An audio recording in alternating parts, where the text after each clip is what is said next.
for me. We pillage and plunder, we rifle and loot. Drink up, me heart is your hole. We kidnap and ravage, we don't give a hoot. Drink up, me heart is your hole. Yo ho, a pirate's life for me. We extort and pilfer, we filch and sack. Drink up, me heart is your hole. Maraud and embezzle and even hijack. Drink up, me heart is your hole. Yo ho, a pirate's life for me. We kindle and char and inflame and ignite. Drink up, me heart is your hole. We burn up the city, we're really a fright. Drink up, me heart is your hole. We're rascals, scoundrels, villains and knaves. Drink up, me heart is your hole. We're devils and black sheep and really bad eggs. Drink up, me heart is your hole. Yo ho, a pirate's life for me. We're beggars and... Alright, that's about enough of that. How's it going, fellas?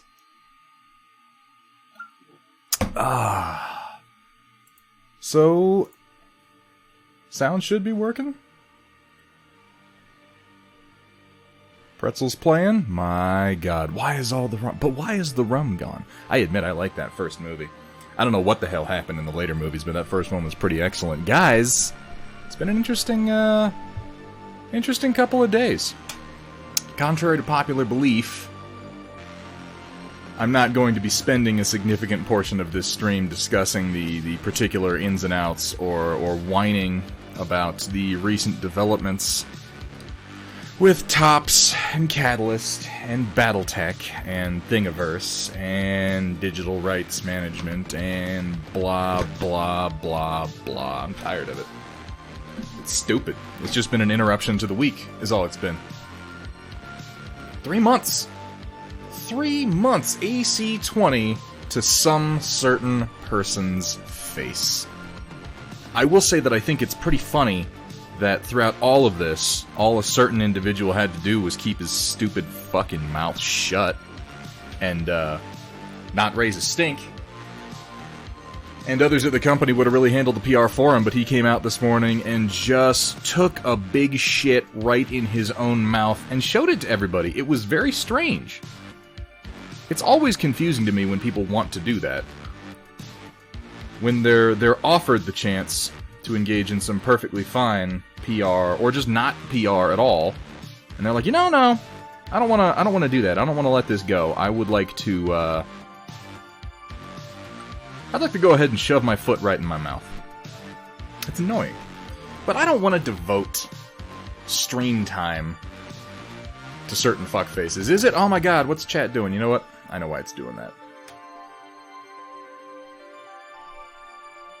I think I know why it's doing that. Yeah, because I moved the chat box in my order here. Hang on. That should go there? Yes. There we go. Now it's all better. Now you can see the ender cam. How's everybody doing today? We keeping busy? I hope we are. We were gonna do... I was gonna do some Stompy Mechs today, but I spent the entire morning pulling the files on Why No Paint My Wonderful Direwolf. Oh, we'll still... No, here's the thing. Guys, all of the files that were available yesterday are still available today. All of them. And they will be available again tomorrow. They will continue to be available. This is part of my big complaint with everything that happened is it's fucking pointless. It's useless. It's a rule that they can't enforce. They're literally physically incapable of actually doing anything about it. Hang on, let me move. Chat box is a little high for some reason. My overlay got all funky. So I've been trying to switch over to, like I said last time, I have been trying to switch over to, there we go, that's better.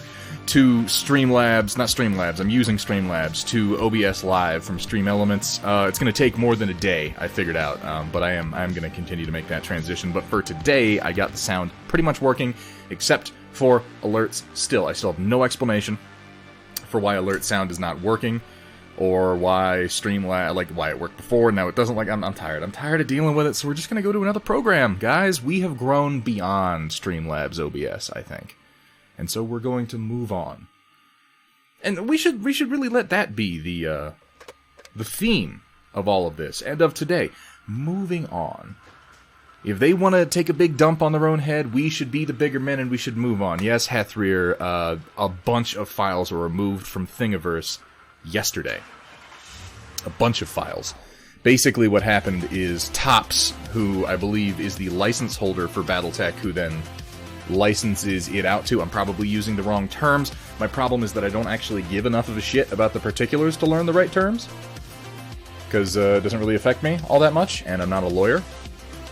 But, oh no, there's going to be Star Wars talk. You better believe that. I'm even going to bitch about Star Wars. I'm not moving on from... No. That's simply never going to happen. Verg taught you how to dry brush. That's pretty fantastic. It's useful. Real useful. Gear Falcon, I'm probably going over to OBS Live. But yes, they issued a wide... just a shotgun... not a cease and desist, what's it called? A DMCA? And Thingiverse essentially had to remove all of the files that they had up on Thingiverse that had the word Battletech in them, that had the Battletech tag on them, and it's ridiculous because like none of my stuff on Thingiverse violates any IP. I've been very careful about that. I don't make anything that violates IP, but most of it was removed because I was like, I put the Battletech tag on it, or I said, hey, this is good for playing with Battletech. So I had to spend my morning, annoyingly, going through and pulling down my old listings and putting up new listings and using generic phrases like American Mecha, I think is the one we're going with. Like, it's like I said, the frustrating thing is how fruitless the whole thing is. It would be one thing if they had the capacity to stop us from sharing these files, but they don't. They do not. All they have done is spoil a bunch of goodwill. Now, all that said, Ray Arastius, is that how you pronounce it? I'm probably saying it wrong. Was over in the Everything Battletech Discord server earlier today, and he answered some questions, and he addressed some community concerns, and I think what we all agreed on is that they need some better social media interfacing, because all of this could have been much, much better handled if they had, number one, given everybody some heads up. Like, hey, we're going to shotgun everything that says Battletech, so go in and you know, change your tags if it's not Battletech related. And then gone after the people who they actually wanted to stop. I'm not going to say that every single person out there who's making files for Battletech or producing 3D printed mechs is 100% in the right. Some of them are just avaricious, file harvesters. People who don't give a shit about the community, who are just producing low-quality files and selling them on Etsy or whatnot. Not all of them, but some of them. I get going after those people. Okay, fine, I can't stop you. I still think it's stupid. But yeah, sure. But that's not who they went after. They went after the community. The community that keeps the game alive.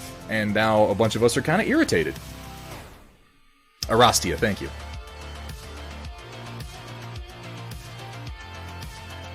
So anyway, we will adapt and we will overcome. And, I mean, I hope that we can maintain a good relationship somewhat with Catalyst Game Labs, but for the moment, it's put kind of a sour taste on the whole subject for a lot of people. So I'm not doing any mechs today. I'm going to be working on some Star Wars. And, you know, that works out better for me, because I really need to finish these ARC Troopers. I need to, because I want to use them. And, I keep not painting them, which is lame and silly of me. Look into Keybase. Yeah, there's a bunch of people putting up and looking into doing other, like, file repositories. And that's the thing, all these files, everybody has them. Like, one of the big things people were worried about losing was Syllogy's files. He's got a bunch of mechs that he hasn't just ripped out of MechWarrior Online, but has done little tweaks and mods to, and he's done good poses, and he's made them friendly for 3D printing. He's checked to make sure that they don't have, like, you know, inverted normals. He's addressed all the little, the vertices, and, we still have all those. I have all those. I downloaded his A to Z zips when he put them up a little while ago, man. You're not going to get rid of those. I'm sorry for Godarung. I must have missed it. Yeah, I stopped in for just a minute. I dropped some hype, and then I went back to prepping my own stream. It was pretty close to that. What's up, Verg? What did you have? I mean, I hope it's going to be in the Storm Report, but you can tell me anyway. Hit my big toe on my desk this morning. Tore the toenail right out. Jeez, what? No! Oh my god, Roland. Go get your toe looked at, man. For the love of God. Spray some Windex on it, you'll be fine. Yeah, please do. Or, I mean, if it's in your VOD, I can go back and check, too. Oh, Problematic Gambler, they're all going to be available. Don't even worry about it. Give it a couple of days, and links are going to start popping up in every Discord and every Facebook group. Like, it's silly. All they have accomplished is irritating a bunch of people. That is the sole accomplishment of today. Yesterday. What day is it? Where am I? So yeah, we're going to play some Star Wars, guys. I don't want to linger on it too much. It's just, you know... Welcome, everyone. Leaves a bad to taste. Thunderhead Studios, where the only rule is... Please don't show me your genitals. Have fun, be safe, and above all... Don't show them to me. For the love of God. It's an important rule, and I insist that you listen to it. So I think I'm gonna go straight to white for these guys. Not gonna faff about with a bunch of other colors, because I've already done a lot of the shading on them. Here at Thunderhead Studios, it's okay to be sloppy. Bonus points if it's white paint. It is! It is white paint, Chaotic Harmony! Wow!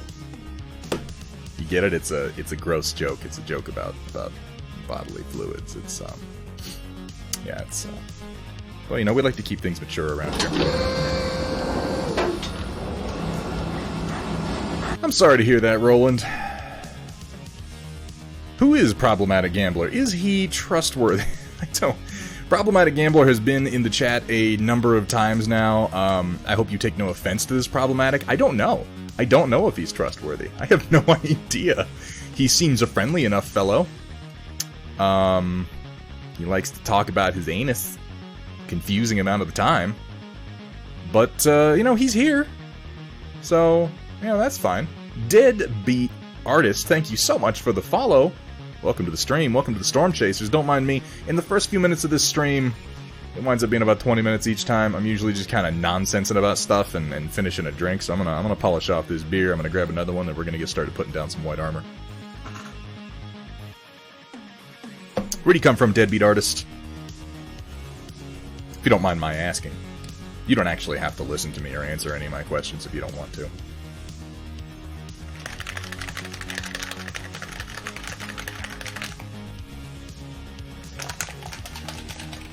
Never trust me. I wouldn't trust me. So I wouldn't be a part of any group that would have me, which says terrible. Yeah, I feel that, Dave from Voltari. I don't want to be a member of any club that would have someone like me as a member, frankly. I think it speaks very poorly of their character.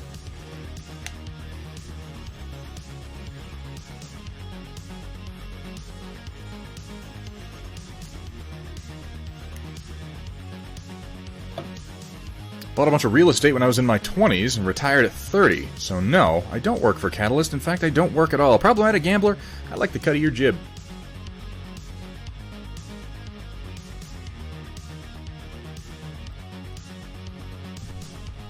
Nobody knows who anybody is. There's a certain anonymity to everybody in this chat. We're all just sort of these vague repositories of confusingly vast knowledge of nerd lore, universes that don't exist, technical readouts on robots that wouldn't work, and, you know, dick jokes and terrible sci-fi references. I guess that's kind of the same thing. Why do you gotta do that to me, El Coral? Why are you so cruel? Let me grab a beer, we'll get started painting.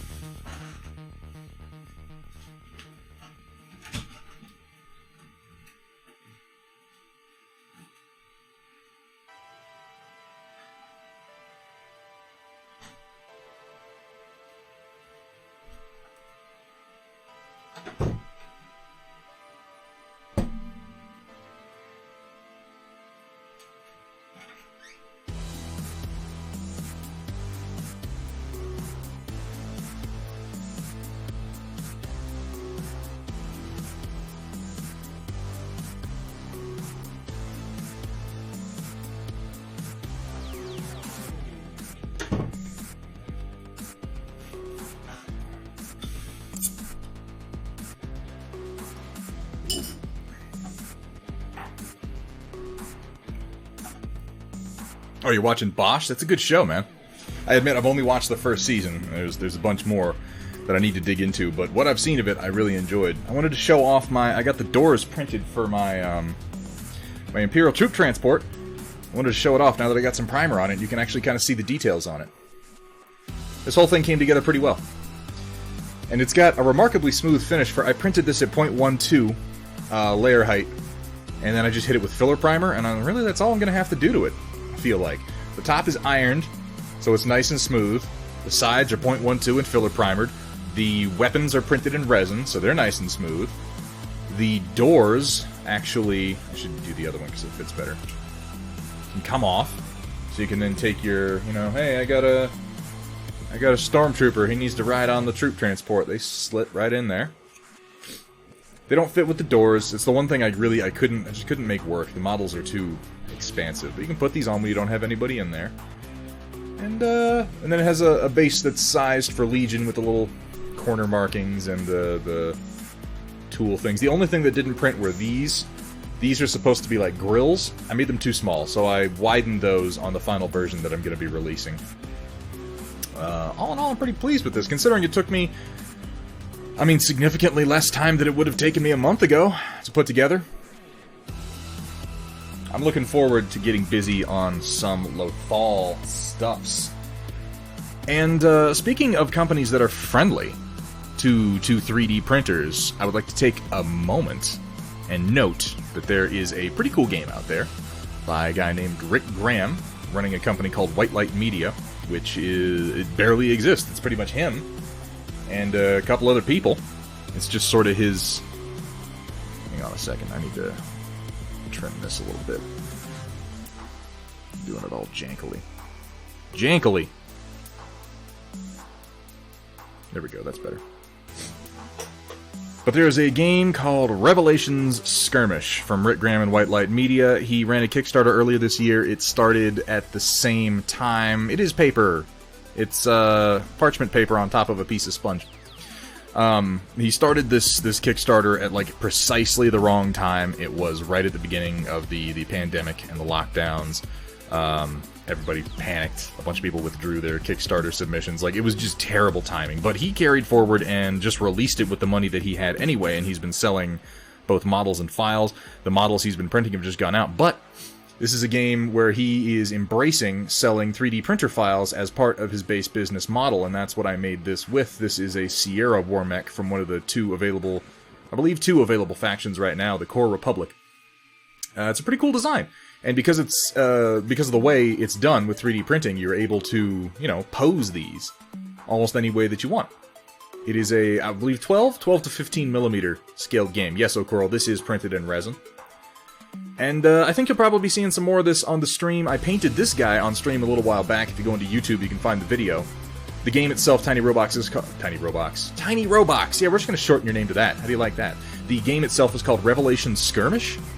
And I played the demo rules he had a few months ago. They weren't quite complete, but they seemed pretty solid. He's about to release a redux of the rules. He's been doing a lot of work, and he does a lot of it himself. He is a... I mean, he's just a small-time hobbyist with a big dream, and he's trying to make it work. And the fact that he's embracing 3D printing, like, I want to support this guy. So that's... We're probably going to be seeing some more Revelations on stream here pretty soon. It's got mechs, it's got tanks, and it's got infantry, and they're balanced pretty interestingly. Here I've got two other Sierra war mechs that I put together from the same files in different poses. And this is kind of what I like about it, is that you're able to just grab parts and move them around and pose them however you want. So we'll be getting these guys done up, some tanks, some infantry. I need to grab the files for the other faction, and maybe I'll do like a review of the rules or something. I don't know, you guys. I'm trying to get into making more YouTube videos. It's a slow ramp up though. I've got like 3 projects on the burner right now, and I keep making footage for them, but I don't quite have enough. The good news is I have somebody to do my editing for me now. So once I actually have enough footage, we'll get some videos. I still owe you guys the special edition Storm Report that is on the burner, that is being made. All right, let's paint some fucking ARC troopers. What do you say, guys? That seem like a plan? Feel like we could do that? I think we could do that. I need to move this crap out of my way.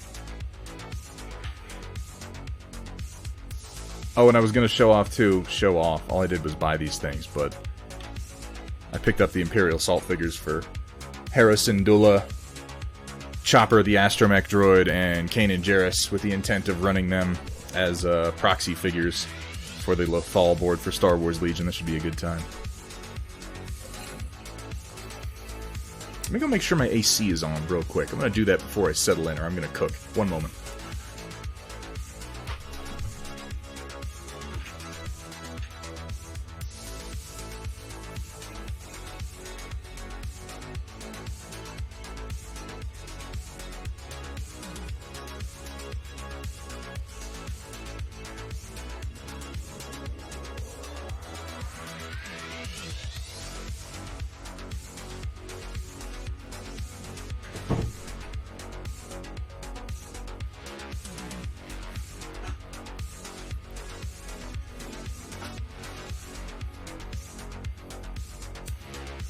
Alright.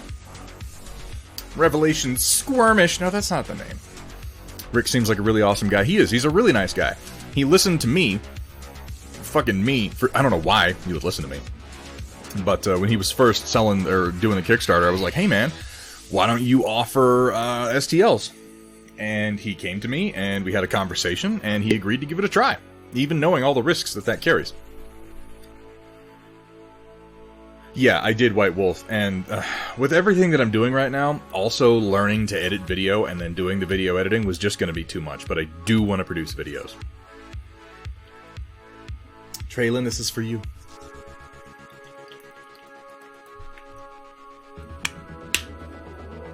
That was not a chicken nugget. That was a piece of watermelon.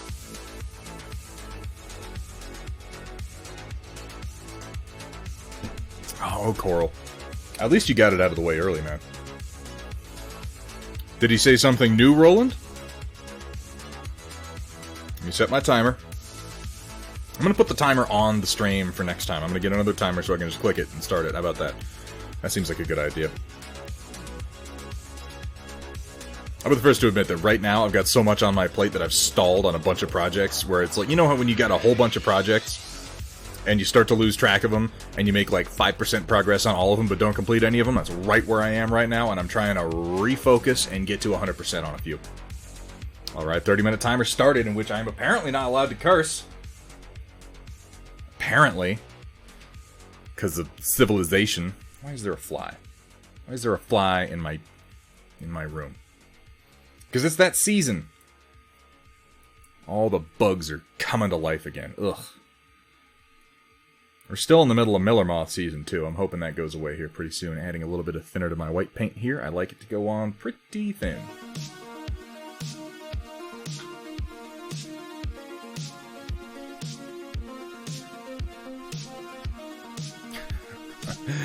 Problematic Gambler, I am drinking some New Belgium Fat Tire. It is one of my favorite ambers. And technically local to me. You know, they're just right up there in, what is it, Fort Collins?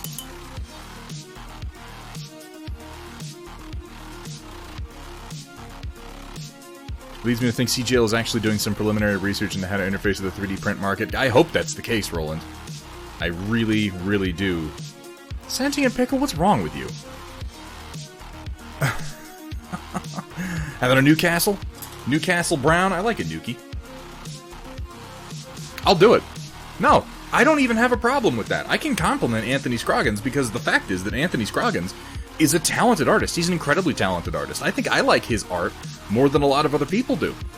He has a flair for the ridiculous. He both does some really cool, hard-angled, anime-esque inspired sci-fi, like pseudo-hard sci-fi, and like, I'm not familiar with whatever universe it is that his own stuff is set in, but some of the poses I've seen, he's got one where there's like a soldier in some high-tech futuristic armor in like a straight-up kung fu pose, and there's a bullet coming in and you can see the bullet breaking apart as it goes through an energy field. Like, I love his art. His art is really cool. He's a very talented artist. I think the fact that he is a talented artist is what has sort of created the monster that he is.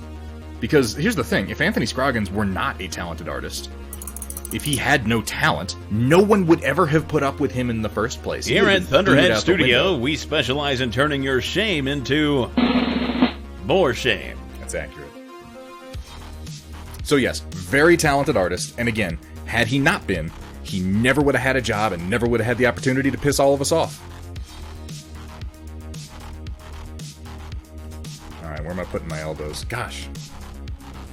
Why am I not more organized, you guys? Why don't you guys force me to be more organized? Alright, this is about the distance I'm going for today. Yeah, I continue to mess with my camera and my Welcome, focus and everyone, my distance. to Thunderhead Studios. Almost every time. Where the only rule is... Please don't show me your genitals. Please don't. have fun, be safe, and above all... Don't show them to me. For the love of God. Don't do it. It's not worth it for anyone involved. I'll get kicked off Twitch. You guys won't be able to come and troll me with pictures of Orions that have boobs lounging on couches. Real weird, by the way, Kursala. Real weird. I at least can claim that I was kidding. There's no excuse for you. You just took it and ran with it. Wait, I want to push my starting button. I keep wanting to use this. There we go.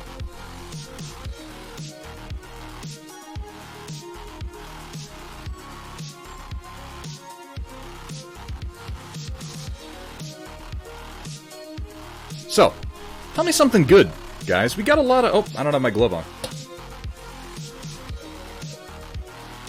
Sometimes I remember. Good God, glove! Oh, I took some of you guys' advice, by the way. I was painting those Loth cats on Sunday, and they were creepy. Their faces were real creepy. So I went in... I stopped painting them. I went into the files I had, and I added some actual eyes to the figures. So we're gonna paint them again, and they're gonna look less like they have sphincters in their faces. How about that?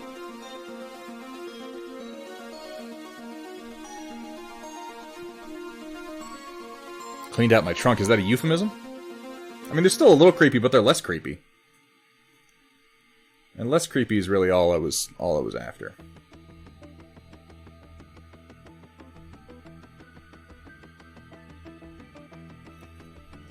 I think one of the first videos I'm going to be releasing on YouTube is going to be a time-lapse of painting some of these guys, doing like a white armor tutorial, just because I've done it so much.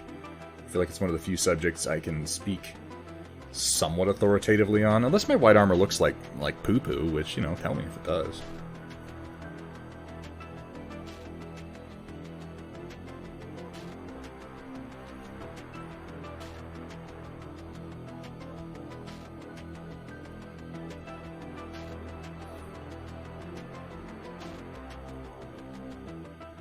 What was I saying? Yeah, tell me something good. Tell me something good, guys. I think that was what Roland was doing. He was like, I cleaned out my trunk, and I, like, made a joke of it. I'm sorry, Roland. What's good, guys? What's going on in your neck of the woods that isn't depressing? There has to be something. Let's figure out what it is. I'll be honest, all this BS with Catalyst was almost like a nice break from thinking about the state of the world. You know what I mean? It's something to be irritated about that just doesn't matter. Like, it matters, it does matter, it is irritating, but it doesn't matter in the way that a lot of other things matter. And that can be a nice break.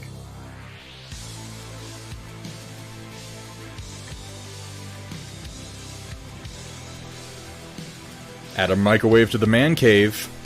Is it even really a man cave if you don't have a microwave in it, though? Got a nail in my tire. That's not a good thing. That's a terrible thing, Gear Falcon. I'm sorry to hear that. The world, Catalyst, and then I have to go back to work tomorrow. Ugh. Oh, my chair's slipping around. Good thing here, we go into Phase 2 of reopening the province tomorrow. I'm glad to hear that. I mean, you know, assuming that it's happening for good reasons because there are good numbers and not because, you know, somebody's like, everything is a lie.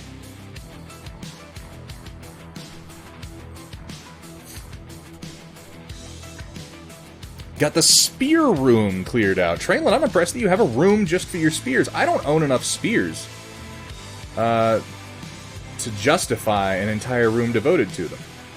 I've asked the wife. I've been like, you know, these spears are starting to take up a lot of room in my studio, hon. Could we maybe devote a room to storing them? But she keeps saying no. Get off of there. So, you know, I'm glad to know that somebody else doesn't have that problem, though.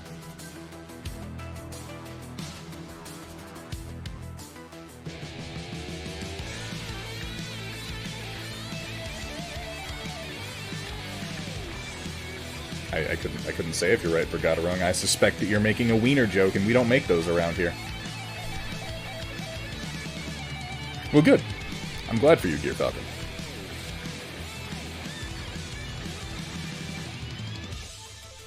Well, Roland, I'm personally, for something like this, I'm always on the side of, better safe than sorry. But I know that a lot of people disagree about that sort of thing, so I won't go on about that. I always see the ideal situation with incidents like we've been facing lately is we overreact, and nothing happens, and later on people can go, why'd you overreact so much? Like, that's the best case scenario, because they're, you know, alive to complain. And I like alive to complain. I think that's a good state to be in.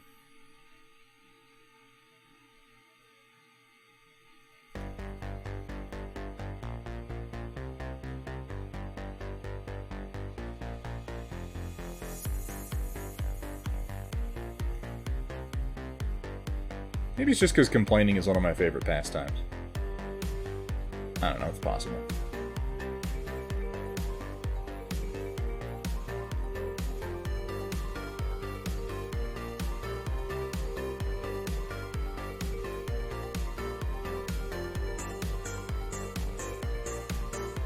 Use them as darts out of the window.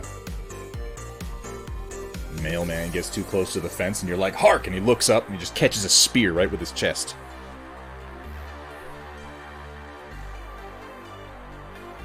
Yeah, I mean, it's been inconvenient for everybody, Roland.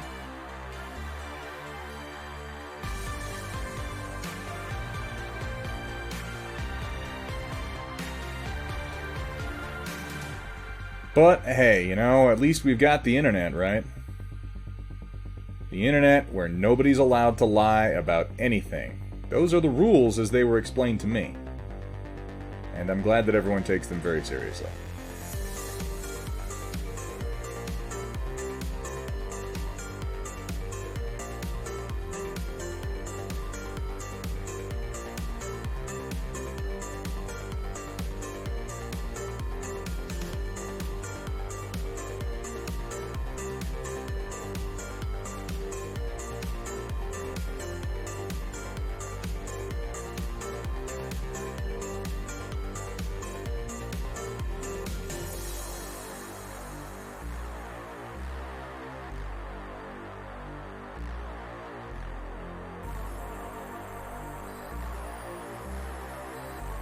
So just in case there's anybody who's brand new to the stream and isn't aware of it, we have a pretty cool bit that we do every single stream at this point called The Storm Report. And what that is an audience share segment at the end of the stream. I would say towards the end of the stream, but it is in fact the end of the stream. It's the last thing we do every time.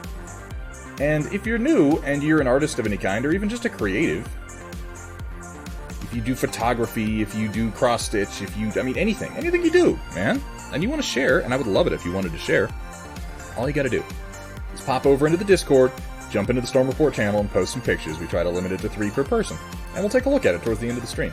It's very enjoyable. People seem to have a good time with it. I know I have a good time with it.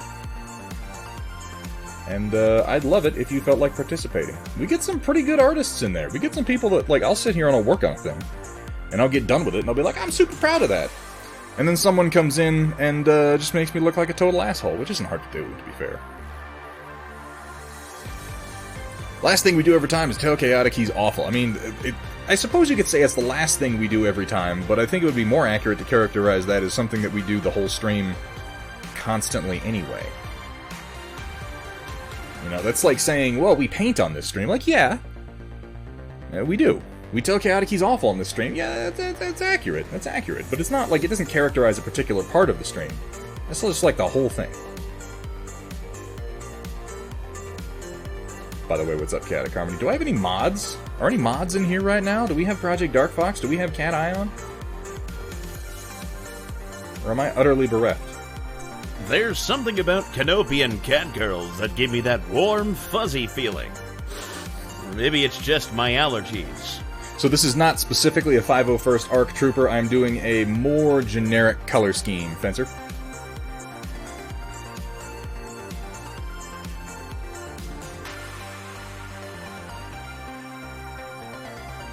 It is an ARC Trooper. That's the best I can give you at the moment.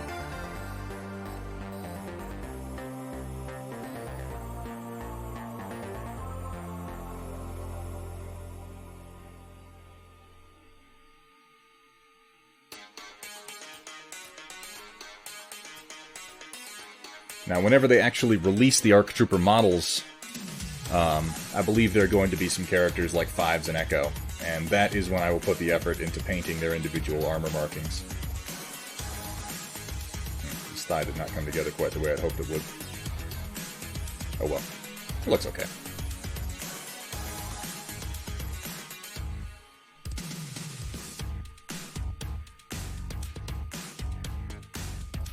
By the way, how you doing, Fencer? How are things? No mods. No mods! So I'm sorry, Chaotic Harmony, I don't have anybody to give you a shout-out right now. I'm terribly sorry about that, so I'll give you a verbal shout-out. Guys, if you like Battletech, and that's, you know, regardless of whether you're down with the recent bollocks that's happened over the last couple of days, if you think big stompy mechs are cool, if you like Mech Warrior Online, go check out Chaotic Harmony. The dude plays constantly. And he really is... He's the kind of player that I remember from the times when I tried to get into the game, where I would log in and I'd be like, oh, this game seems fun, I hope the community's cool, and then I just get fucking obliterated. Oh, I was halfway in. Reset. And then I just get obliterated. And someone, like, memes at me, and I just feel terrible, and I go and I cry in the closet instead of playing the game. That's the kind of guy Chaotic Harmony is.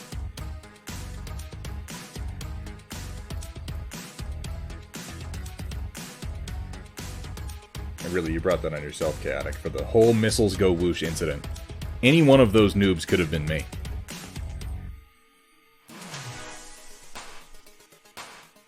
Hey, there's Dark Fox. I knew it'd be around eventually.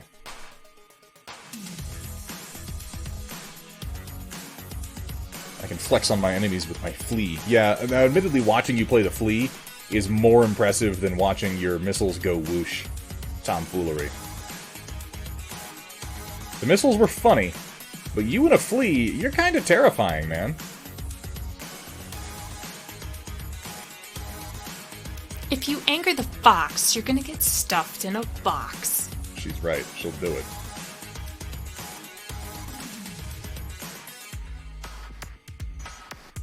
I know Kat's not going to be around for Sunday's stream, but I didn't think she'd abandoned me for Thursday. Ooh. Sure, she has important things going on. Of course, like, I have any right to complain at all. I'm, like, her only mod, and I'm in maybe a quarter of her streams, because I'm a terrible friend.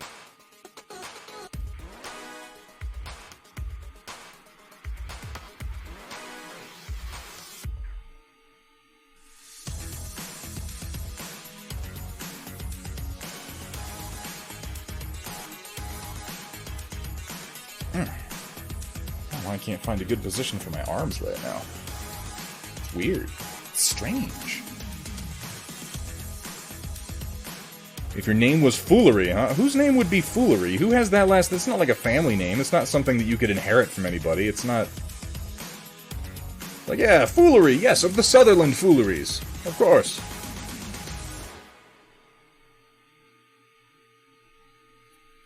No. It's not a thing. Nobody has that name. Quit making up names.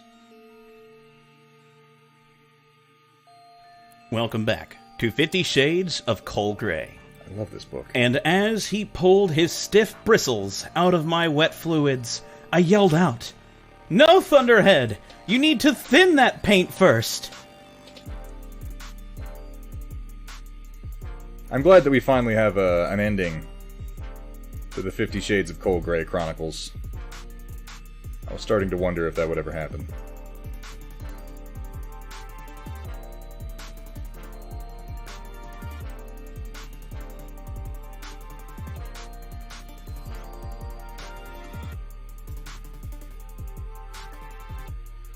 I guess they're not really chronicles. That would be an inaccurate characterization.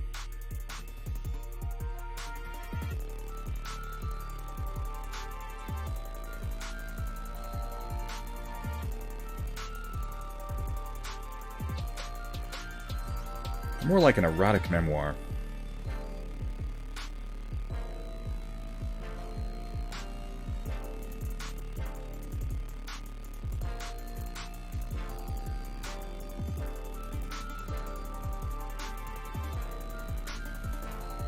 So, yeah, the last few days have been kind of interesting on the IP front. I think it's all going to shake out for the better. I think that the response from the fan community was certainly large enough for CGL to take notice and realize that they have to do something other than just let their lead artist piss everybody off while their, licensing company also pisses everybody off. I've heard Stranger. What's up, Rain? Good to see you. How many chapters? We go up to 5 chapters. Though it's sort of technically 4 because Chapter 3 got sealed in the vault along with the Ark of the Covenant and will never be seen again.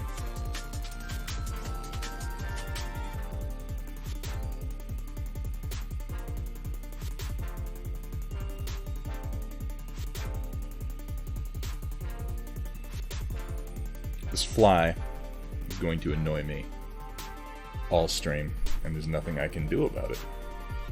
Because he is small. And he is fast.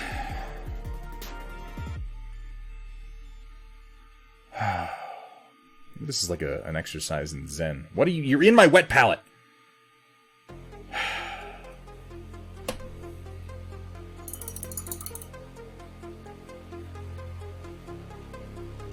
Give me just a second, guys.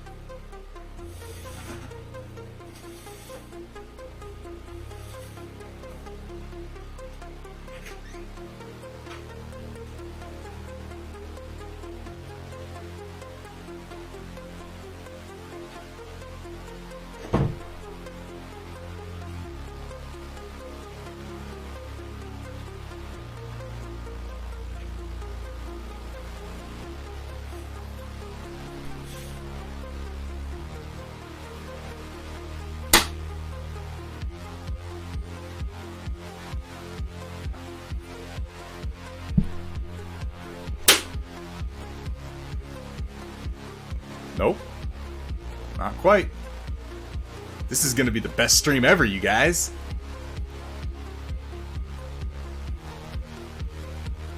Where'd he go? Don't clip, no. Don't clip this. This is not good entertainment. This is not quality streaming. I'd rather this not be preserved for posterity.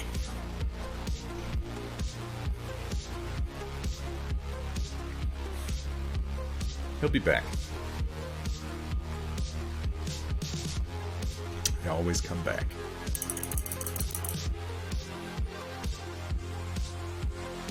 No worries, Dark Fox. Can't have your fly out on Twitch. In before he hits the model. Yeah, I'm fairly careful, but I've done that before. I've gotten angry enough at a fly that I've just smashed one of my models with a swatter. It's not great. Tiny Robots. 2-month streak on the subscription. Tiny Robots, thank you so much, man. It means a lot. It really does. That you guys think this garbage is worthy of spending money on. It does a world of good for my ego. I can tell you that much.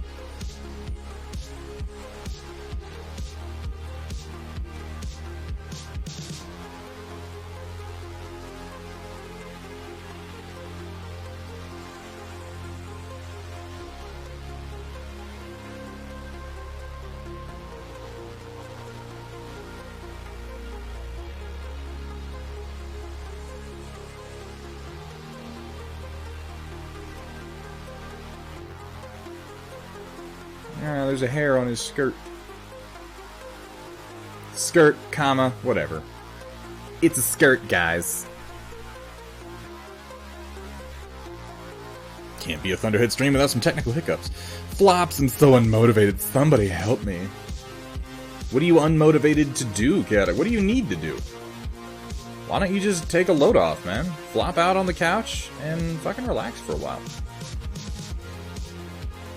Oh wow, that actually ran out. Excellent.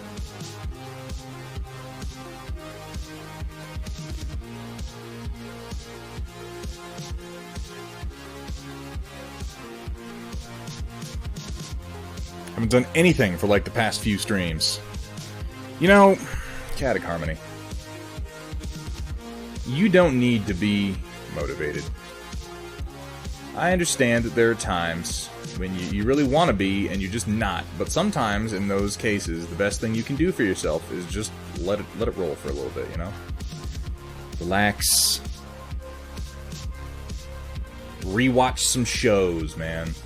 Now, obviously, this depends on your particular situation and what things you need to get done. But, you know, take a load off. That's what I say. Is it the best advice? Probably not, no. But it is my advice.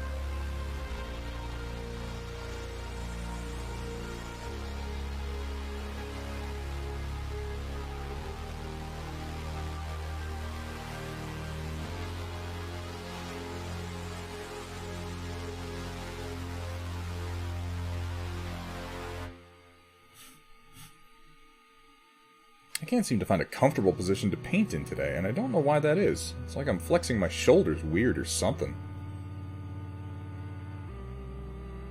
Did I get, like, switched out? Like, body snatched in my sleep, and I'm like a new person, so I'm not used to my body? Is that what's going on? Am I a pod person, maybe?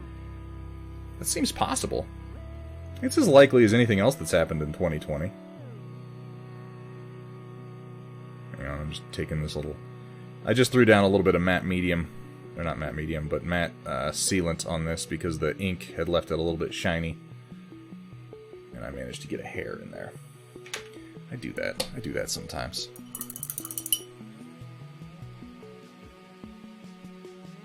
Oh, I like to break it down into 15 minutes. 15-minute segments. If you can paint for 15 minutes, you can always find 15 minutes to paint. If you paint 15 minutes a day, eventually you get something done. Carbonic Acid, continuing the gift sub. Thank you so much. I love it when people continue gift subs. I love that. Like, gift subs are always cool. They come from friends, you know, and I always appreciate them. But they feel way more meaningful when someone goes, you know what? That was pretty cool. And carries them on. Thank you so much, Carbonic Acid. I'm glad you're having fun. What am I printing now? Do you not recognize that, O'Coral? It is one of the 4-hex Height 3 buildings from Trinity City that I intend to use for an upcoming video, which is why I am printing it presently. Specifically, that is the free file. Now, if you click on that link, it'll take you specifically to that. It's the diamond-shaped building, the one that's available for free, the demo building. I'm going to be doing a painting video for that building specifically.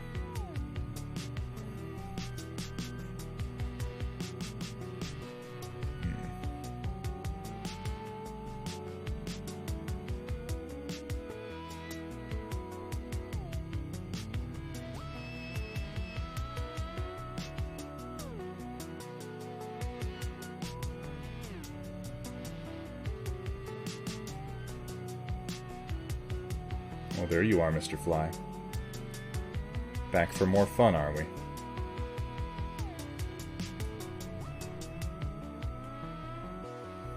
I will become one with the fly. I will find the Zen within me. I will be at peace. We shall become as one. Only then will I attain enlightenment. Or I'll turn into Jeff Goldblum. I mean, one of the two. I don't really mind either outcome.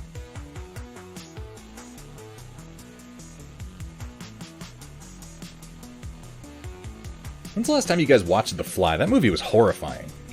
Like, really, really gross.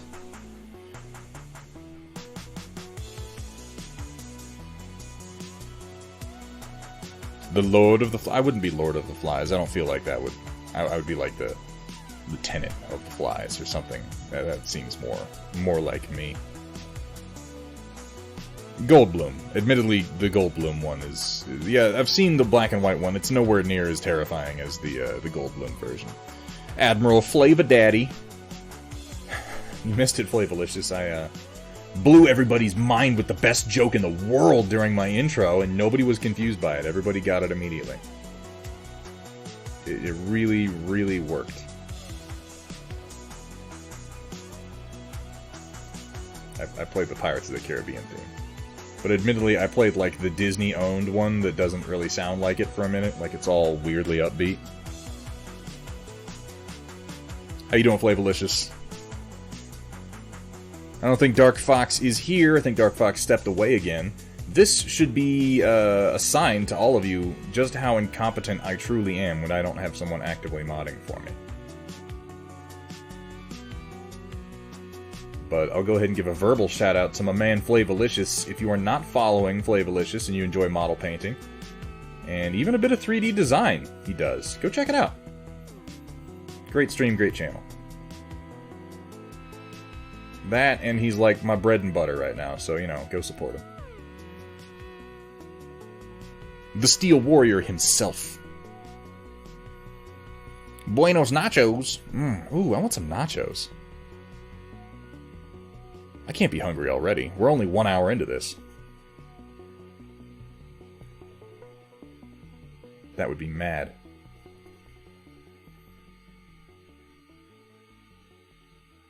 Also, I literally ate a bowl of noodles and a bunch of watermelon, like, right before the stream. Like, I should not be hungry. You just said nachos, and I was like, yeah, some nachos, that could be cool. But nachos are delicious, you know?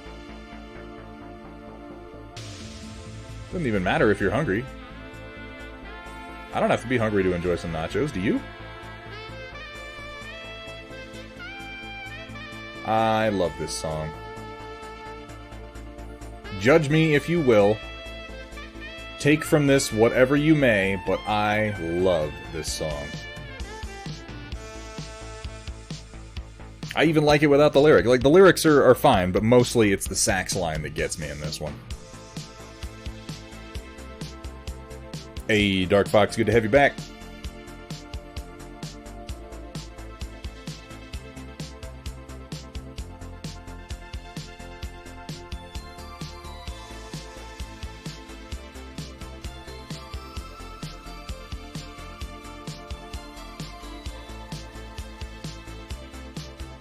Oh, I didn't do my coloration. I'll have to come back and do that later.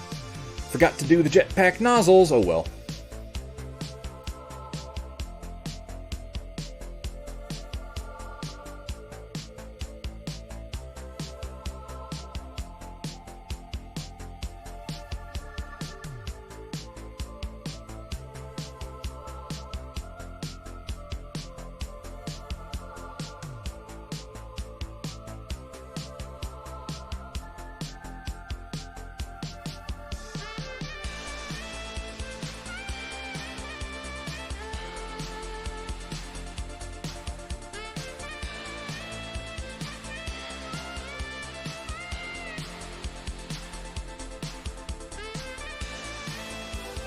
Go. A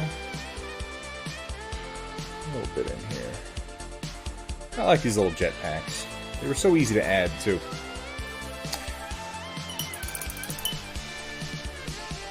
Yeah, and you know, you just have to kind of roll with it.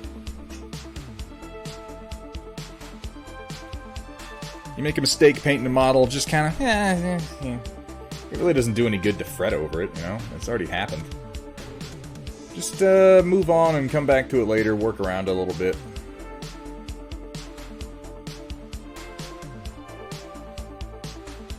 The number of times I've finished a model and shown it to somebody and had them go, I really like what you did, you know, right there, that particular paint technique you did right there on that spot. And I'll be thinking to myself, that was entirely accidental. Ugh. Yeah, I'm a great painter, man. Woo, go me.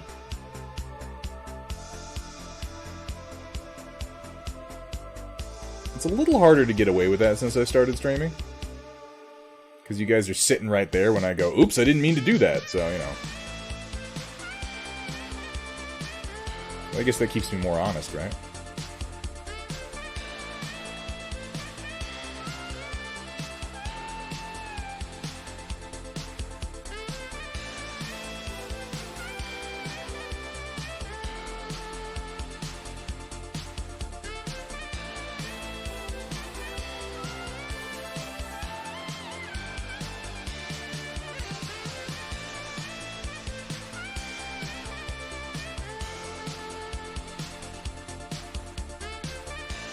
What movies are coming out? I just realized, like, with everything that's been happening, most releases got put on hold. And I haven't even thought about new releases in so long, but they're talking about reopening movie theaters. Not that I'm going to go to any of them. But, you know, movies are going to be becoming available, and I just realized I don't even know what the heck is coming up. I guess they're releasing Dune this year still, aren't they?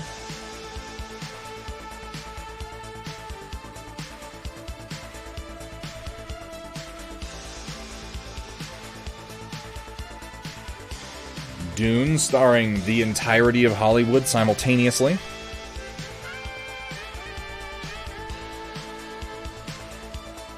No movies are good that are coming out. I mean, that's kind of always true, though, isn't it? What's up, Steiner Miniatures? Good to see you, man. Tenet. Yeah! Tenet. I haven't heard great things about Tenet, though. I've heard that it's just kind of an exercise in Nolan confusing everyone as hard as he possibly can, which, that does sound like Nolan. Them Nolans.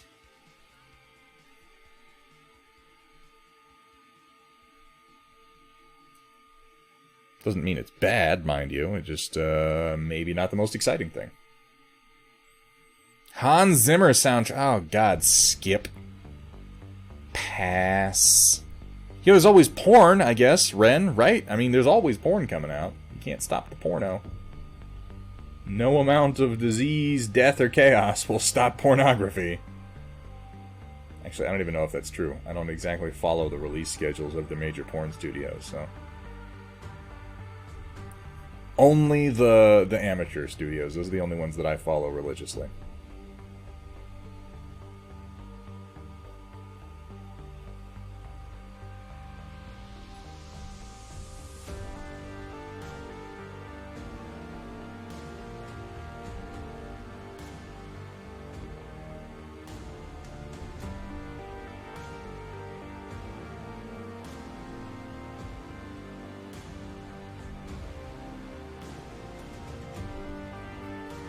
Alright, up to the arms.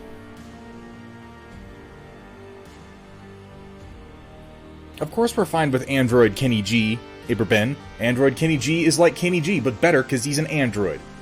And I don't appreciate your, What would that be? That's not racism, that's not sexism. What would a prejudice against an android be? Robotism?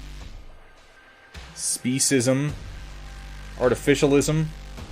I don't appreciate your prejudice against androids. How you doing, Everben? What's up, man?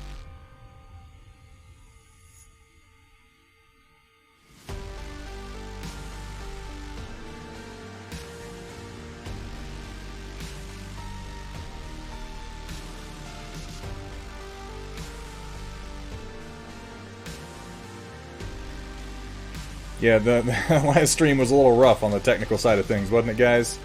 I appreciate y'all sticking with me regardless.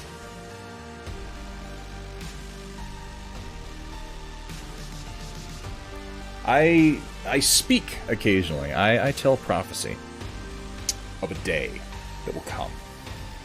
And on that day, Thunderhead will have a stream, and on that stream, there will be no technical problems. Everything will flow smoothly. All the sound channels will be right where they need to be. All the music will be on demand. All the clips will play perfectly. One day.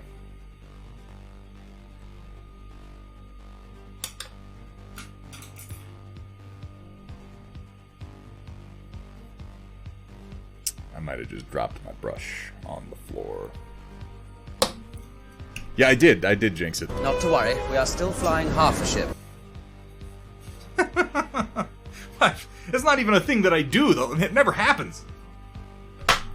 Oh.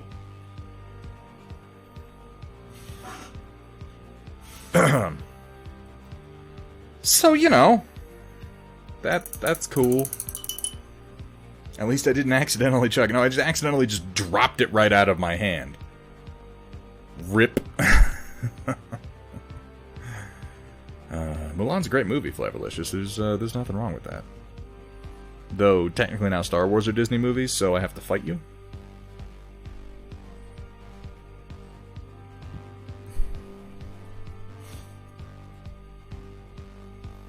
Uh-oh, Roland's gonna talk about his poll again.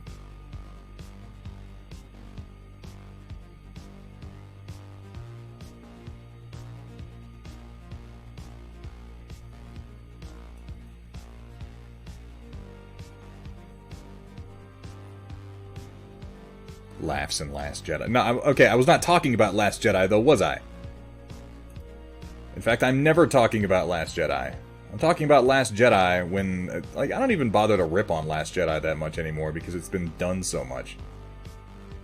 I don't have to rip on Rose Tico. I don't have to rip on Admiral Laura Dern.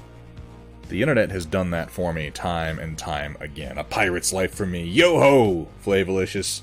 Drink up me hearties. Thank you so much for the sub, man. 5, oh my god, the numbers keep getting bigger.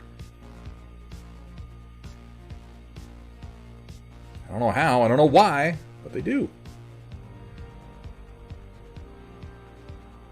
I guess that's the nature of linear time. I should probably be used to that by now, just being alive on the planet Earth as a human, but it never ceases to amaze me when time continues to pass somehow.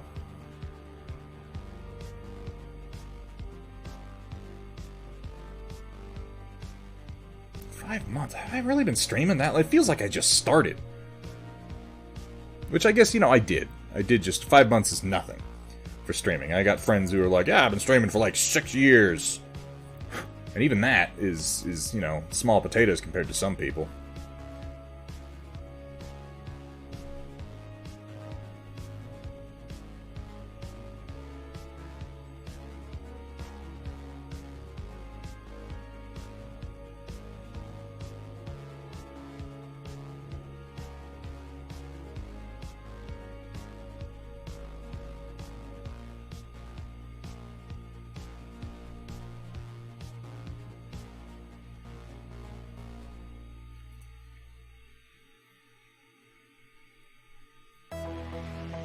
Pretty sure the wormhole aliens understood linear time, but oh, damn, that's brutal.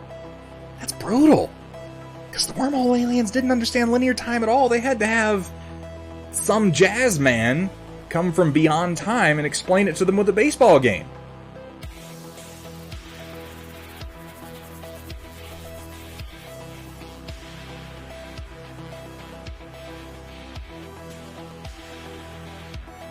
What's going on in Star Trek right now, you guys? Aren't they releasing a bunch of new shows?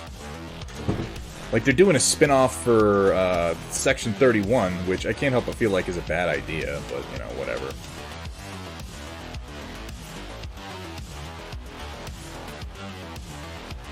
And I know, what's his name? Anson Mount?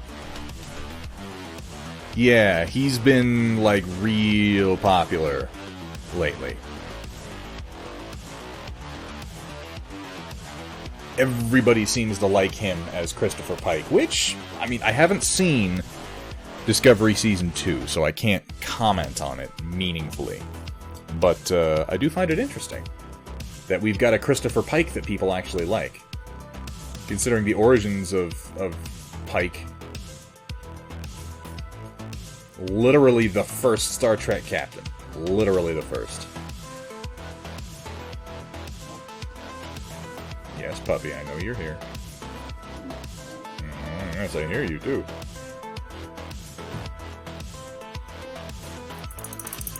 Okay. With you demand Manro Fasal with the sub 3 months. These numbers, how are they so big? Manro, thank you so much for the subscription. You guys make it, you make it easy for me to keep coming back, I gotta say. Hey, puppy, yes, you get scratched on your face, don't you? Yes, you do. Oh, no.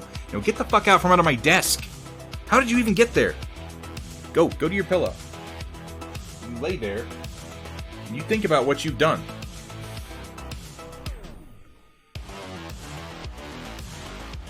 Shatner's been approached about a guest role? Ooh, that could be interesting. I should eat something. Yes, Bird, you definitely should.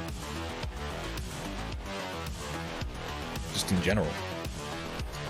Did you see the Ironwind Metals catapult yet? I did. I like mine better.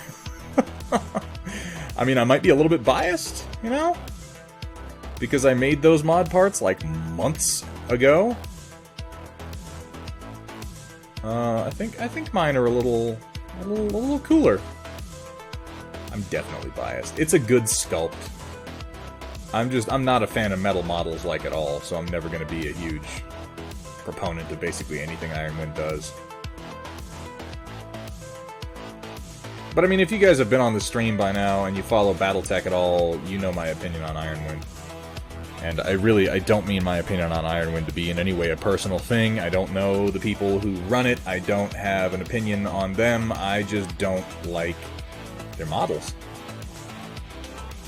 for the most part. And I still think it's kind of silly that you are only going to be able to get the new sculpts individually as metal figures. This, like...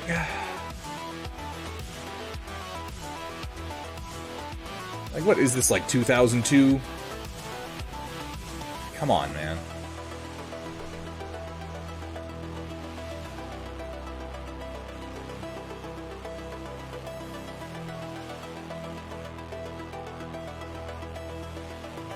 But at least you're able to get individuals. It could be worse. You could just not be able to get them, right? Puppy, you are demanding attention, and I cannot give you attention right now. I can't do it. I know, life is hard as a puppy. Everyone expects you to be cute all the time, and everyone expects you to eat food and do tricks for treats. And nobody wants to scritch you when you want them to scritch you. Oh my, okay, I gotta give some puppy attention for a minute, you guys. I hope you don't mind. No, Ren, it's not quite that weird around here, Ren.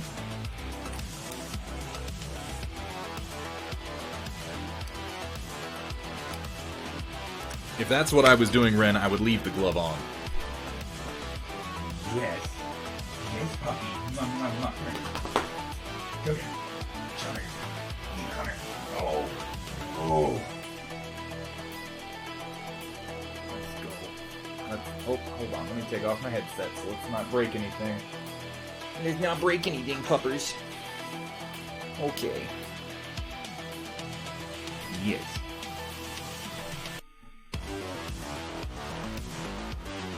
So. What is it, huh? What's your deal? You're running around outside? Making mischief?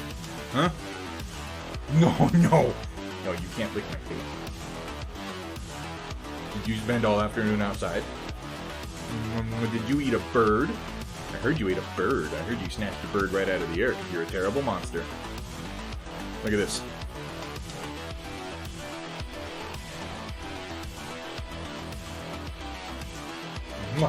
Alright, go ahead.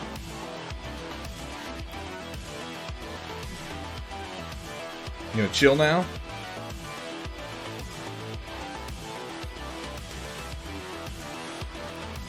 Doggo aggro.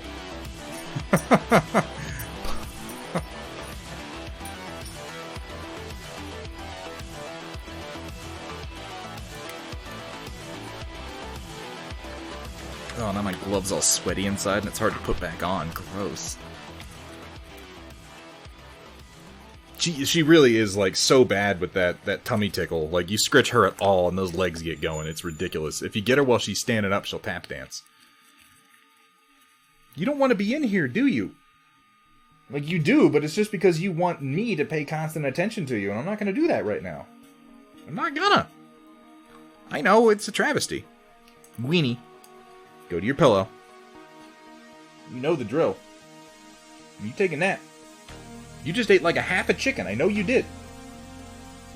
Gosh. Demanding.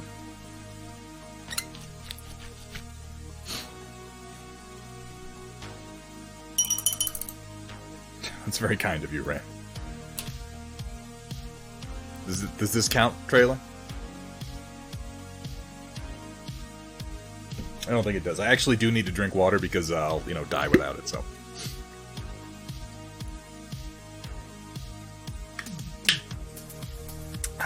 Thank you for the reminder.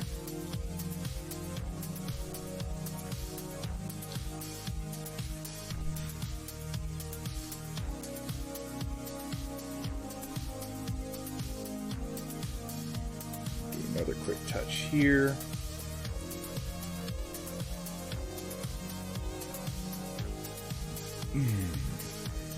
Moving up the arm, did the hand here, did the forearm here, I need to do the hand plate.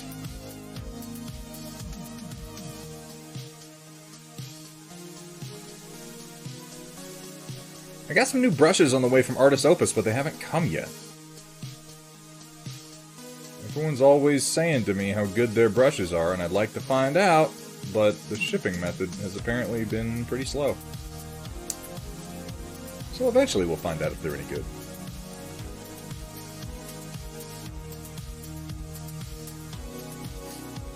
We probably like the dog more. Dude, I like the dog more than me.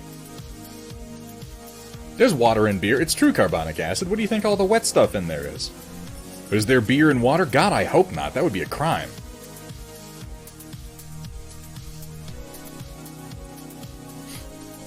Yeah, Flavolicious, are you streaming today? I know Steiner's going to be streaming right after. He asked me to come on and BS a little bit on the stream. So after I sign off here, I'm going to be going to get something to eat, and then I'm going to be probably popping on to Steiner's stream as a voice to him and Haw, and no doubt complain about Catalyst Game Labs and Scroteface McGee.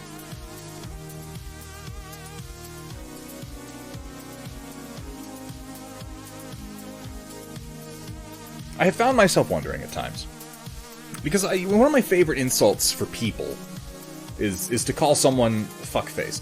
I don't know why it's as satisfying as it is to go like, hey, fuckface, but it appeals to me, you know? And I confess that at times in my life I've found myself wondering, what does that mean? You know, like I say it, and it's an insult, and that's, you know, it's all well and good, but what is a fuckface? What could that possibly be? It's not like the most descriptive thing. It seems to be one who has the face of a fuck. It's about the best that I can come up with. And for a long time I wondered what that would look like. And then I saw Anthony Scroggins. I'm sorry, that was mean. That was terrible. I don't even know. I don't like that. I'm not proud of that. I'm sorry.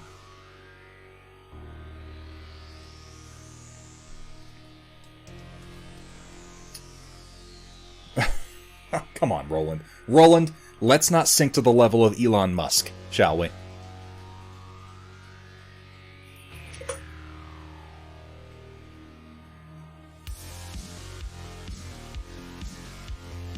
Don't clip that, you guys. Come on. I don't need to draw negative attention. That was mean of me. It was mean and it was immature, and we should all be better than that. It was kind of funny, though. I thought it was funny anyway, otherwise I probably wouldn't have said it.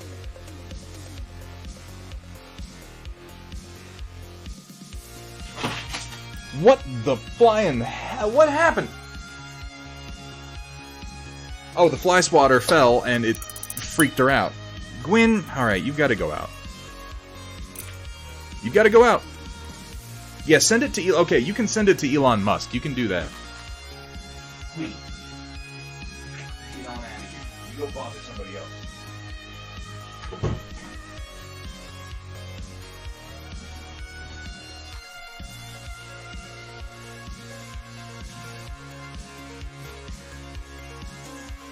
I don't think Elon's gonna care. He's laughing his way all the way to the bank.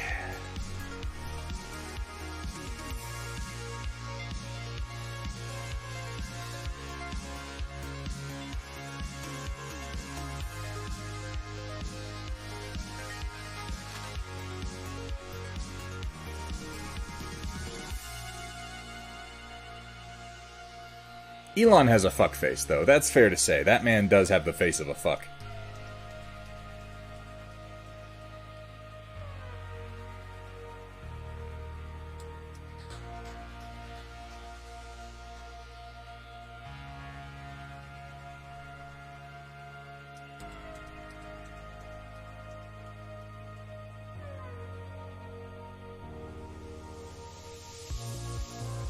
You know, if I paint enough white armor, eventually I'll be any good at it at all.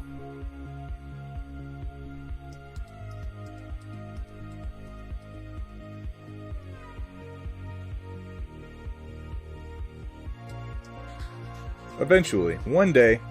Maybe. With some luck. I don't know. Probably not. Ugh. This print was rough. You know, that's the thing that sucks about 3D printing sometimes, particularly when you print big catalogs of models and you only get around to painting them later, is you get better at 3D printing almost every single generation of printing that you do. You get better at placing supports, you get better at removing supports, you get better at handling, you get better at everything.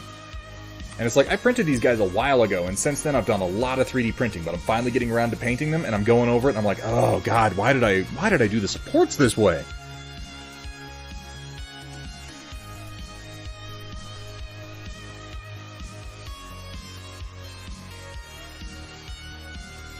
Let me talk about carbonic acid. Here. Just doing a little bit of texturing. I'm going to blend it together a little bit later also. Shoomtastic. Welcome, welcome. Thank you for the follow. Welcome to the stream. Welcome to the Storm Chasers. I find that a little bit of texturing on surfaces like this goes a long way. And then, yeah, I'll do some blending later to kind of bring it together.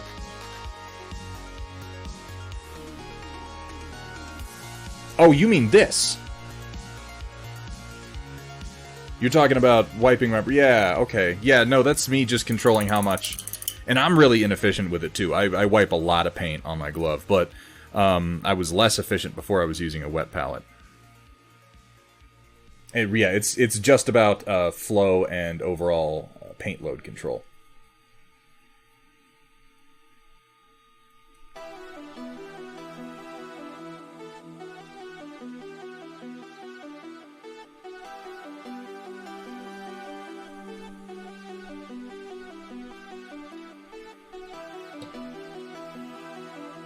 Oh, absolutely. Everybody develops their habits and their methods, you know?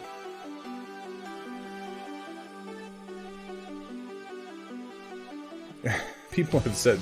I don't know if it was you or somebody else who mentioned that before, Hethrier. It's certainly an interesting idea. Maybe on some more colorful models, I'll save the gloves.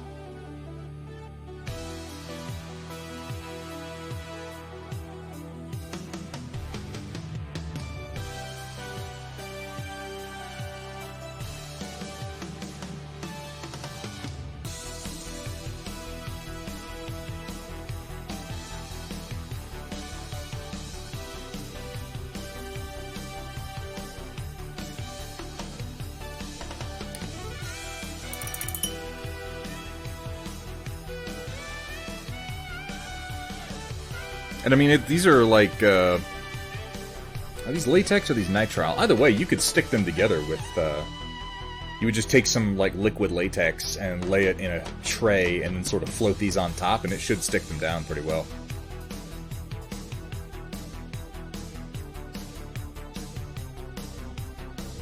And carbonic acid, always feel free to ask questions about my techniques. I'm not an expert. By any stretch of the imagination. I am a petty dabbler. But I've got a couple of good ideas. And we sneezing. Okay.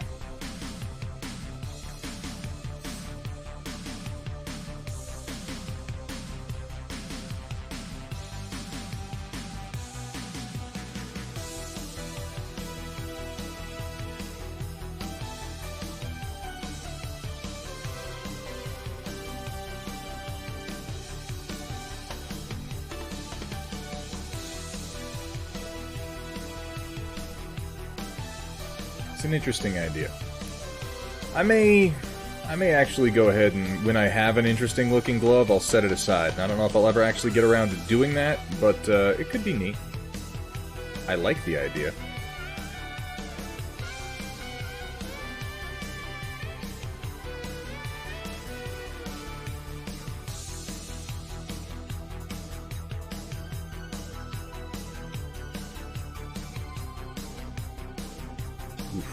Rough, isn't it?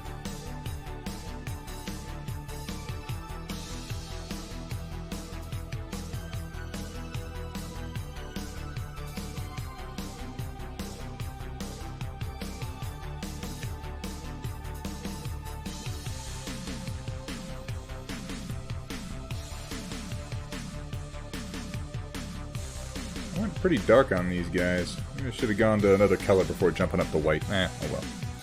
I just want to get them painted.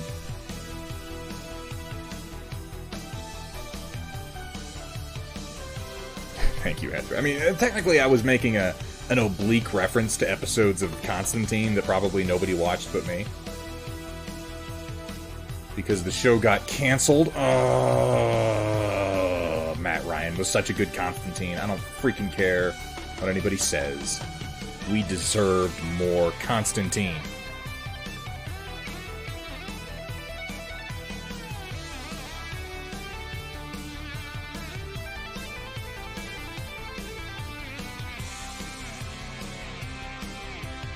Just like we deserve more Swamp Thing, but that show didn't even get a full season 1. It got canceled before this full season ended. I don't know if you guys followed that at all on the DC Universe app, but that sucked so bad. It was really coming together as a cool show, and it got canceled before the season ended. I don't know what happened, but Swamp Thing is cursed. Like, not in the story. I mean, he is in the story in many ways, but the production of Swamp Thing is truly cursed. There have been so many Swamp Thing movies that have just never really even gotten off the ground. And then the show comes out, and it gets a budget, and it's good, and it's dark, and it's cool, and boom, gone.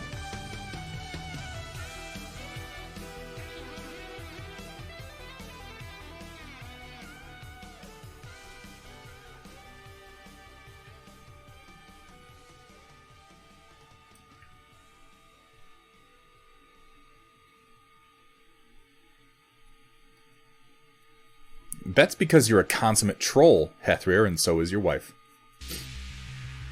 She's a much cuter troll, though.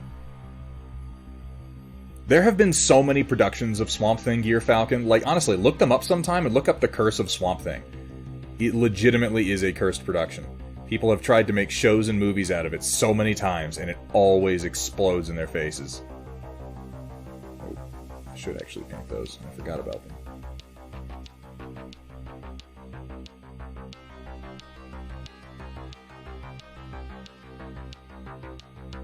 It's like the world itself, the universe, the metaphysical laws of reality rise up in rebellion and quash all attempts to have a good Swamp Thing show or movie. You are cuter than me, Hethrir, that's true. I'm not even going to argue that.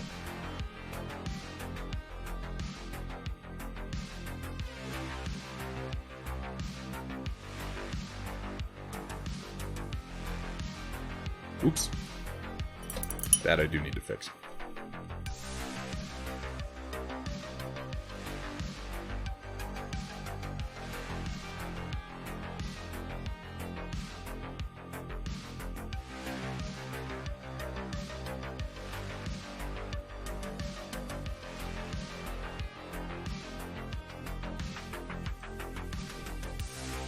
Let's try that again, shall we? Ew, it's Thunderhead. Oh, my name's Amax. You all go. That's what she actually sounds like. I'm not exaggerating. That's actually how she starts her stream. She makes that precise sound.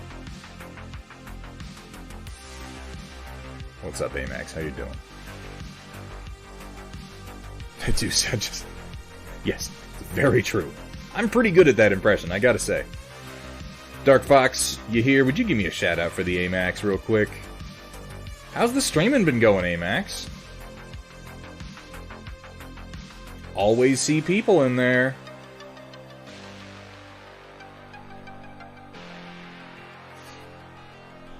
-1 internet. I wonder what my score is, Necrobob. How you doing? Good to see you, man.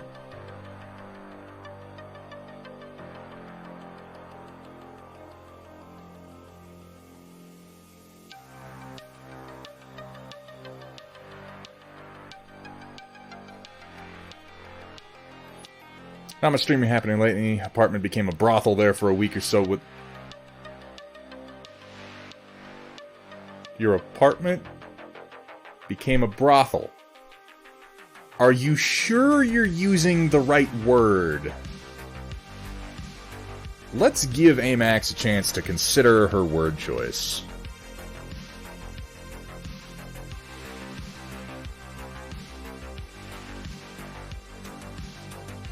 hostile, maybe is the word you're looking for? Flophouse? Thought long and hard on that wording. Welcome to Amax's Brothel, ladies and gentlemen. There you go, button. Well, okay. I mean, I guess you've had an interesting time over the last few weeks.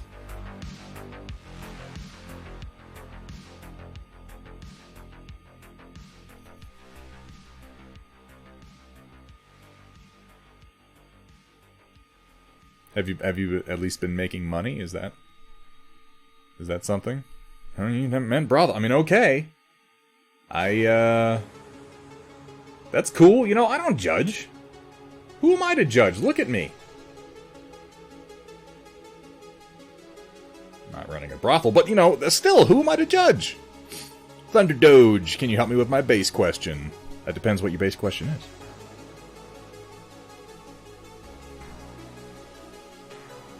Asked Kat to marry me last night. Oh, man. She's gonna break your heart, Roland. She's gonna break your heart like she broke my leg.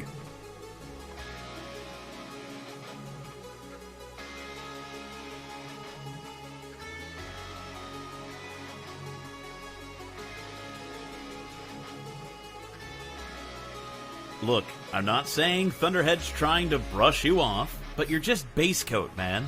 Put it up there, but I'll copy and paste for you. Yeah, please do. I don't see everything that goes by. Traylon heading off for the night. Chat, can we get a good night for Traylon?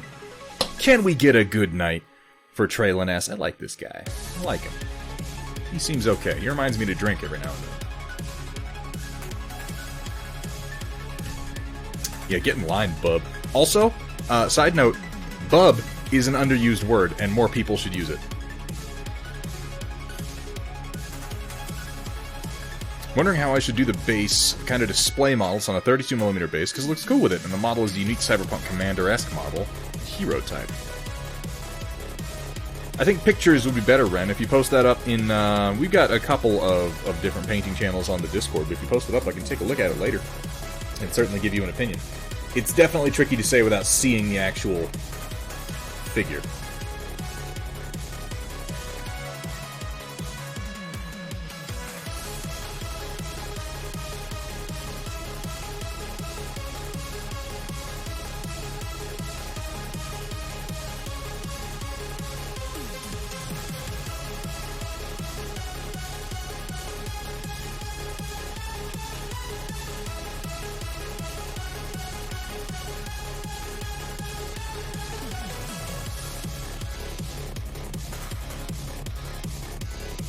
I'm feeling pretty good about this white armor. What do you think, guys? I don't think you quite get all the transitions that I can see because my camera's a little bit washed out, but eventually I might even have a good camera, who knows? Feeling pretty good about it, though. We can move on to the next one. Here at Thunderhead Studios, it's okay to be sloppy. Bonus points if it's white paint. Jabroni is a good word, but bub is also quite... I feel like jabroni gets used more now, though, thanks to It's Always Sunny in Philadelphia, whereas bub really kind of died with Wolverine.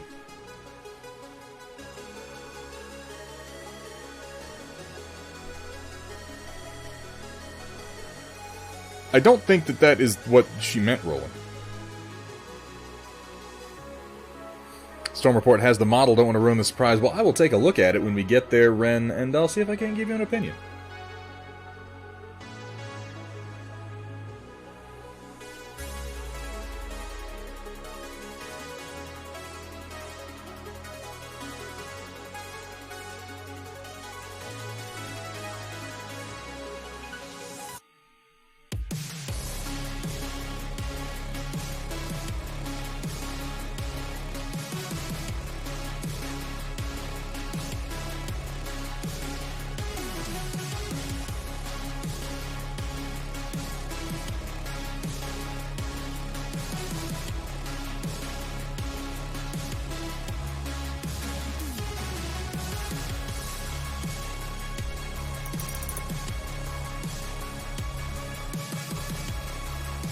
JST2SW. both his login password and his username. Welcome to the stream. Thank you so much for the follow. Welcome to the Storm Chasers.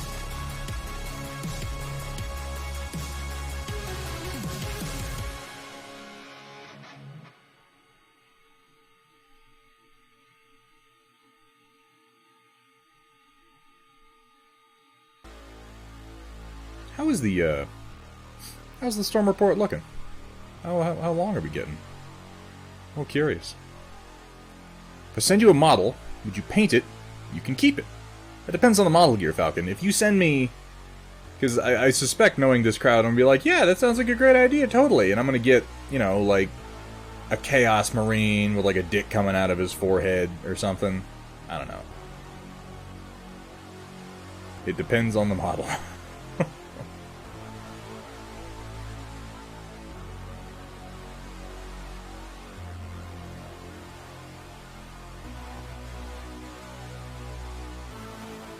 It's not that I don't trust you. It's that I don't trust anyone.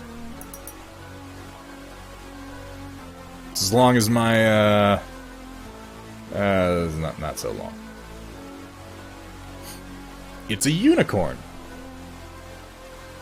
I have arrived. Oh, Mars to Pants is here, you guys. We can start the stream now. We've just been treading fucking water up until now.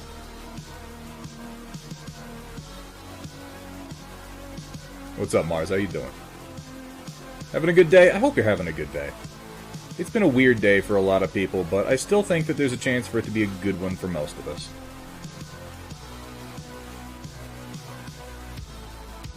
I've got a magnifying lamp on the way. I ordered it yesterday. I'm not sure how I'm gonna like it. I haven't used a magnifying lamp before, but I find myself, like, right here with my eye right on the model trying to paint so much. I'm thinking a magnifying lamp right here so I can paint in a little bit more of a relaxed pose and move my camera out a bit more. Might not be a terrible idea. I picked it up off Amazon, so I'm going to try it, and if I don't like it, I'm going to, you know, send it back, because that's what Amazon has reduced me to as a consumer. Buying it on a why not trial basis.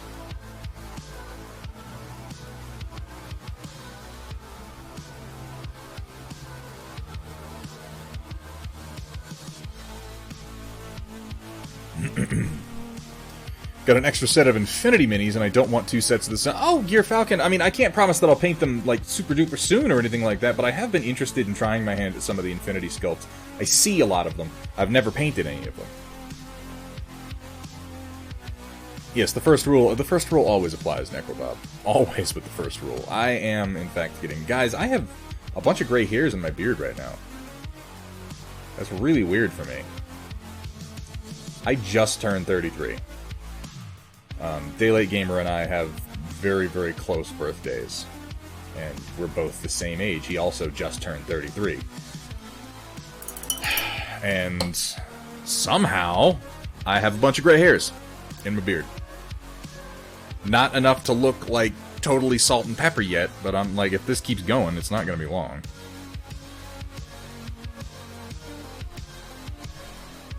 Is that a cool thing? Is that a good thing?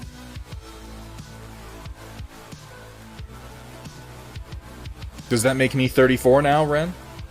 Is that how that works? Is my number of viewers directly correlated to my effective age?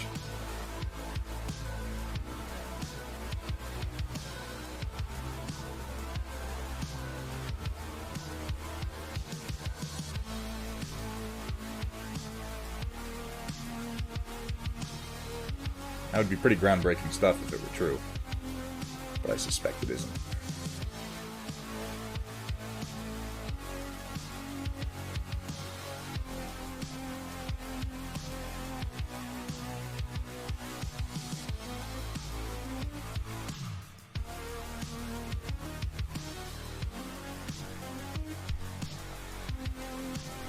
Puck Duncher, why do you gotta go making it weird, man? And you're like some fucking young sprat punk kid or something.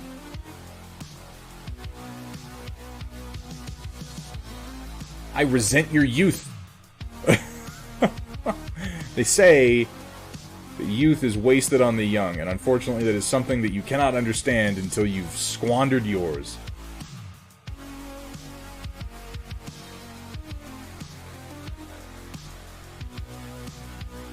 Roland, yeah, I don't want to blow smoke up your ass, Roland. You're older than I am, and I'm starting to get old.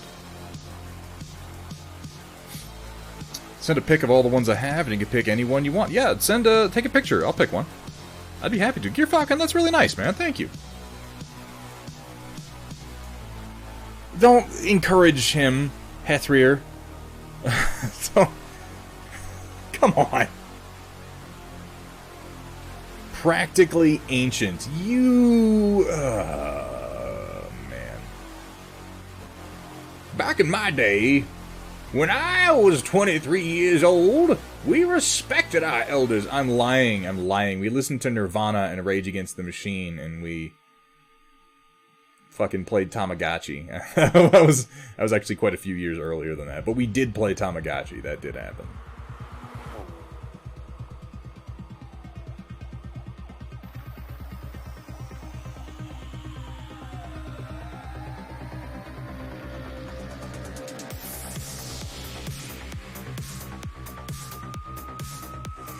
We were the generation that popularized the digital pet that we would just sort of beat and starve.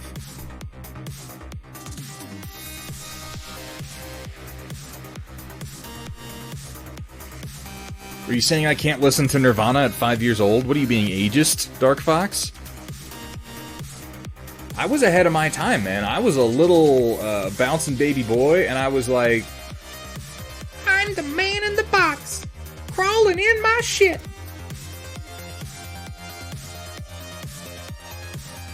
That is, of course, Alice in Chains. But still, I was.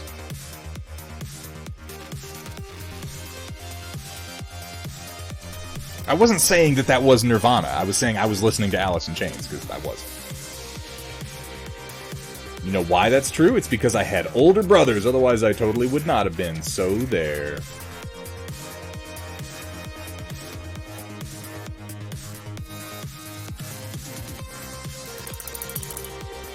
"37, get off my lawn." Really? Not a fan of Man in the Box? I mean, it's not like the bounciest, most fun song to listen to, but it's some quality Alice.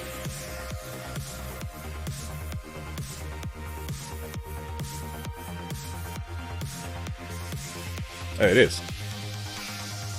Pokemon is incredibly dark when you think about it. That's why I believe, anyway, the Detective Pikachu movie worked so hard to sort of move away from the traditional Pokemon conceits. It was like, yeah, we are in a dark world of nightmares where we enslave these innocent animals and force them to fight, apparently to the death sometimes, for our amusement and to prove how cool we are. But there's totally this city where that doesn't happen, and that's where the movie is set.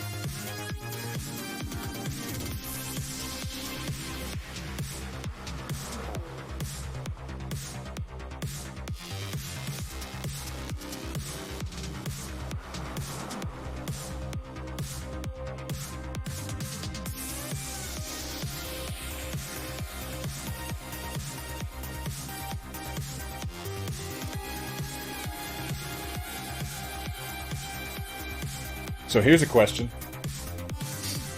Which edition of Pokemon was your first?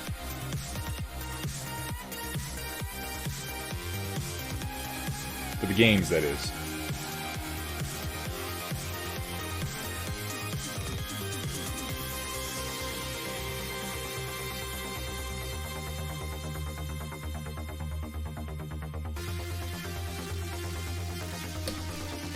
Lots of red and blues. Alright, alright.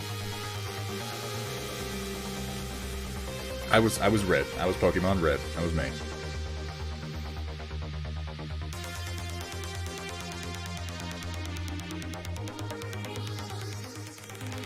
Do you remember the...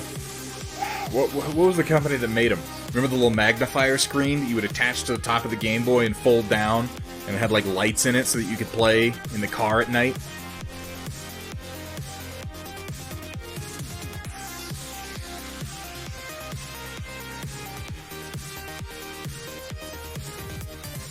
Back before we had lit screens.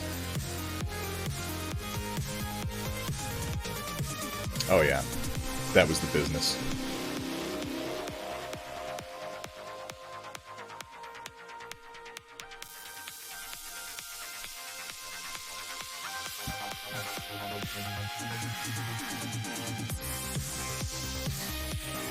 Okay, we've established that most people here, their first Game Boy Edition was that first generation of, their first Pokemon Edition was that first generation of Game Boy Pokemon. And that's all well and good. But I've got a follow-up question for you then. Starter Pokemon choice, which one was best? Go. I mean, I know the answer, but I'm curious what you're gonna say.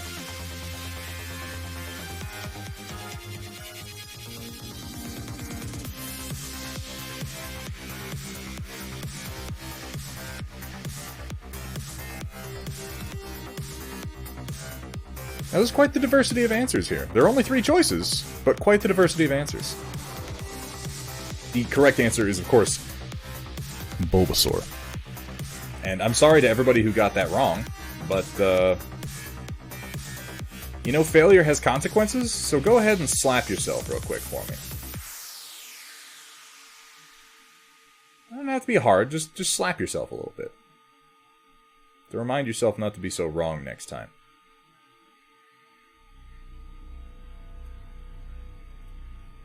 Terrible. You didn't even give an answer, Amax. You don't get to have an opinion. What's up, Orcrist? How you doing? Hey, Dark Fox, you around? Will you give me a shout-out for Orcrist Gaming?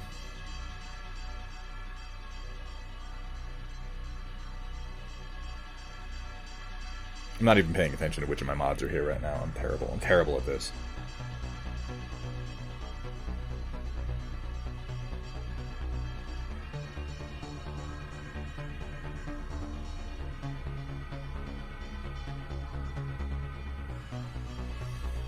Thank you so much. I have rights. Not many, but some. So, Amax, you've been running a brothel. Are you a madam now?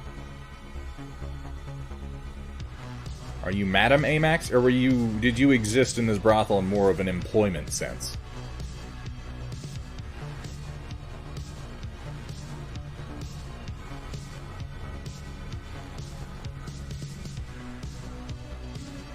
Mom's answer would have been Pikachu. Well, yellow doesn't count.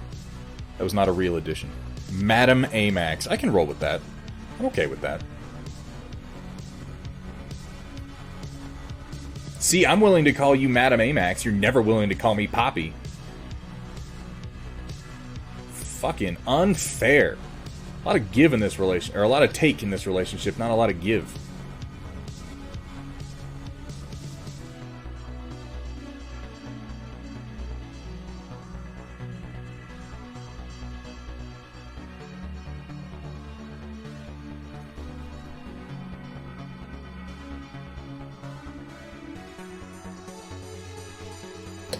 Big Pimpin' Amax. Yeah, I'd accept that too.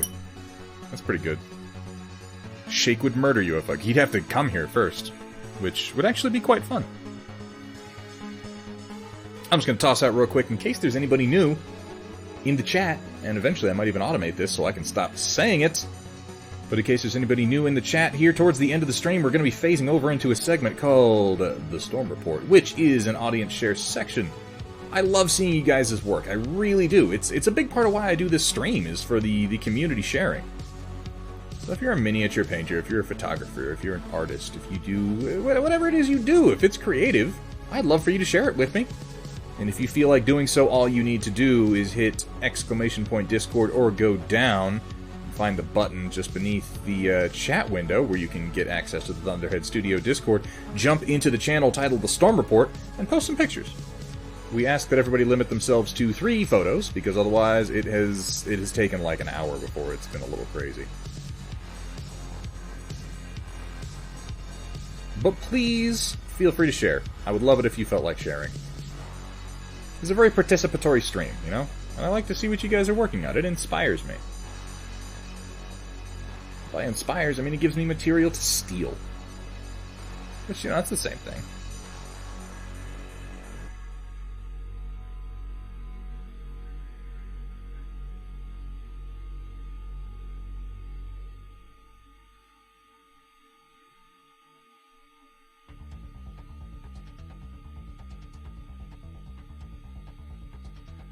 Theft and inspiration are just two sides of the same coin. Right? Apparently, CGL would have something to say about that. Yeah, or tops, as it were. 1-800-STORM report.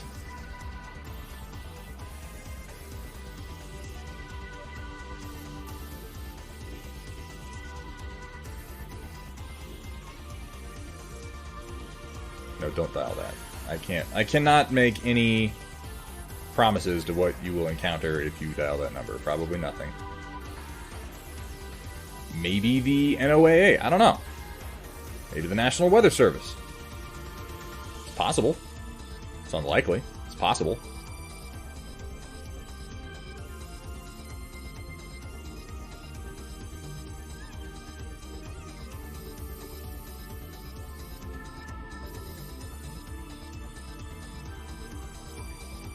Alright.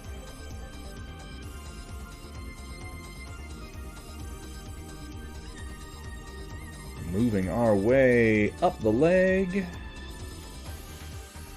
Doing some little hash marks, some little texture. These texture marks, I just make them up. Like, I just sort of like, I like the look of them, so I just make them up as I go. And every now and then I'll do something I like, and I just try to remember what I did, and then I try to repeat it on the next one. But there's no real rhyme or reason to them. In case you were sitting there thinking, how does he decide how to do these things? Randomly. Probably be the most correct answer.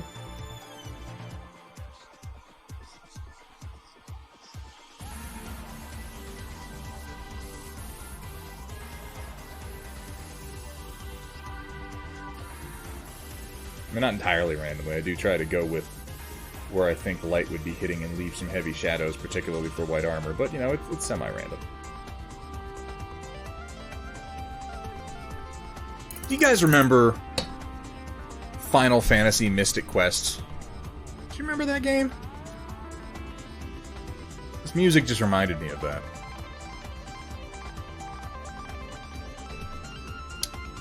Right?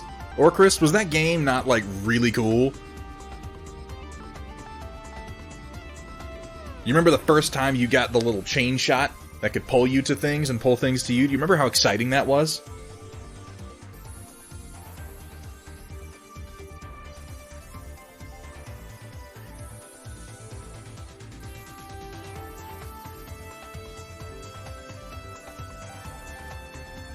Yeah, okay, that's true. There were a lot of funny little things like that in those first rounds of Final Fantasy games, though.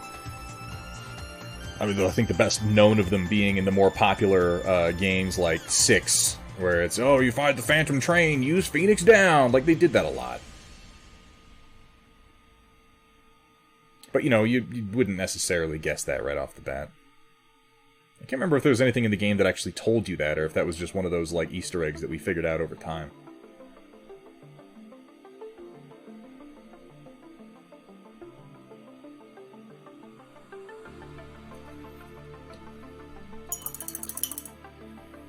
I need to refresh my white paint a wee little bit here. Like that there were no random encounters. Yeah, there were like, things on the actual, like, monsters on the screen that you would encounter. But they would have to, like, run around. Final Fantasy Legend on Game Boy. I had that one too, Vergata. I never got that far in it, but I was pretty young when I was playing it. And I'll be the first to admit that I've been terrible at video games my whole life. Like, honestly, you guys, for as many video games as I have played in my life, you would think that I'd be better at them. But I'm not. I suck at just about everything.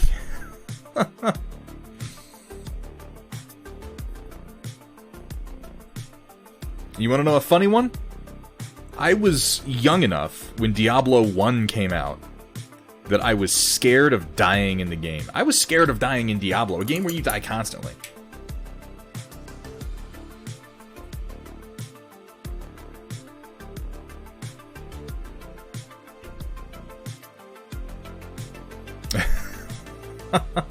It's a scary game.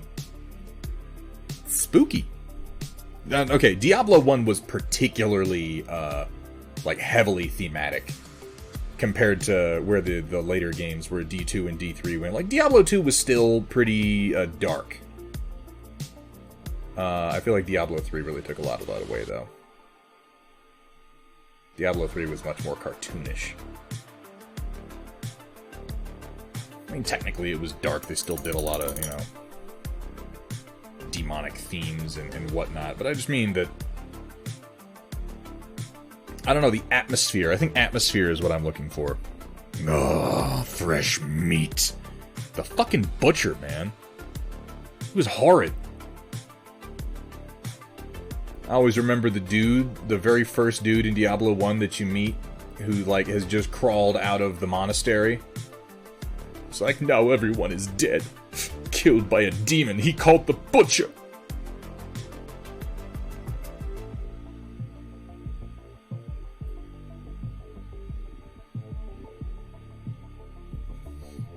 I did appreciate some of the callbacks in Diablo 3 when you went to the, under the cathedral in Tristram. I liked some of the callbacks in that. That was kind of cool.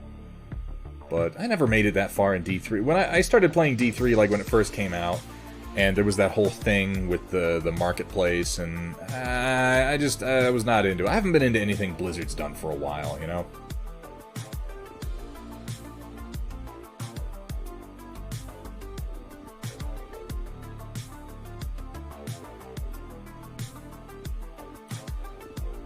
They Hunger for Half-Life. Dude, I totally remember They Hunger. I remember because I got it in, like, what magazine? What magazine was it? There was a magazine where they sent out a CD with They Hunger.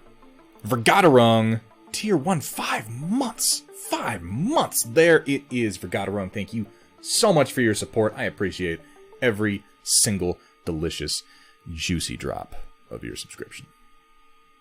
Is that right? Is that a good description? You know what? Let's move on. Let's pretend I didn't say that. Game Informer. It was PC... It might have been PC Gamer. That sounds right.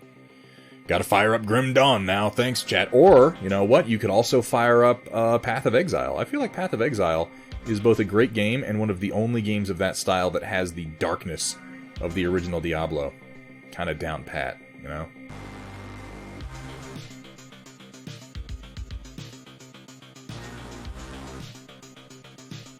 Path of Exile is dark. Like, real dark. Disturbingly dark.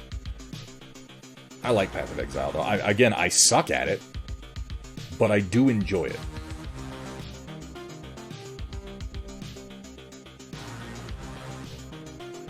Oh, you clipped that for me already, did you? Oh, thank you so much. Thank you so much for helping me to remember that weird moment.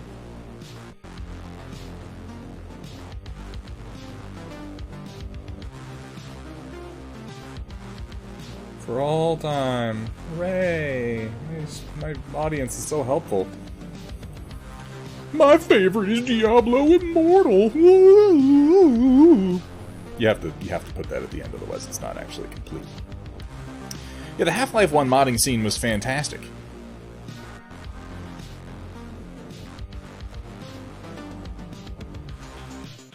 Yeah, okay, so I have a pattern with Path of Exile, Carbonic, and it's similar to what you're describing in that I'll get into the game, I'll think it's really cool, I'll start to develop, you know, my skill composition, I'll start to develop a reasonable character, and then it'll get too complicated, I'll get distracted, I'll go do something else for a little while, I'll come back to it in a week, and I'll be like, I've forgotten everything, and I drop it.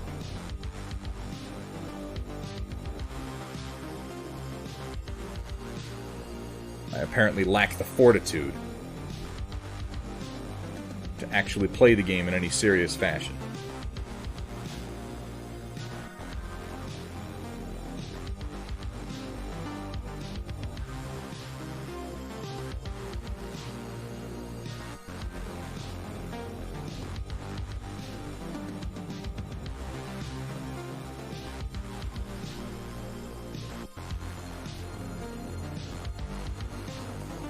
It's a good game, though.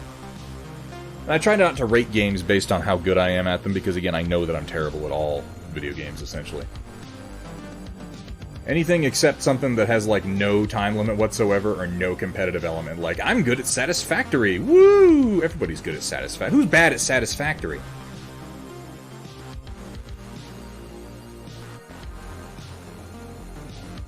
How is it even possible to be bad at Satisfactory? I don't think it is. One of the, like, every now and then a multiplayer game will come along, though, where I actually, for whatever reason, get kind of good at it. I was decent at the multiplayer for Titanfall, both 1 and 2, but I think it's just because I love mech so much that I was determined not to suck at it.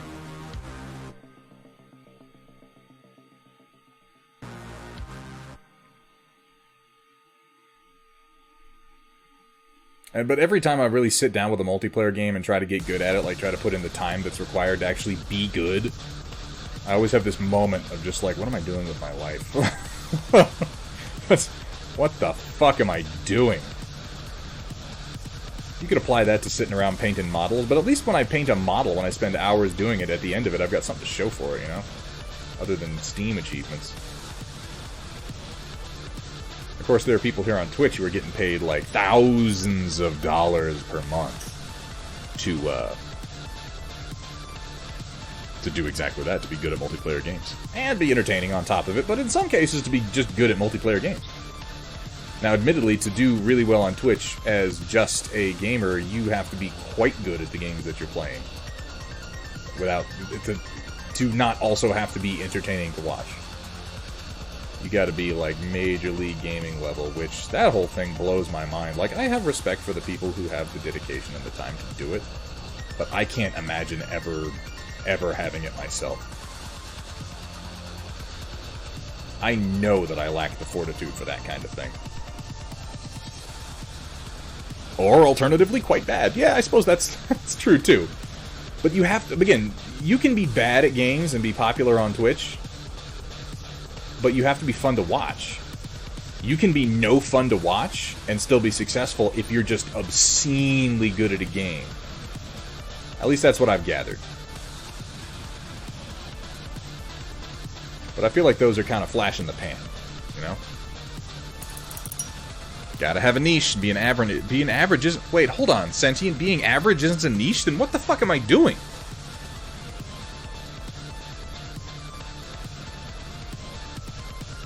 I don't even know what my niche is.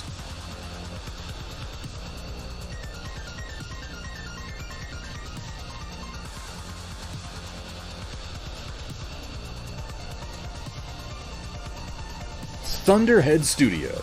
Being okay at stuff since 1987.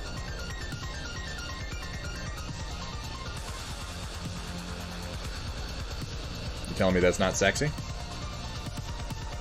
Thought it was.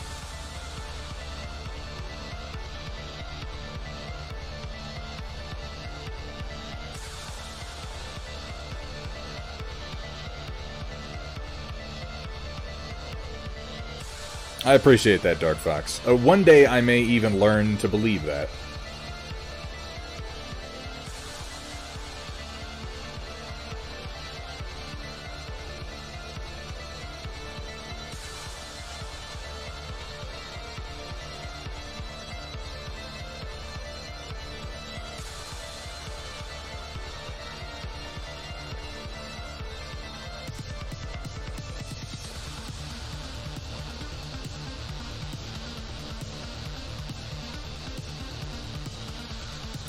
SC2 streamers, for example, tend to be boring people. I don't mean to insult anybody, but I feel like SC2 players tend to be kind of boring people.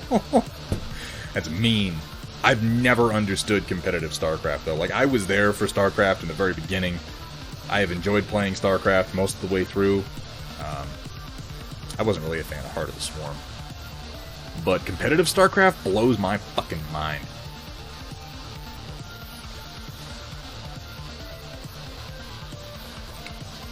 Oh yeah, Roland, I saw that video. I don't remember who that girl was, because I don't, care.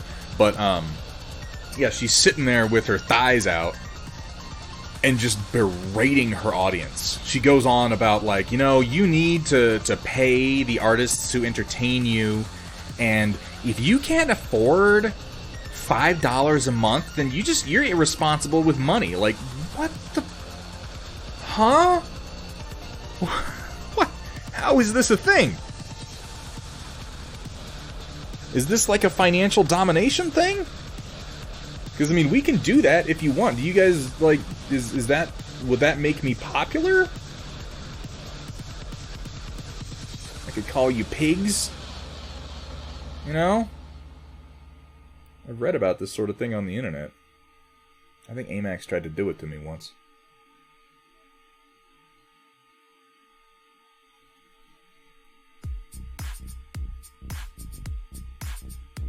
Wait, Roland, what?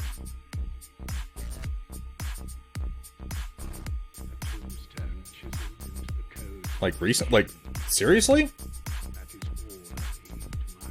Recently? Now? Are you fucking with me, or did that actually happen?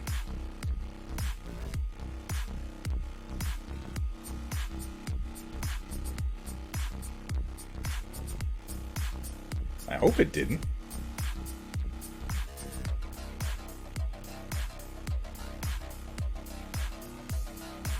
Like a couple months ago, really?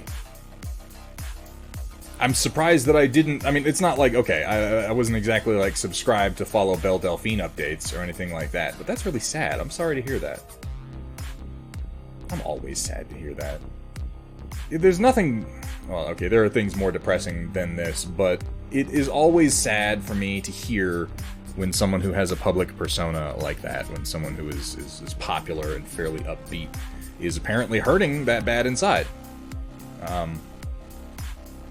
I don't want to say I understand it, because I wouldn't claim to, you know, understand the pain of a person who chooses to do that. I feel like that's minimizing it, but I can certainly understand putting on a cheerful demeanor when that's not how you feel inside. I can understand that. But damn. I'm sorry to hear that. Yeah, Gamer Girl the Bathwater Gamer Girl is who that is.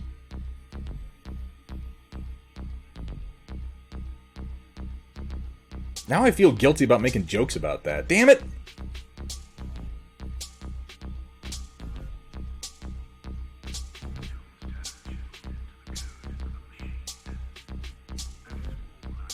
I mean, I'll live.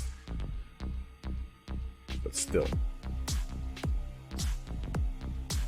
I hate when I hear things like that. Selling that rinse water? Yeah, we're gonna sell some paint water. It's, you know, good for the gums.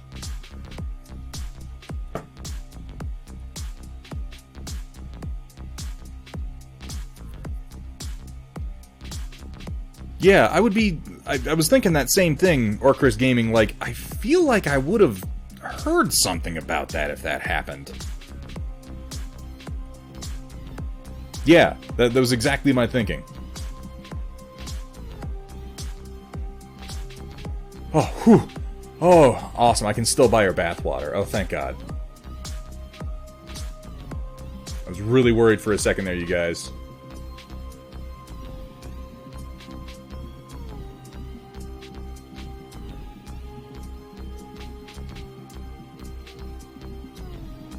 Okay. Roland and his bullshit is what this comes to know. I'm just kidding.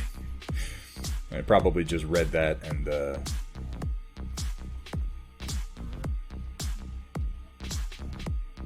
it needed a little bit of fact-checking. But it's always, when you hear stuff like that, it's always good to fact. Like, I always fact-check when I hear, oh, such and such celebrity died, because so many times that's bullshit. So many times that somebody posted it to get some clicks, you know? She was, however, arrested. Was she really?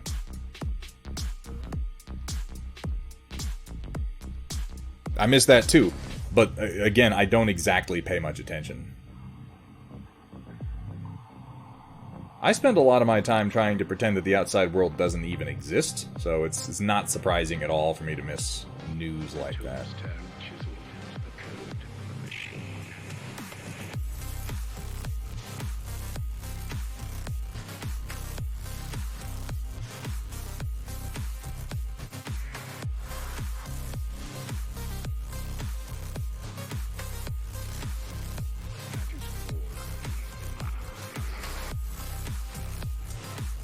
I really do live a fairly insulated lifestyle. By choice. Like, I expose myself to online news and whatnot plenty. Mostly gaming news. But, I'm fortunate enough at this point in my life to not really have to interact that much with the outside world on any given day unless I choose to.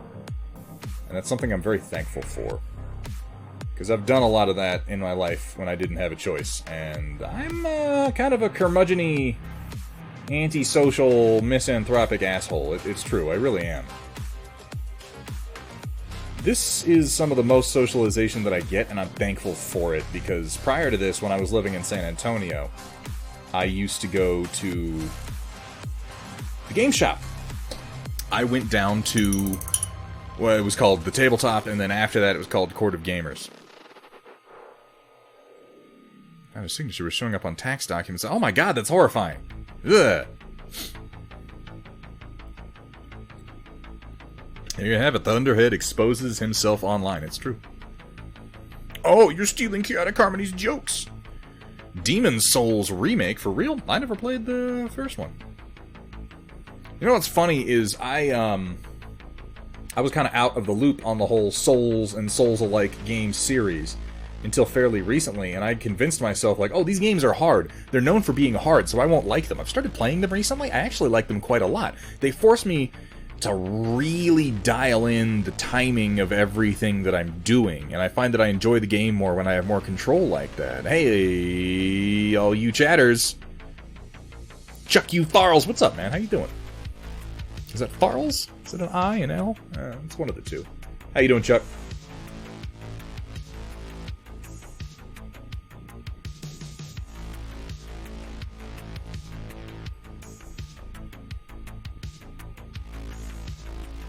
Yeah, I mean, that's it, Orcrist, and that's what I realized about them. I told myself, oh, these games are known for being really hard, and so I never played them. And then I started playing them, and I realized it's not that they're not hard in the way that you think of unfair games as being hard. They're exceedingly fair games. You just have to do everything on purpose. Any move that you make needs to be something that you chose to do and you did with a reason, and that, I consider that to just be rewarding. And I've started getting into them now, and I really quite enjoy them. And I feel like I've missed out on, you know, years and years of this. But at the same time, I'm benefiting because I'm getting to play these more refined versions of games that were very clunky when they got started. At least it's my understanding that things like the original Dark Souls are now considered to be fairly clunky by modern Souls-alike standards. They're certainly unforgiving, but that you know, there's nothing wrong with that.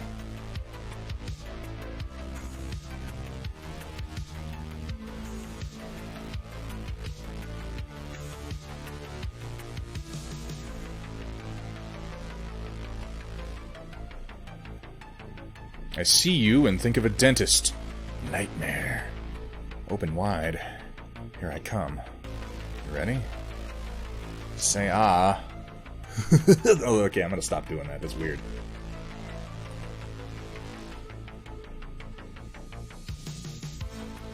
The Surge, yes. The Surge, I haven't finished it. I still haven't finished it.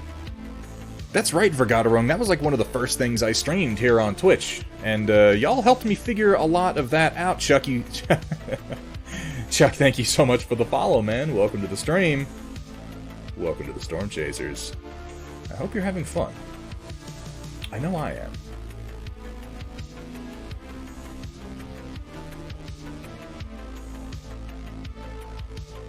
And yeah, The Surge is actually one of the first Souls-alike games that I really got into because of the subject matter, and because I really dig cybernetic body horror.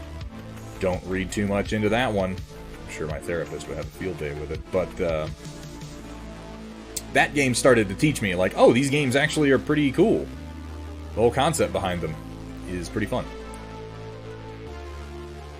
So, you know, I'm only like 10 freaking years behind the times, no big deal.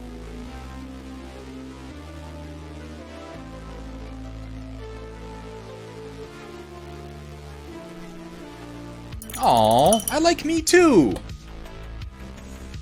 The Surge 2. Now, okay, I'm not as into The Surge 2, Ren Momo. I've been playing The Surge 2, and it's not that it is a bad game.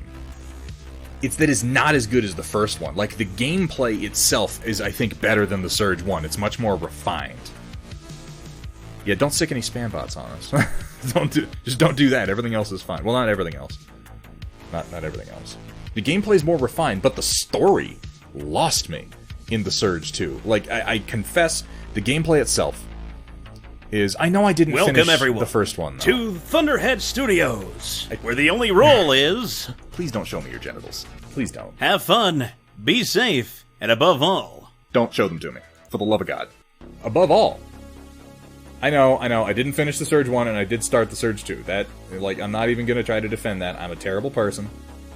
And, I probably deserve I suppose you could just go ahead and glorb that paint on anywhere. It's not like anywhere. we're trying to get inside the lines or anything. This is like your only contribution in a while, Ocoral, is to come in here and berate me.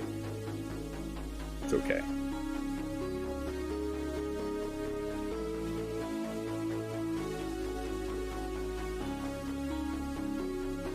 But The Surge 2 was on sale, so I picked it up and I started playing it a little bit.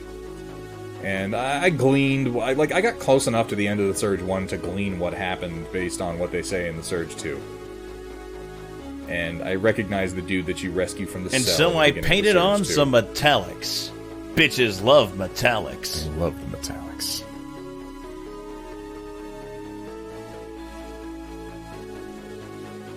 But, oh, you lost interest after Blizzard. I mentioned Blizzard for like a minute. And then we moved the hell on. Come on, man. What was that? Somebody just suggested Remnant from the Ashes? Well, somebody tell me about Remnant from the Ashes, because I keep looking at it and thinking to myself, this looks kind of cool. But then I get distracted. I'm very easily distracted, if that's not clear yet. Is it something I should be paying attention to? If I enjoyed The Surge?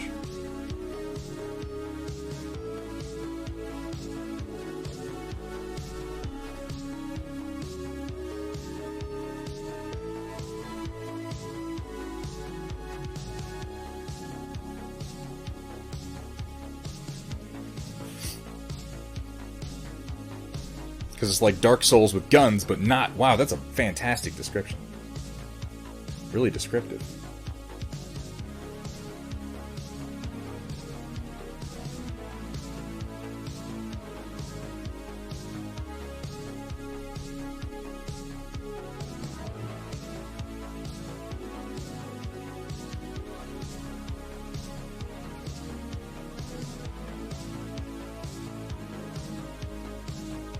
I think I watched one stream of somebody playing it, and it looked compelling. And now that I know I actually enjoy the Souls-alike style gameplay, I played Jedi Fallen Order and enjoyed it, and it's Souls-alike in air quotes. It's, as far as I understand it, much more forgiving than most of those games, but it has, you know, similar aspects to it. Yeah, I enjoyed that one. I dialed the difficulty up on it. But it was fun, and I'm looking forward to them releasing a sequel to it. Yeah, please do, Ren. I'll take a look. Like Skyrim with guns! Oh, so it's like one of any number of Fallout games. Are you able to use a smartphone as a webcam? Gear Falcon, it is my understanding that that is definitely something you can do. I would look up YouTube tutorials. I am under the impression that a lot of people actually do that. Particularly now, what with all the price gouging going on for webcams.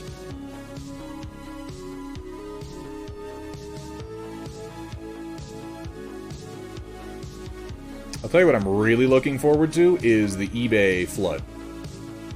I feel like, and I could be wrong, but I feel like as things open back up and cameras become more available, there's going to be a bunch of people who during the lockdown were like, I'm going to try streaming, who just stopped. And a bunch of webcams are going to hit eBay for cheap. And I'm looking forward to that. I'm going to stream my horrible painting. Do it! Do it, Gear Falcon! I'll watch you paint.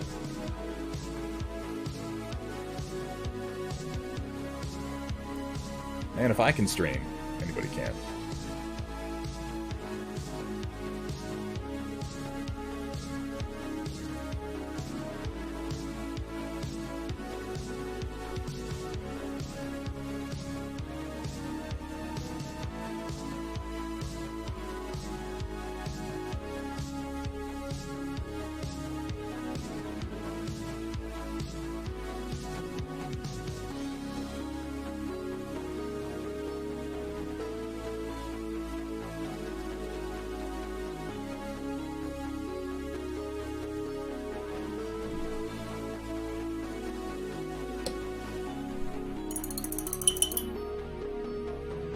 I don't know if you know when I sleep, Gear Falcon. I have a weird schedule, my man. Streamcam has been treating me pretty well. Has it, Verg? I'm glad to hear that.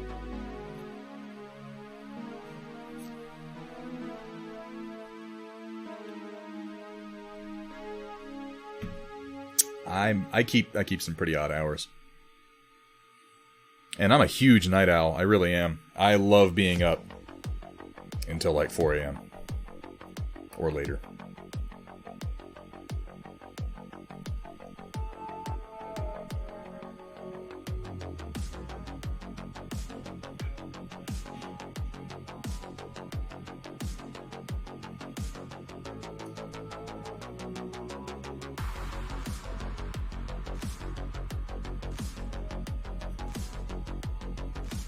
Get this hand plate here. I'm sticking with the purple for these ARC Troopers, by the way, and these are the ones that I'm calling them Storm Chaser Squad, and we are gonna have some point redemptions. When watching Thunderhead stream, you may feel the urge to do the cha-cha, because he likes to slide it to the left, and then slide it to the right, and then hold it off screen entirely. Come on, Thunderhead, put it back on camera. I do it just to fuck with you, too.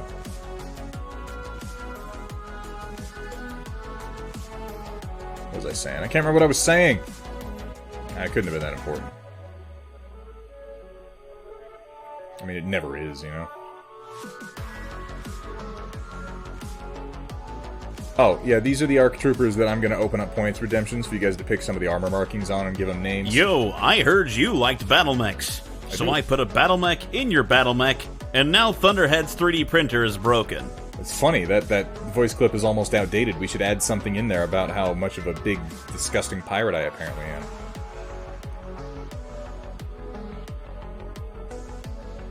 Fucking Catalyst.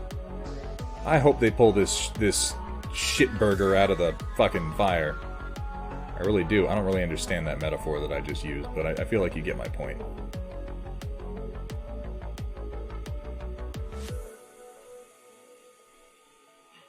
Is that a metaphor? I think it is. Here at Thunderhead Studio, we specialize in turning your shame into more shame. Yeah, pretty much constantly.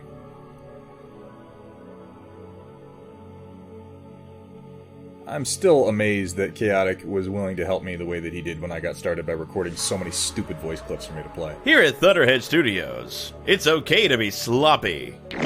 Bonus points if it's white paint. You guys having fun over there?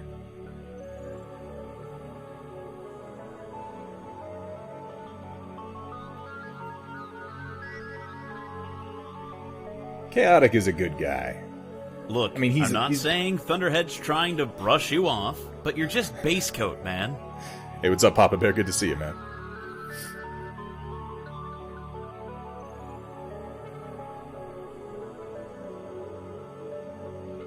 Papa Bear, who probably got somewhat a hit with this too. Papa Bear, you had some stuff up on Thingiverse, didn't you? Oh, you can lurk. That's fine. Enjoy your lurk.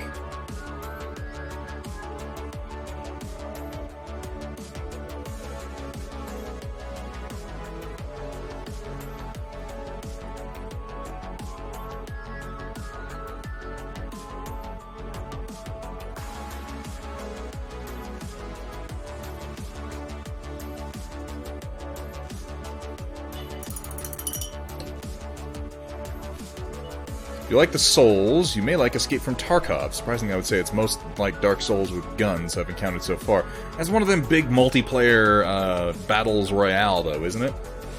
Those games, the last battle royale I played was DayZ, and man, I had some bad times.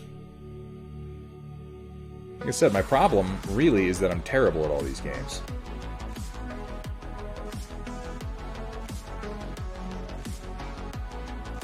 It's not? I thought it was. Oh, Kursala, most of it got taken down. Most of my Thingiverse offerings got taken down. I got most of them put back up today with slightly different tags and names. So, you know, nothing was accomplished ultimately except to irritate me and rob me of a few hours.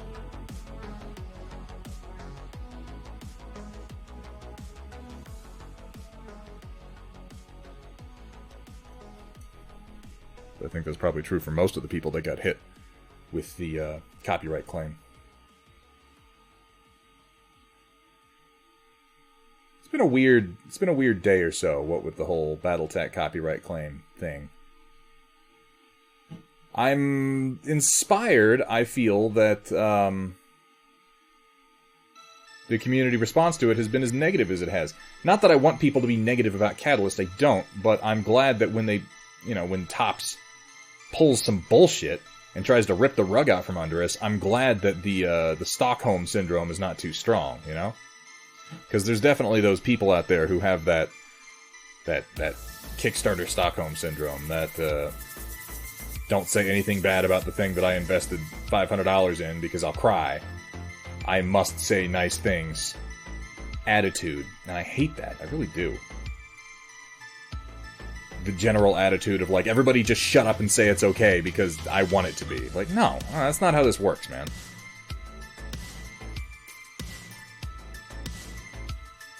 Yeah, I'm not gonna bother with supporting them, Gear Falcon, unless something changes, Trust Kill 11. It's funny, we were just talking about killing Trust. Thanks so much for the follow, man. Welcome to the stream.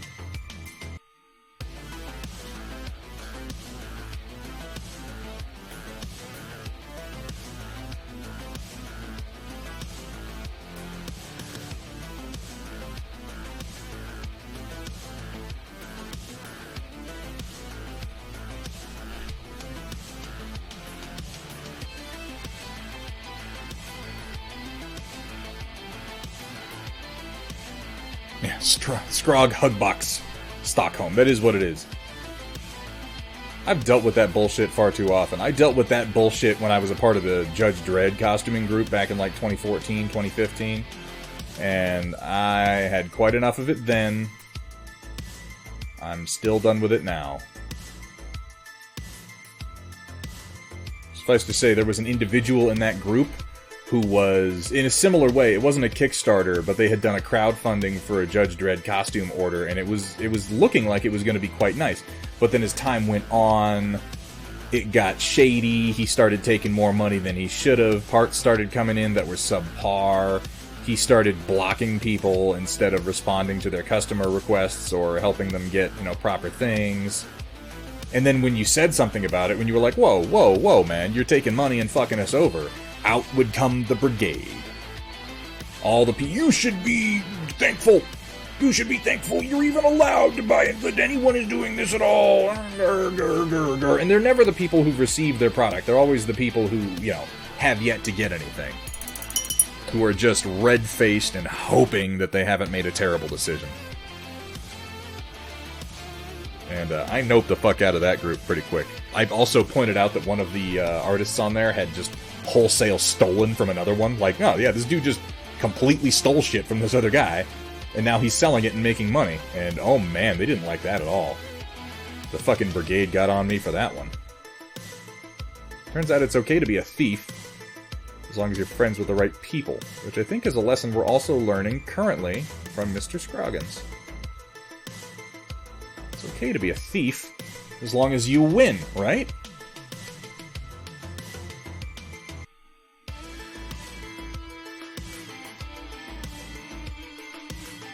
Yeah, it reminds me a lot of the whole Star Citizen thing.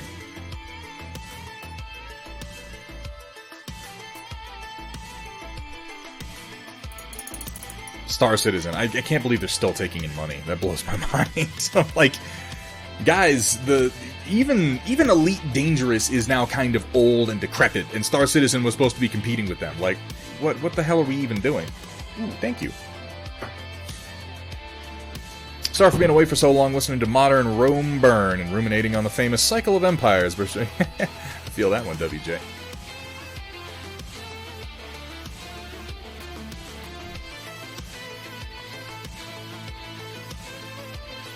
December 2014. Oh, how time flies, huh?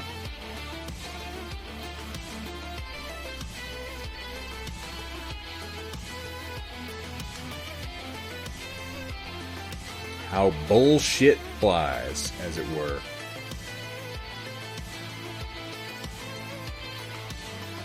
Ooh, that's not the prettiest highlight. Oh well.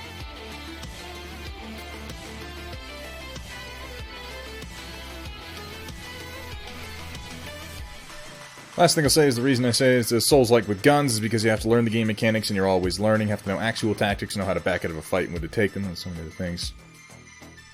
People just don't get Tarkov, yet say they know things about it. See, I didn't know that, Ren, and I got a completely different impression from Tarkov, so maybe I do actually need to take another look at it.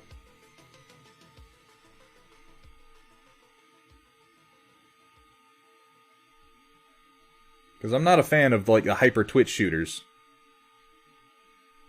Where, like, you get somebody dead to rights and you start shooting at them and they just start going back and forth real quick and they start jumping and you're like, wait, how the hell am I supposed to? And then you get shot in the head. Like, I hate those games. Submissions closing at the usual time about an hour from now. That's what I'm planning on, White Wolf.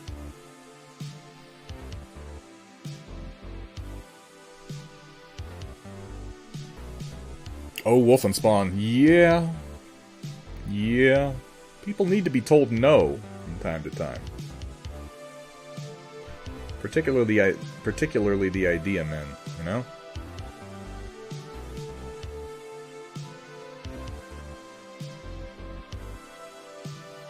I maintain that one of the worst things that happened to Star Wars in its entire history was people losing the ability to tell George Lucas no. Yeah, I'm holding in a sneeze. Sorry. Okay. We'll live. I'm taking forever to paint this shit today. I'm just going real slow. Real easy.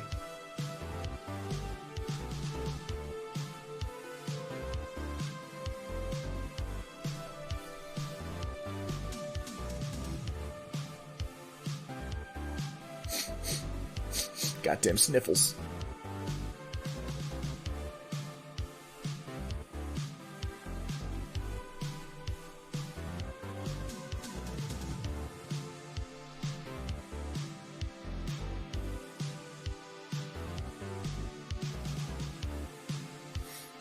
Okay, yeah. I'll see you in a bit, White Wolf. Should be here. Unless, you know, my house explodes or something, which, I mean, could technically happen.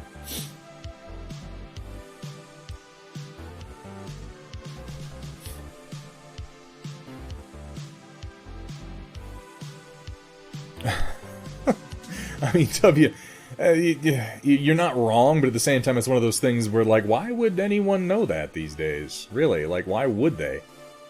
It's really, like, you're not wrong, but we're a service economy at this point, man. And it's not like the individual consumer chose that. We all sort of chose that through the Adam Smith's invisible hand. And so we have people who are adapted to living in a consumer-driven service economy. And, I mean, I've had running water my whole life, you know? I don't think there's anything wrong with it. I don't think everybody needs to take up being a fucking Boy Scout, but I agree people could be more thankful for it. But that's neither here nor there. That's all supposition and hooey.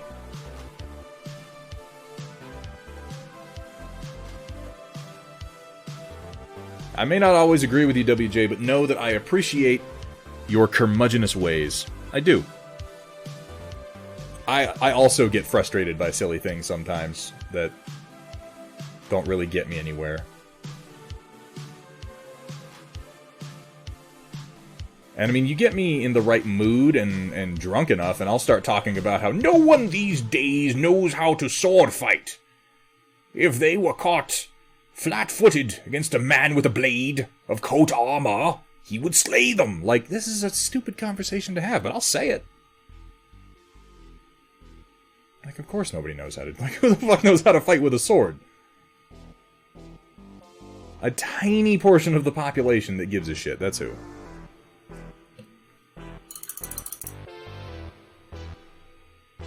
Oh, that one really upset me for Gotta Run, because I may not have gone on about it yet in this stream, but System Shock and System Shock 2 are among my favorite games ever. There is not supposed to be a Grassland Set 1 and Desert Set 1, because those maps have no hills on them. There's only 2 and 3.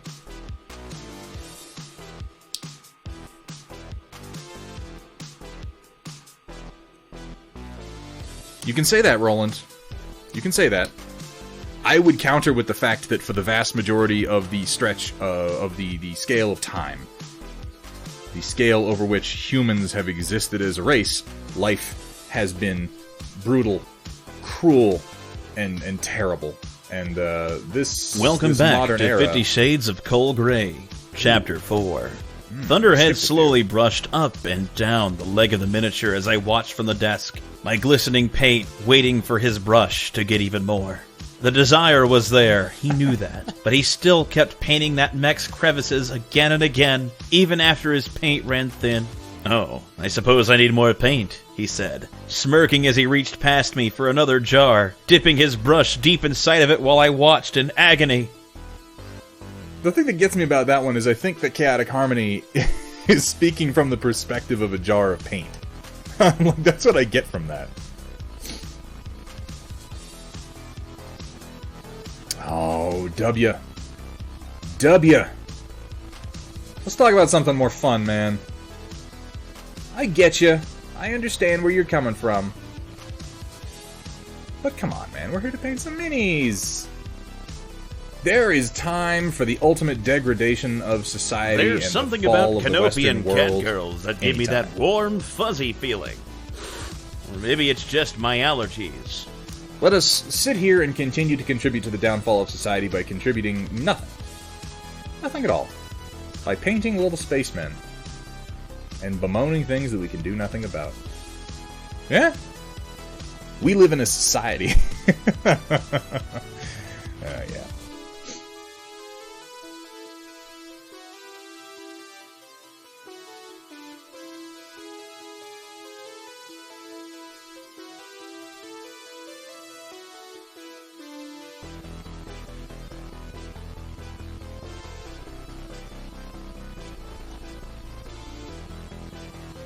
I do wish that we would see something out of any of the several System Shock projects that got started, because I really did love those games.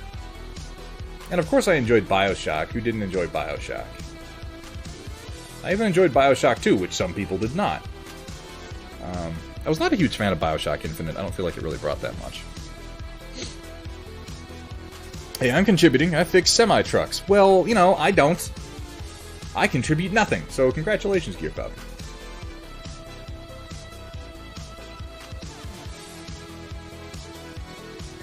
I'm the worst kind of citizen. I'm the one who's like, you know what? I did my contribution. I am done. Fuck y'all.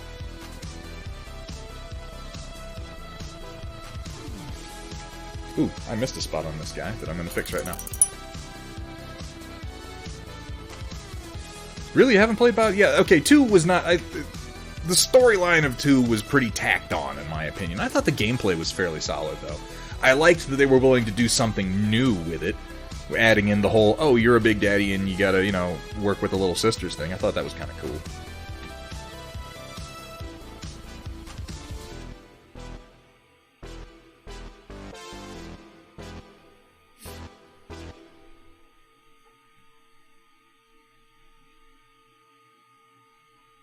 Are we talking about Infinite? As 3? Infinite didn't grab me for whatever reason.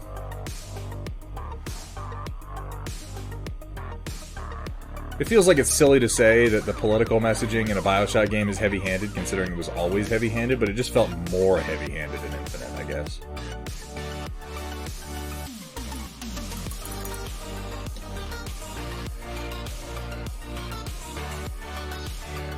Infinite? I don't think I finished it. I think I got most of the way into it and then kind of lost interest. You'll find that that happens to me a lot in video games. Excuse me.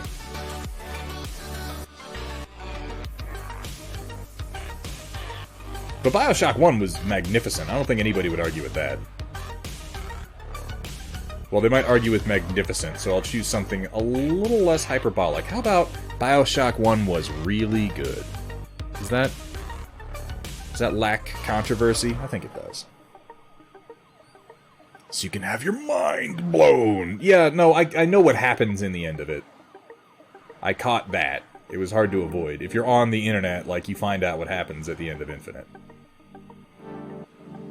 It was, you know, it was okay. Hooray for twist endings. And vague connections. So I got a question for you guys, chat. Those of you out there playing video games, painting models. Who is psyched? And this is like, I realized before I ask this is the dumbest question.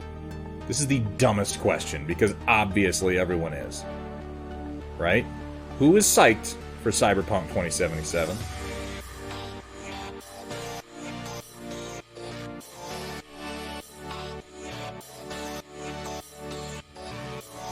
Yep. Yep. Yep. No, WJ, I feel you on that one, man. I hope it's good. Because it is entirely possible that it comes out and it sucks. Like, we have to acknowledge that. I don't think that's going to be the case, though. Of course, I'm one of those Witcher 3 fanboys. Like, I fucking love The Witcher 3. And, I don't know what would have to happen to CD Projekt Red to fuck it up, but here's the other part of that. I've been around long enough to have felt that way about Blizzard. You know? To be like, it's Blizzard, it's going to be good. They would never mess something up. And look where we are today. So...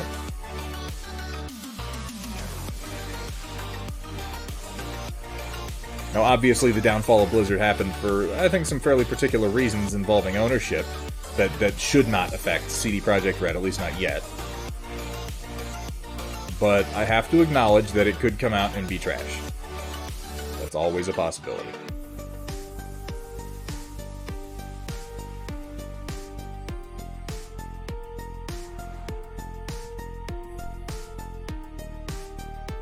Oh, I should think... Well, okay, Nanotanks, but... How can you have a cyberpunk setting at all that isn't heavy on political messaging? Like, the very nature of the setting of anything being cyberpunk is, in and of itself, a political statement. Yeah, I keep seeing those too for Godarong. I don't know if they're for a game or if they're just a line. They're definitely sweating the Cyberpunk 2077 look. Facebook keeps advertising them to me. I'm not really sure what they're from.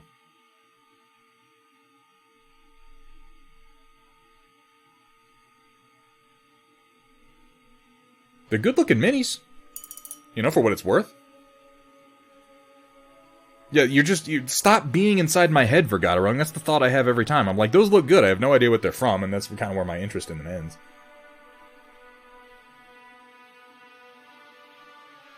I guess I could look, but, you know, that would require minimal effort, and do I really want to put that forward? Like, if I start putting forward an effort, then people are going to start expecting me to try, and, yeah, I don't want that.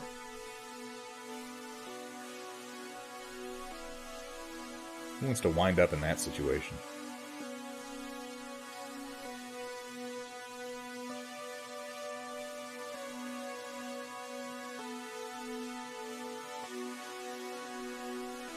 Yeah, this is taking me way too long to do. Oh well, it really doesn't matter. I try not to rate my paint jobs on how long it takes me to do them. I'm never really trying to speed through anything. I'm here and I'm painting, and that's the whole damn point of this stream existing. The whole point.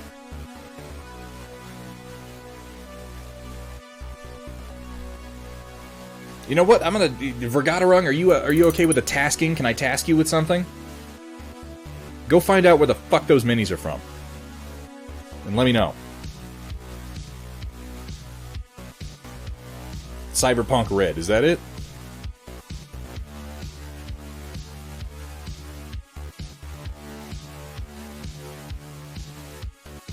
I feel you on that one, WJ. I mean, the thing is that doing a political message does not inherently make what you're doing good. You can have a political message and be shit at stagecraft and make a show that nobody wants to watch.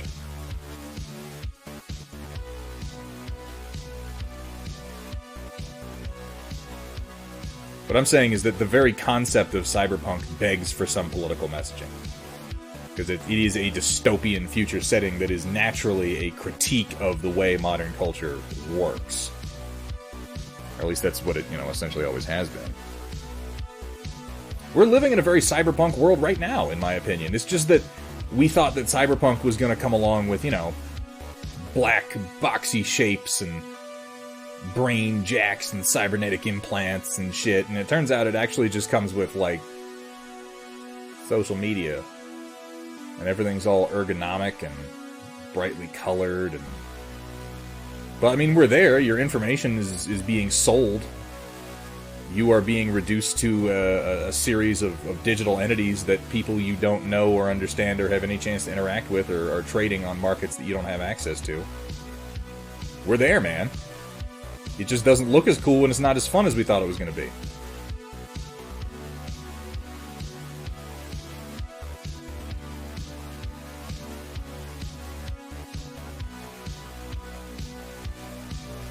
And that's really the part that gets me, is that it doesn't look as cool, you know?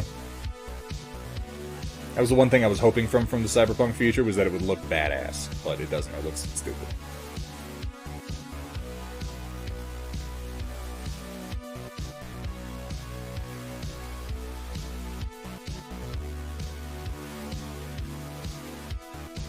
Yeah. Where's my giant fucking ziggurat? Bunch of rounded, safe, sanitized shit. Have you guys seen, what's the show? It's an anime. I should really be able to think of it offhand. Psycho Pass. Did you guys ever see Psycho Pass? I'm gonna say Psycho Pass Season 1, because I did not like Season 2 at all.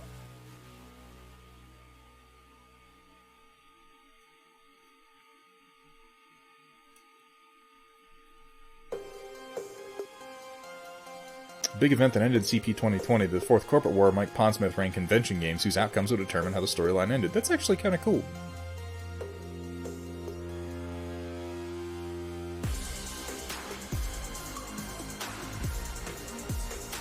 Well, Psycho Pass is a very, very cool anime.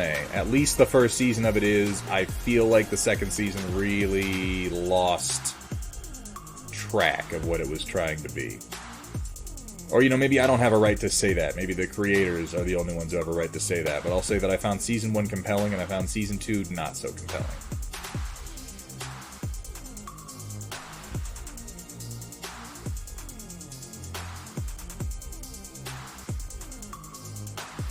But Psycho Pass has a lot of those modern cyberpunk elements to it. One of my favorite things that I thought of that made me think of Psycho Pass just now is you're mentioning how everything's all rounded and safe.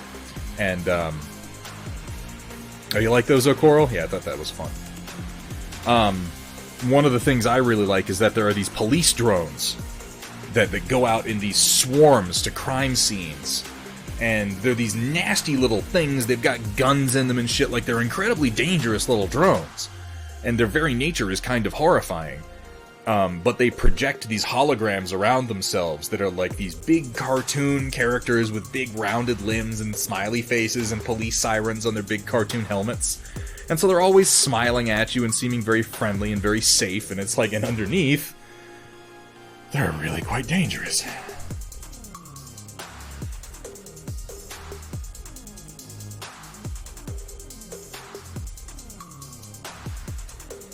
But then the whole premise of Psycho Pass was that everybody had to be essentially calm at all times. That they had managed to breed a generation of people who didn't really know how to handle negative emotions or upset. Because every aspect of their lives is carefully curated and their moods are monitored because they are their legal status.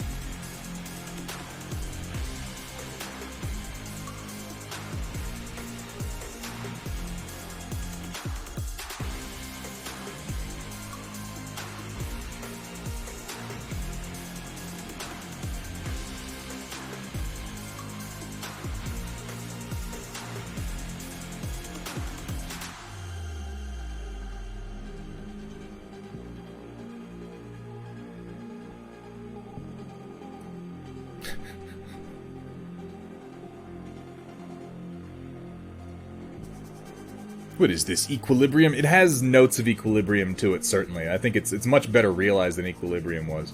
Equilibrium is a fun concept, but it was ultimately kind of just an action movie. Don't get me wrong, I like Equilibrium. Psycho Pass goes into the particulars of it quite a lot more. And I don't know that people are medicated in Psycho Pass so much as their moods are just constantly monitored. Like, you can legitimately be put into rehabilitation, taken away from your home, just for having a consistently bad mood. Because you're dangerous.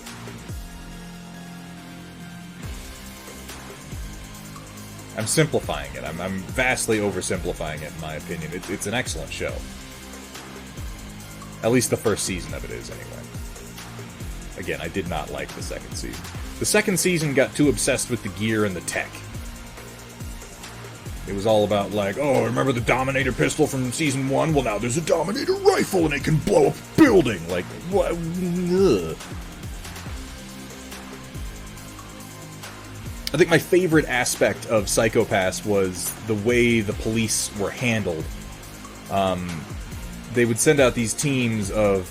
they had another word for it, I can't remember what it was, but basically thought criminals. Because they, you know, were already kind of violent, and they were the only people who could do this sort of job. And they had these weapons called Dominators. And the Dominator is a handgun that, first of all, its power level is really quite terrifying. And when it shoots you, it, like, blows you up like a meat balloon. Which seems unnecessary, but it looks cool. And, it also has a stun setting. But the nature of it is such that the enforcement officer points the Dominator at the criminal, and it reads their Psychopass level from the, well, it reads their Psychopass level right then and there, and it sort of reports this information back to the central server, which is this system. It's Sybil is what it's called. And Sybil then sends a signal back to the weapon determining the enforcement mode of the weapon. And if your Psychopass is above a certain level, it will kill you, and if it's below a certain level, it will stun you. But the effective, the effect rather of this is that the only decision-making that the officer makes, actually, is they take the weapon and they point it. And what happens when they pull the trigger is entirely automatic. It's determined by a system that they have no control over whatsoever. I thought that was an interesting notion. The only human interaction, in whether these people live, die, or go to prison, is whether the weapon gets pointed at them in the first place.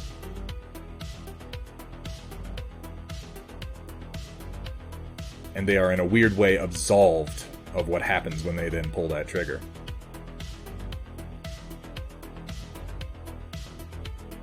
I gotta paint this codpiece now.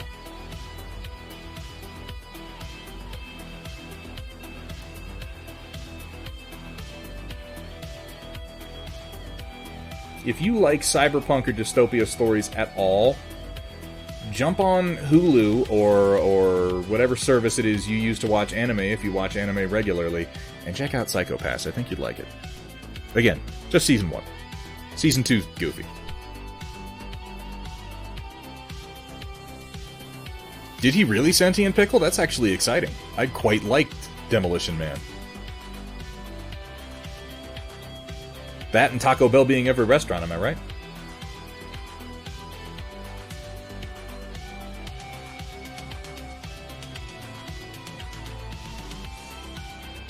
And the toilet paper shortage, let's not forget that. Earlier this year, we were all laughing at the fools who don't know how to use the 3 seashells.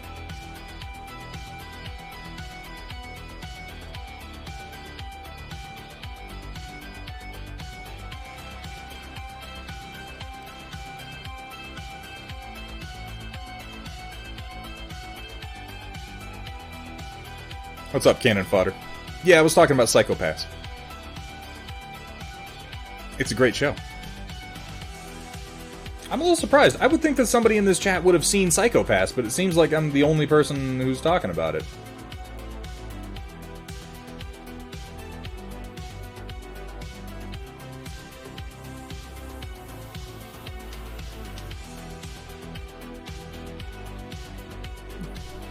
Oh, you don't know how to use the 3 seashells, Kursala? Hey, guys, Kursala doesn't know how to use the 3 seashells. Yes. Manro, you did well, because Psycho Pass Season 2 was not good. In my opinion. Well, I don't know. People liked it, but I did not.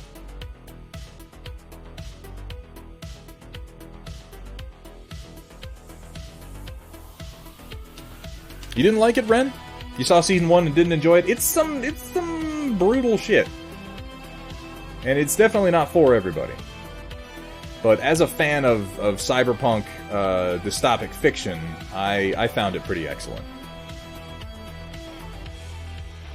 Except for the scenes when the bad guy's like, ha ha ha, I'm so smart, let me name drop 12 dystopian authors. Yeah, and I felt like, Mars to Pants, I really felt like Season 2, it just got too lost in the weeds. Suddenly there was a Dominator rifle that could blow up half a building, and I'm like, wait, why does this weapon even exist? Well, it exists because they were like, people think the Dominator's cool and we need a rifle version of it. That's the only reason that anybody made it. And that is not a legitimate reason to do anything, in my opinion. It didn't serve a purpose within the narrative. Except to be big and cool looking. It's not strictly wrong, but the rest of the series had sort of set itself apart from that. Admittedly, the Dominator was always abnormally gigantic and brutal. And I always felt like exploding people was maybe a little bit harsh just because they were upset.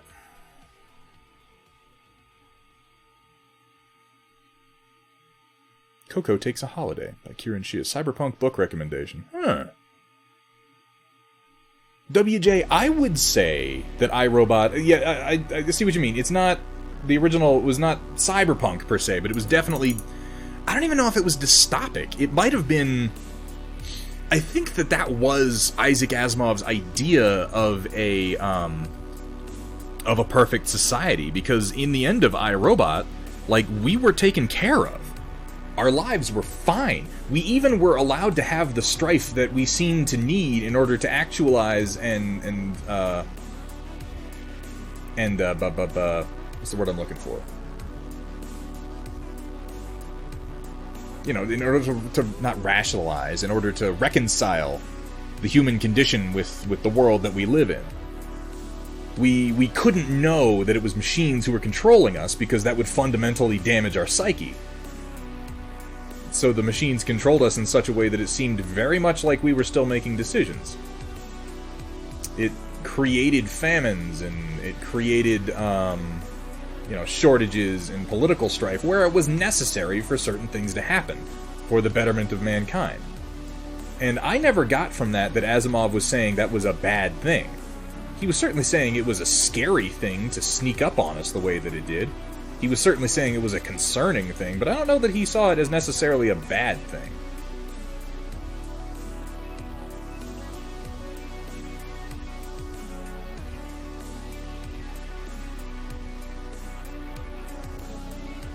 It's like he recognized that humanity needed to be taken care of by some type of parent figure, but the one thing we couldn't do is know that it was happening.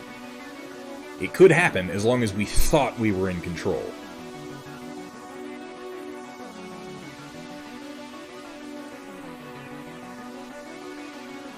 Yeah, and I think that's just up to your interpretation. But I think that that's the hallmark of truly good fiction, also, WJ. And Asimov was a truly fantastic writer. Not quite Ren Momo, we've got, about 20-30 minutes, and then we'll be getting over into the Storm Report.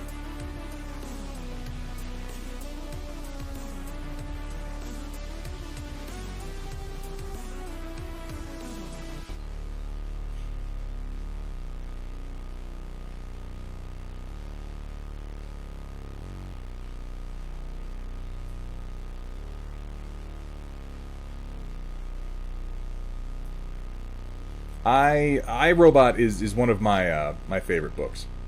I'm a big Asimov fan, though. I go back and reread the Foundation series periodically. And see, I think that's part of it, too. If you read Foundation, you also get a similar thought from Asimov, that what humanity really needs is an omniscient caretaker. If you anchor the fox, you're gonna get stuffed in a box.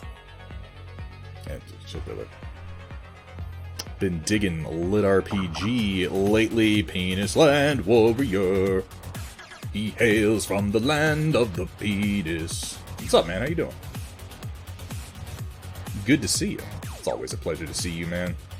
Always a pleasure.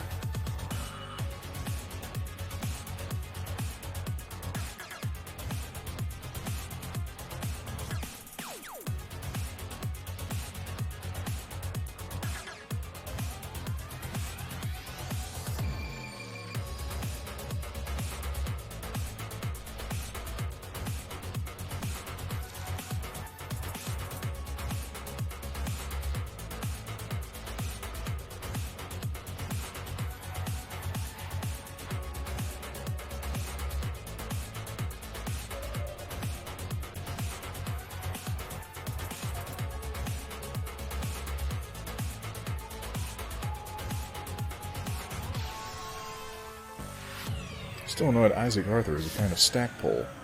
He's a scientific genius, and he generally likes Stackpole. Yeah, say what you will about Stackpole, the guy wrote some entertaining fiction.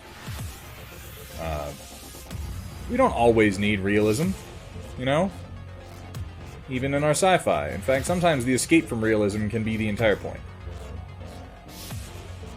When watching Thunderhead stream, you may feel the urge to do the cha-cha Fair enough. because he likes to slide it to the left, and then slide it to the right, and then hold it off screen entirely. Come on, wrong. Thunderhead, put it back on camera. You're not wrong.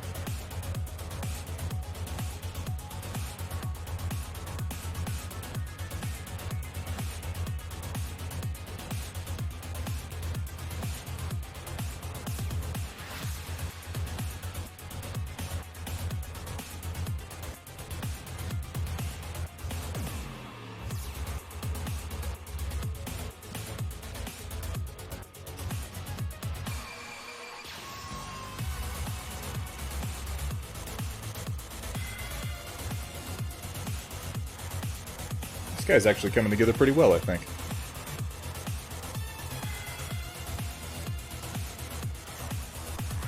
Yeah, see, that's it, Roland. Stackpole's books are not necessarily going to be... I mean, it's Stackpole.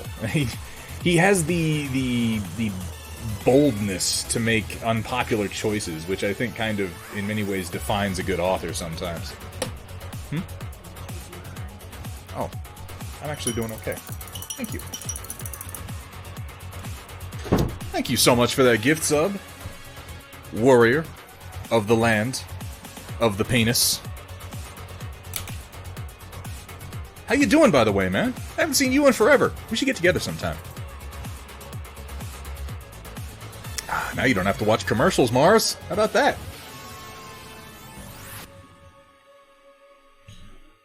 That's fair to say. But yeah, when it came to like mechs fighting mechs, it's some quality pulp. And then, of course, mechs exploding violently for no reason. That's always a good time, too. You complained that I hated Arano because she wasn't a Sue. At least she wasn't loud Uber Gladiator. I wasn't really complaining. I was just pointing out that you could rephrase your complaint as simply saying she is not a Mary Sue. Which, maybe that means more to me in the wake of the Star Wars sequels. But not a Mary Sue is just fine by me. Yeah, I really, really should have paid more attention when I was removing the supports on these figures. They're kind of bad on the back. Oh well.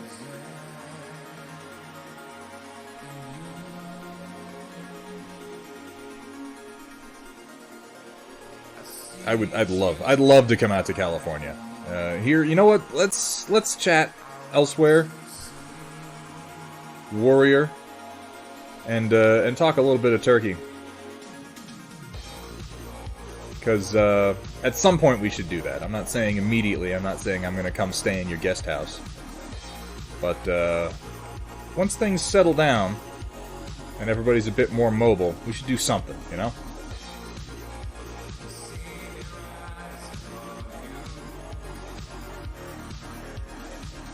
Cat Ion. 5 months of putting... Oh my god.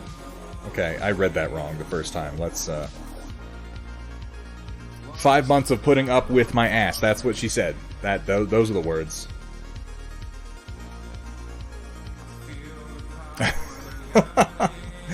Cat, you've been keeping the stream going. I don't know what the fuck you're talking about. Don't want the Rona out here? We got lots of it. We got a fair amount of it going around over here from the look of things. Gonna pull the trigger on that heavy gear set. It's only 90 USD and you get 20 minis and a rulebook plus extras. Problematic Gambler, I if really... you don't respect the cat, you're gonna get the BAP. It's true. I recommend it. They're good minis. They're domestically manufactured, you know, in Canada.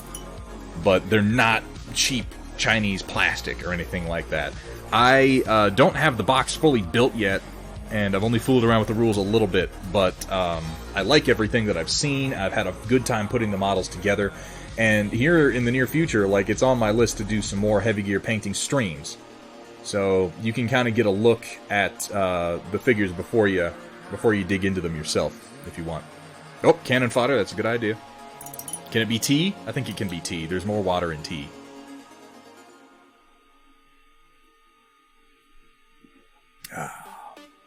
Oh, I didn't do Cat's button. I gotta get this actually set up for you. Wait, is this the button? There we go. Hello there.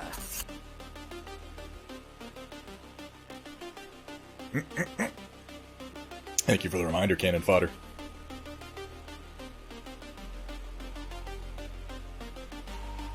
It does just so happen, doesn't it, Roland? By the way, Roland has been an immensely helpful source of both lore and model assembly information over the course of my brief exploration so far into Heavy Gear Blitz. It seems like a fun game, and I'm going to continue messing with it. But, you know, I'm scattered across so many projects, it's not surprising that it's taken me a while.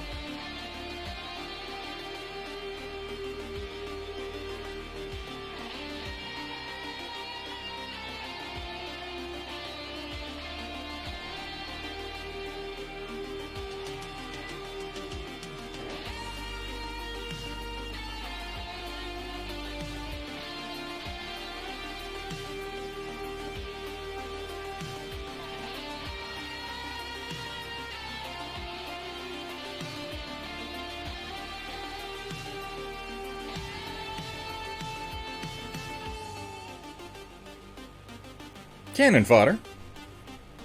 You fine, fine person. You, thank you so much for that subscription. Enjoy your kick-ass emotes, courtesy of our very own Cat Ion. Speaking of which, guys, I gotta get on filling up some of our emote slots. We went right past the limitations that we needed to get more emote slots, and I have not put any new ones in yet. I need to commission a couple of them.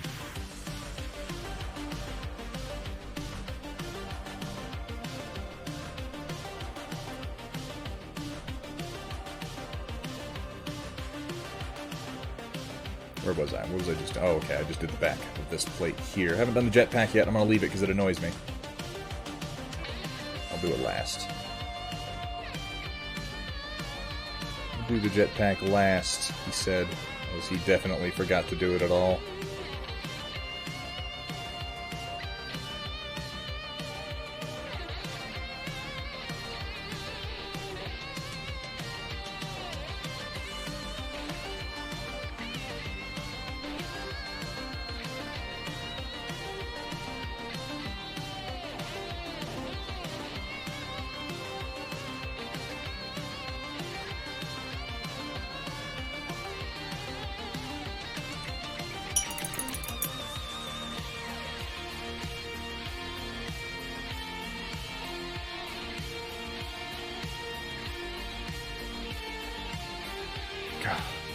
Battletech nerds, am I right? God.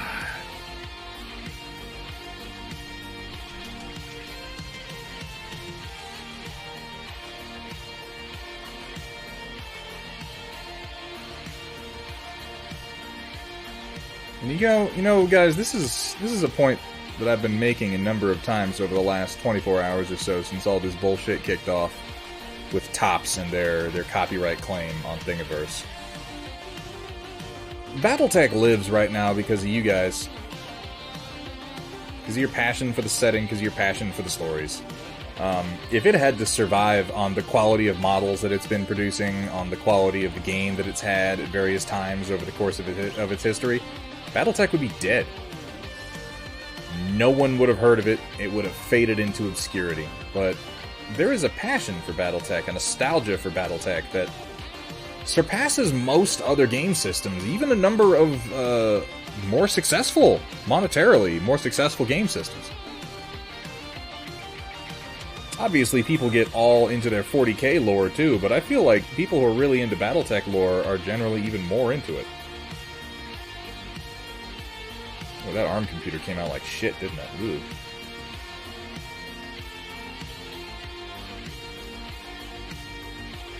And that's why it's just so galling to have them take short-sighted moves against said community. Because there wouldn't be any money to make it all without the passion that the community has for it. Cannon fodder, 200 biddies. I'll pop up on my G-string. You can slip them in right there on the hip. Thank you so much.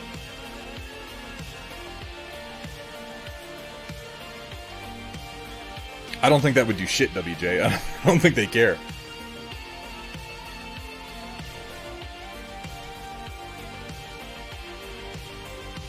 Like, I wish. What you can do... Oh, okay. No. We can carry this idea forward, though. You know what you can do?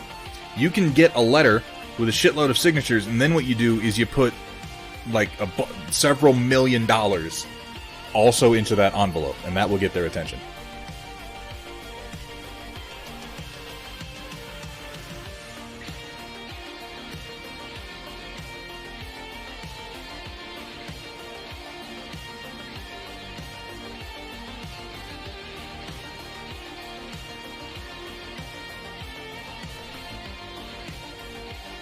We will make it legal.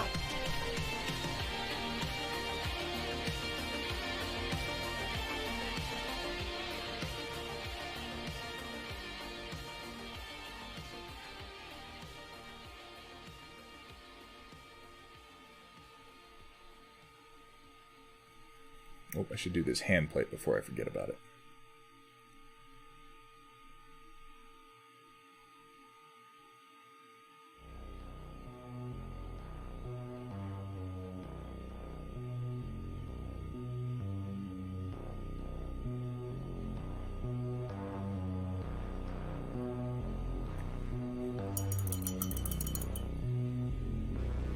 Yeah, they saw, and it seems obvious to me that, like I said, the core decision around everything that's happened recently with the copyright claims, it's like the story goes, bean counter counts beans, determines I could have more beans. Like, that's the whole story. More than likely. And then leaving a bunch of other people to kind of pick up the pieces because he didn't consider anything past that. It's disappointing, but it's almost certainly true.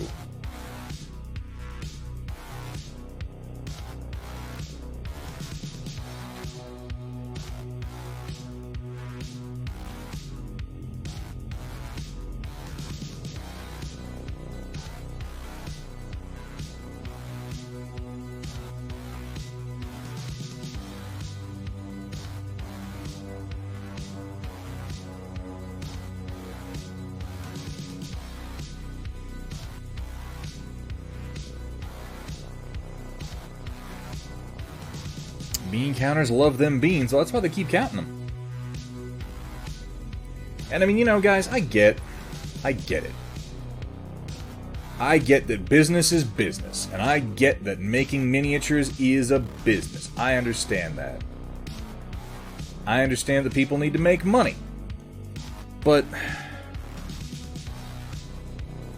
with something like this, that has so much art and so much imagination and so much fan love involved in it, you can't just ignore the community. You can't just completely ignore the humanity of it, ultimately. Because if you do, you'll make less money. Well, I hope you will. Maybe I'm wrong. Maybe they're gonna fuck everybody over and make all the money in the universe, and I'm just a big idealistic fool. I mean, that's probably more likely, but I hope that we as consumers are not that easily duped. I hope that we're better than that. They might not be better than that. It might be unfair to expect them to be better than that, but I hope that we are better than that.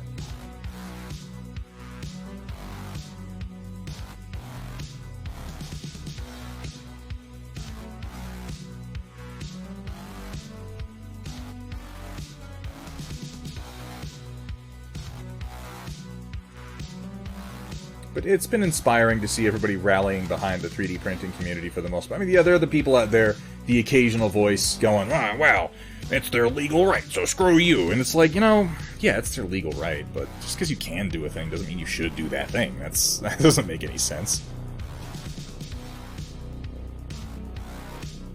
Yeah, Games Workshop, it's difficult to analyze the tabletop wargaming market. Let's get that out of the way. It is difficult to analyze the market. It's difficult to analyze why one game does better than another. There's so many factors involved. It's not, we're not selling pork bellies here. Can't boil absolutely everything down to pure numbers. There's a lot of feeling involved in the selling of miniatures, in the nostalgia of it, and how long it's been around, how attached people feel to the stories. 40K has a lot of nostalgia. 40K has a lot of other things going for it, too. It got that market share real early, and now, like, I know the military crowd is real big into 40K. Not for many reasons, not the least of which being that if you're in the military, and you go almost anywhere in the world, and you want to play tabletop war games, guess which one you can find? 40K. Everywhere. All the time. If I want to play Beyond the Gates of Antares, like, I'm probably not going to find players. Which may drive me even further into the arms of Games Workshop as I adopt 40K as my primary game simply because it's easier to find players. And that's like not a self-fulfilling prophecy, but a sort of compounding vicious cycle at that point, where it's like, well, I'm going to play 40K because there are more players, and there are more players because because we're playing 40K, so there can be more players.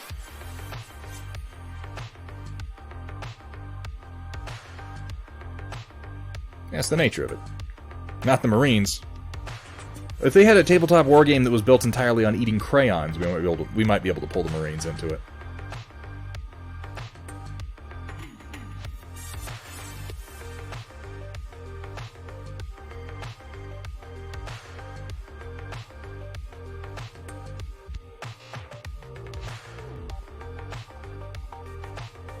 For my Marine viewers out there, know that I don't hate you.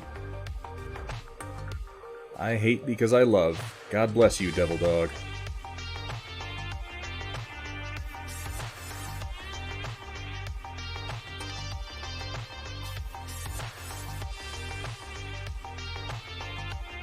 Go Army, huh? Huh?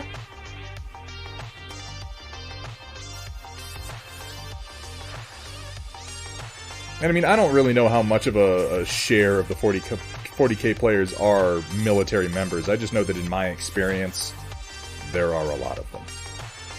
At game shops, I always find veterans playing 40K, and every place I ever went in the service, there would be no tabletop gaming going on whatsoever if it weren't for 40K. Maybe some D&D, but in my experience, D&D happens less than 40K does.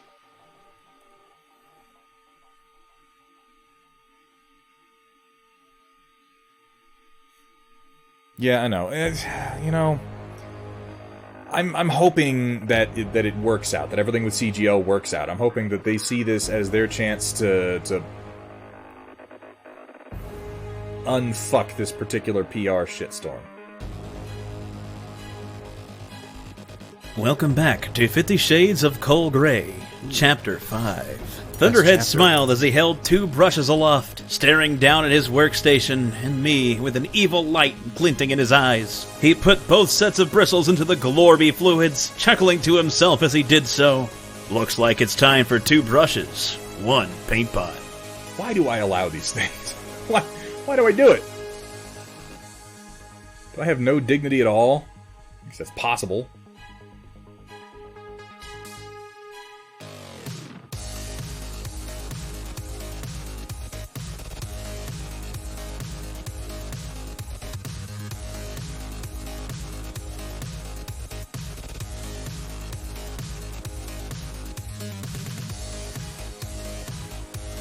No, it doesn't. It doesn't make any sense at all. I'm sorry. Were you under the impression that Kinetic Harmony was, like, making... None of them make sense. Welcome back to 50 Shades of Coal Grey, Chapter 4. Thunderhead slowly brushed up and down the leg of the miniature as I watched from the desk, my glistening paint waiting for his brush to get even more. The desire was there, he knew that, but he still kept painting that neck's crevices again and again, even after his paint ran thin.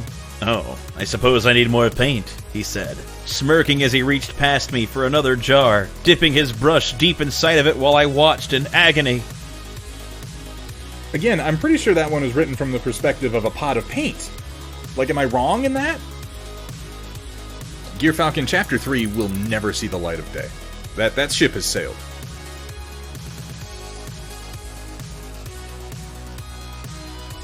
WJ, don't do that. Cat Ion's internet is the poops today. That's disappointing to hear. I'm sorry.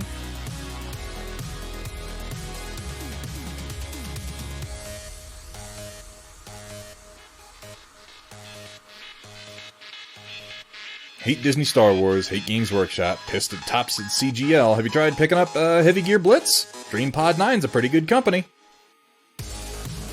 Written from paint on the wet palette. I could see that.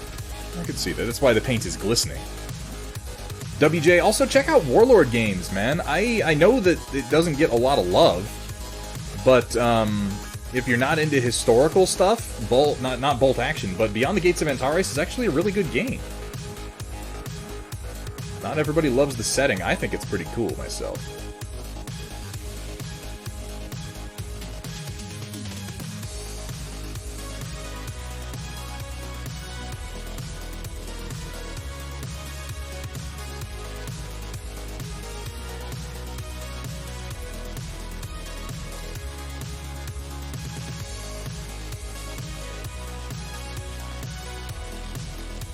Mantic is a pretty decent company. Yeah, Drop Zone / Dropship Commander. I've heard good things about both of those. I've played Drop Zone Commander a couple times and enjoyed it.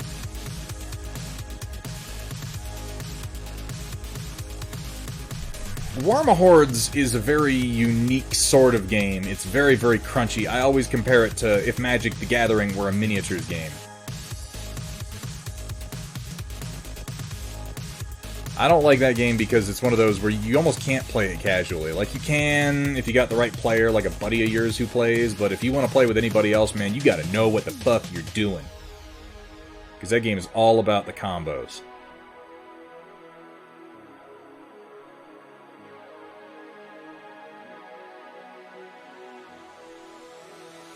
Very specific combos, for that matter. It's a very crunchy game. It's very tightly balanced. At least that has been my experience. I don't know the current state of it. The last time I played it was some time ago.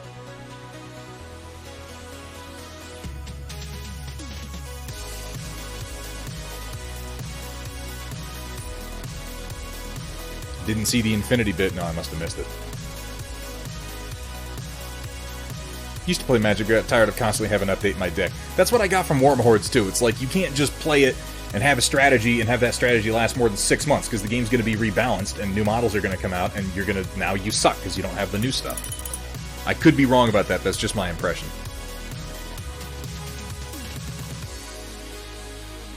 Oh, we're getting real close to that storm report, aren't we? I'm pleased with myself. I've managed to keep painting this entire time, and I haven't painted the fastest today. I think we've done some good work. I'm actually really liking how this particular model is looking, and I think it's funny because you can really tell the difference in the highlights here. We've got, you know, the chin up on the helmet where no highlights have been done, and then down from that we've got the white highlights. And I don't mean to toot my own horn. Oh, you know what? I see a spot I can fix real quick. Fix it real quick.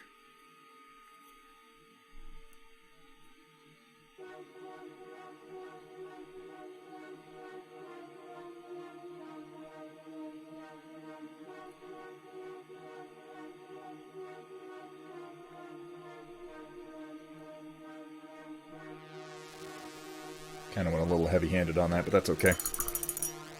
I see you didn't play Crix. No, I didn't. I won't even pretend like I really know that much about the game. Don Zwirgo. What's up, man? How you doing? Need to know what caster with each Warjack unit solo to get the best unit. Yeah. It's a very precise game for crunchy players, was my impression. And there's nothing wrong with that strictly, but you do want to be that sort of player if you're going to play it.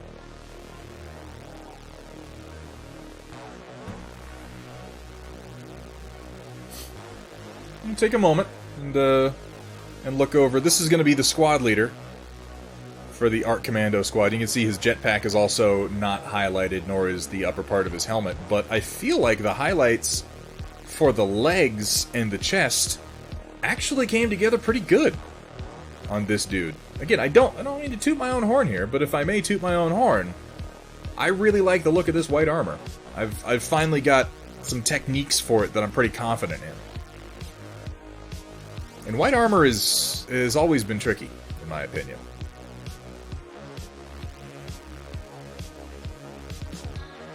I'm not going to spend this much time on my stormtroopers I got coming up. Like, I might invest heavily in some dry brushing techniques, because I've got... Oh my god, I've got 5 squads of stormtroopers that I need to paint, you guys. Ugh. I need to make it simpler than this.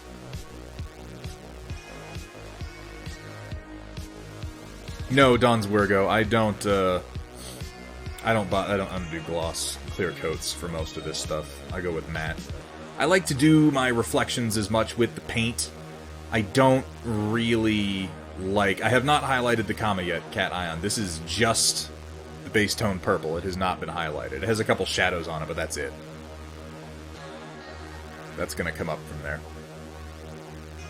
I know that a lot of people use gloss, particularly for things like Stormtrooper armor and glass and stuff like that.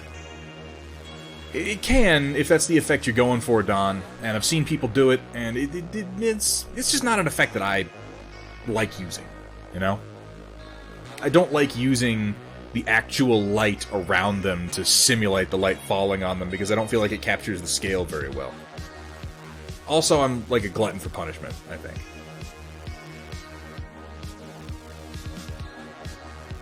I don't use gloss final clear coat on basically anything. I'm a matte clear coat pretty much all the way sort of guy. Ah, shit, you know what I should have done? I should have dry brushed these guns earlier.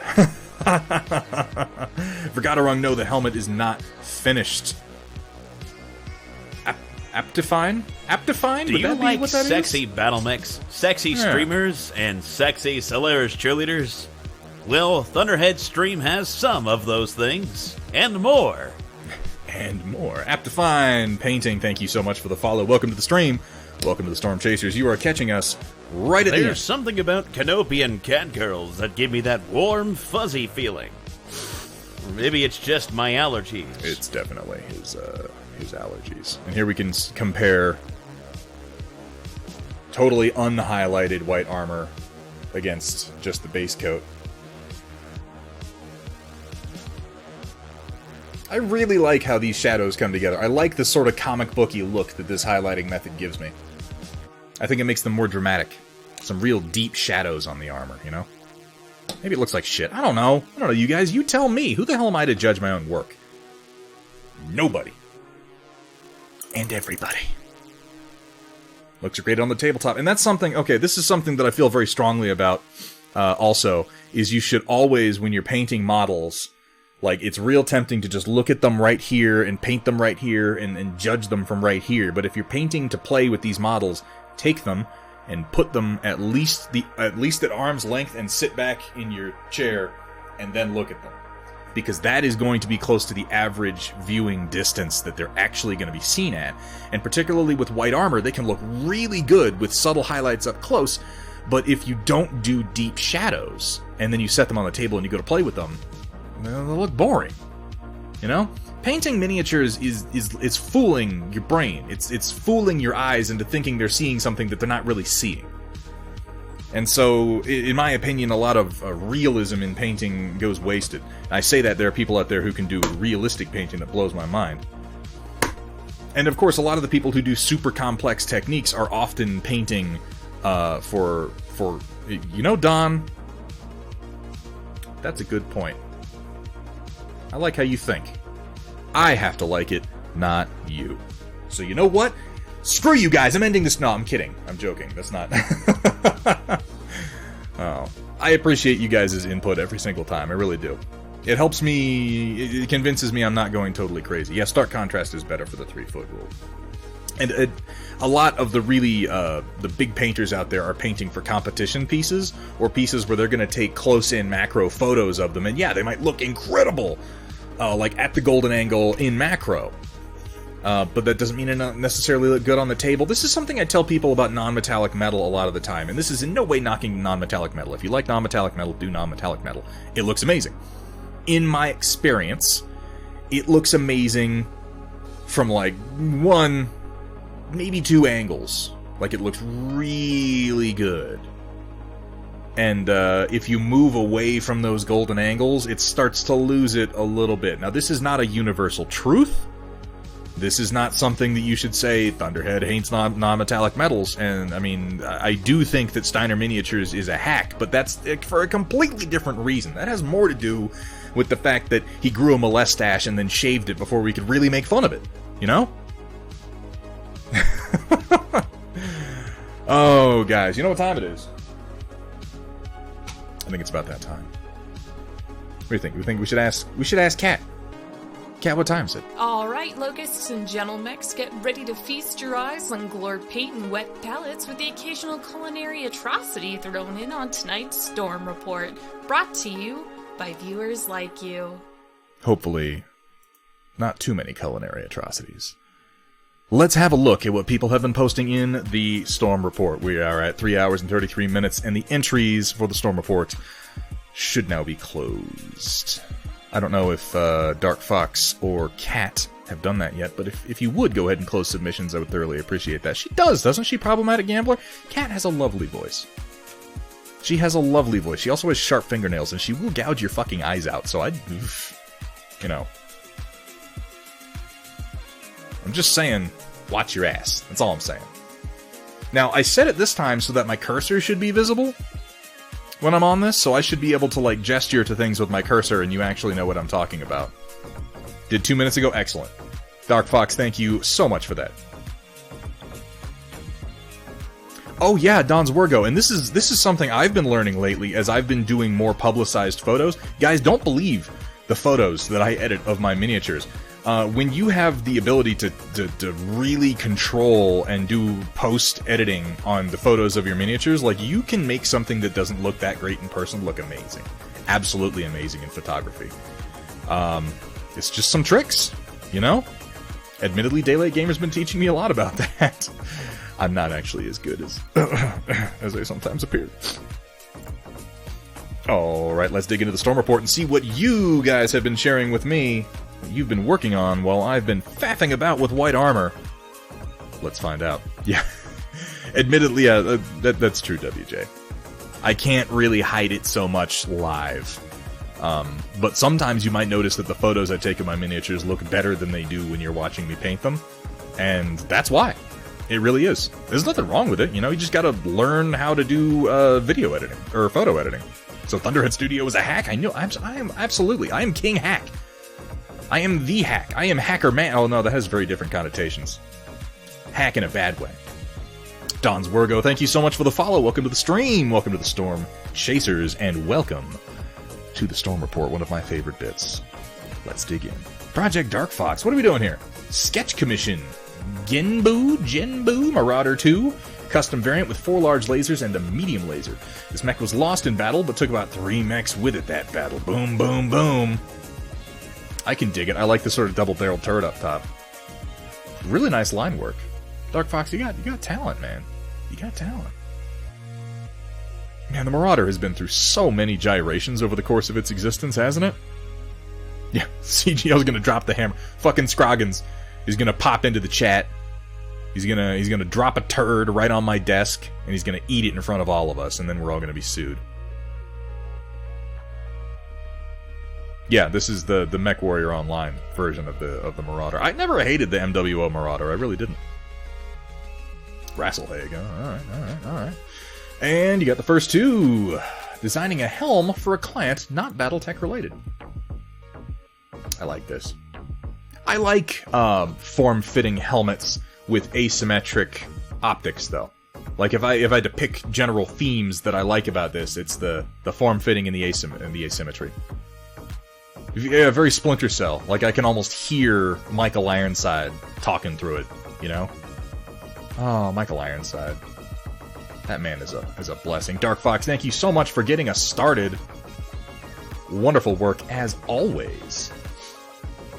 Roland, what is it we got? We got a Cyclops here, huh? Where'd you get this, buddy? You being a pirate? Huh? Roland the pirate. We got a lot of pirates in here these days, according to some people. I like a good Cyclops, though. Squad of stormtroopers that I'm super proud of, and may or may not have accidentally been in Holly Monster's color. They are in Holly Monster's colors, aren't they? Oh, that's cute. Oh, let me go back for a second. Yeah, I see that you're right there. I was thinking that that a couple of those parts looked off, but I couldn't quite place it. It's the Mackie parts. Okay, that's pretty cool. Good mod. And yeah, they're totally in Holly Monster's colors. I've been watching Holly Monster more lately. She's a lot of fun. I really appreciate that she's not one of the like, I am an amazing painter, look at me do these complicated techniques. She's very down to earth. She is very honest about her skill level. She talks about what she's doing as she's doing it, and she can burp so fucking loud, like almost on command. It's staggering.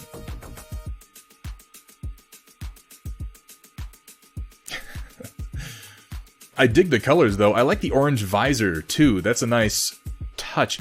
Now, their visor, the actual physical visor on the Stormtrooper, does not continue across that way, but I only mention that because I actually like the look of the way that you've painted it, Ren. Like, if we're throwing canon out the window, and we're doing anything we want, that looks pretty cool. And the orange was a good choice. May or may not have accidentally been. Whoops, yeah, sure, accidentally. Okay, I buy that. Cyberpunk Geralt of Rivia that I printed. He's supposed to have a sword in his right hand, but alas, supports were not in my favor. Yeah, I know how that goes sometimes. Now, it's always tricky to make out detail on resin, but I gotta see what we're going here. He's throwing a sign with one hand.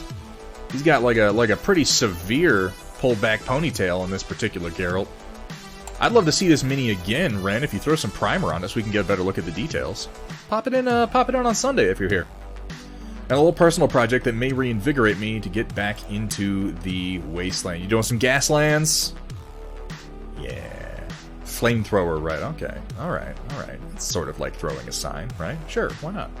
I posted some pics in the showcase on Discord just to show how angles and light can change the effects on a model.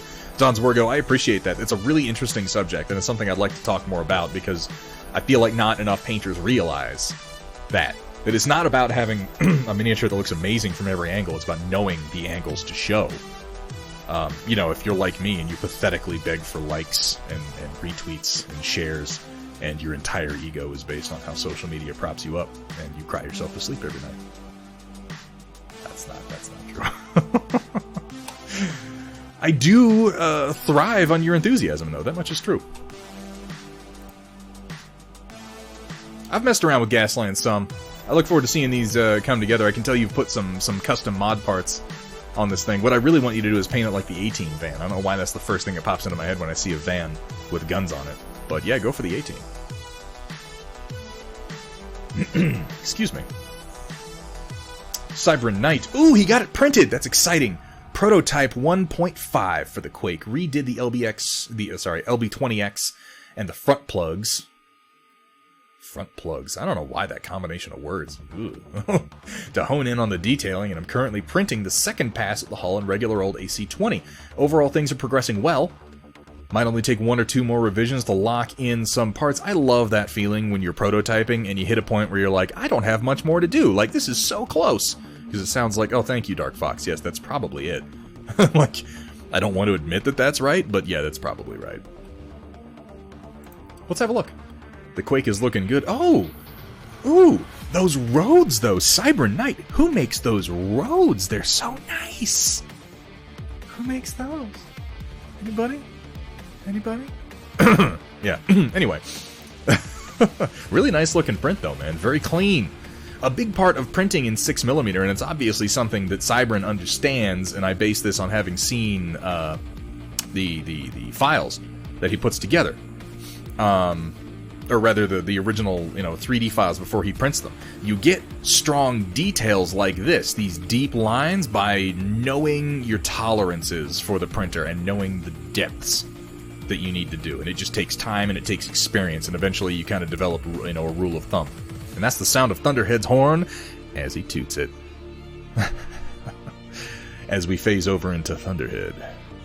After dark, it's nothing but horn tooting from this point on. Really good looking print, though. I dig it. Let's get another angle on this bad boy. And of course, it is modular as all fuck, because this is Cyber Knight we're talking about. My god, this man makes everything mod. You can take this shit apart and put it back together like 12 different ways. It's ridiculous. Aren't the roads Scroggins? Yeah. These roads are from Scroggins. He definitely made these and then licensed them through CGL. You rat bastard, you. What's used to clean up prints like that? Sentient Pickle? I'm not sure what resin he uses. I know that if you're using more traditional resin for resin printers, acetone is staggeringly effective. Like, you want to do your initial cleanup in something like high percentage isopropyl alcohol, and then you want to use some acetone after the fact to really get into those crevices and kind of dry out the surface. Or are you talking about the PLA prints? Because that, I like, if I had to bet, I'd say ironing. Ironing is an amazing setting. Yeah, water washable resin is a 3D printable UV reactive resin. I think Elegoo is the only company making it.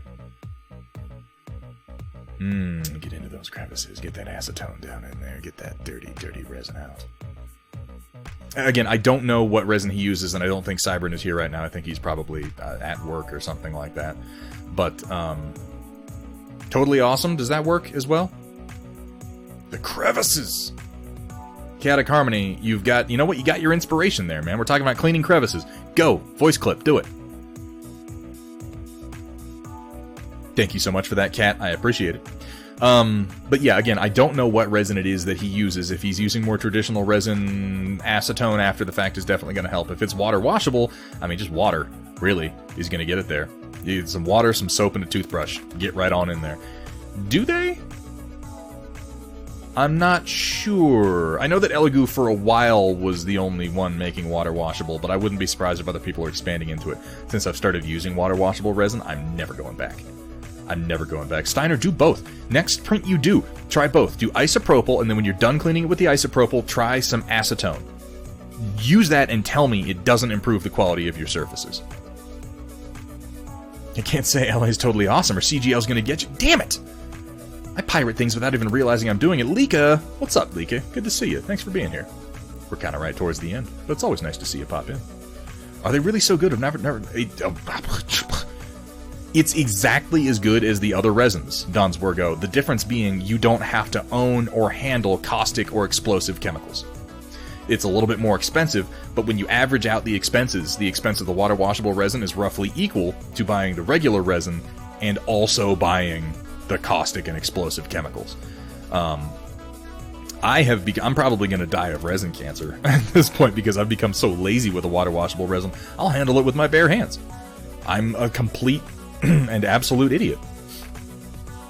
Yes, that's the other thing, and Vergaderung makes a good point. I've been doing these with all my minis lately with, I'll pop this up on camera in a minute. I don't know if you guys know I just did this print for these Star Wars Lothal speeder bikes based on the concept art from Joe Johnston from 1979.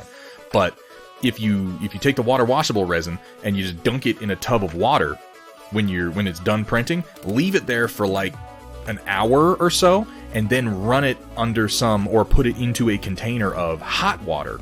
Like, let the regular water kind of carry away a lot of the detritus on the surface and soak into it a little bit. Not too long. If you leave it in the water overnight, it will just start to disintegrate the plastic itself. But if you then put it under some hot water, it will soften it to the point that the supports will just pop right off. Or if you go in with an X-Acto blade, you can just take them all right off real easy. Vergaderung, I have found that time does help. Not a lot of time, but some time. What just happened? Oh, there's a thing. Titano Man 75. Thank you so much for the follow. Welcome to the stream. Welcome to the Storm Chasers, and welcome to the Storm Report. We'll have to. You know what? I'll do a comparison with you, Vergaderung. I don't know how. I don't know when. I don't know where. But we'll compare our methods through fucking magic or something. I should probably move on from this. Cyber Knight, thank you so much for sharing. What do we got here? There's this. Oh, we got a thing. We got a thing that he was showing us. Hang on, I gotta mess with my sound. Let me mute Pretzel for a moment. Pop on audio for Discord. And what do we got here? Does this go full screen?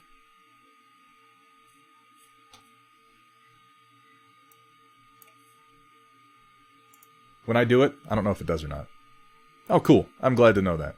Oh, you're just showing it off. I didn't have to do sound or anything. I saw the pictures of this. Dude, this effect that you've done, the spiral that's only visible from one angle, that's fucking cool.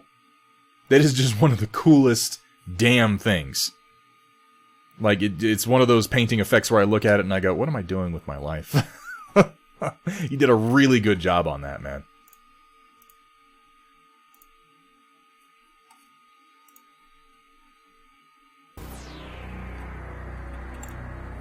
And I'm sorry I didn't stick around long enough to check that out when we were on stream.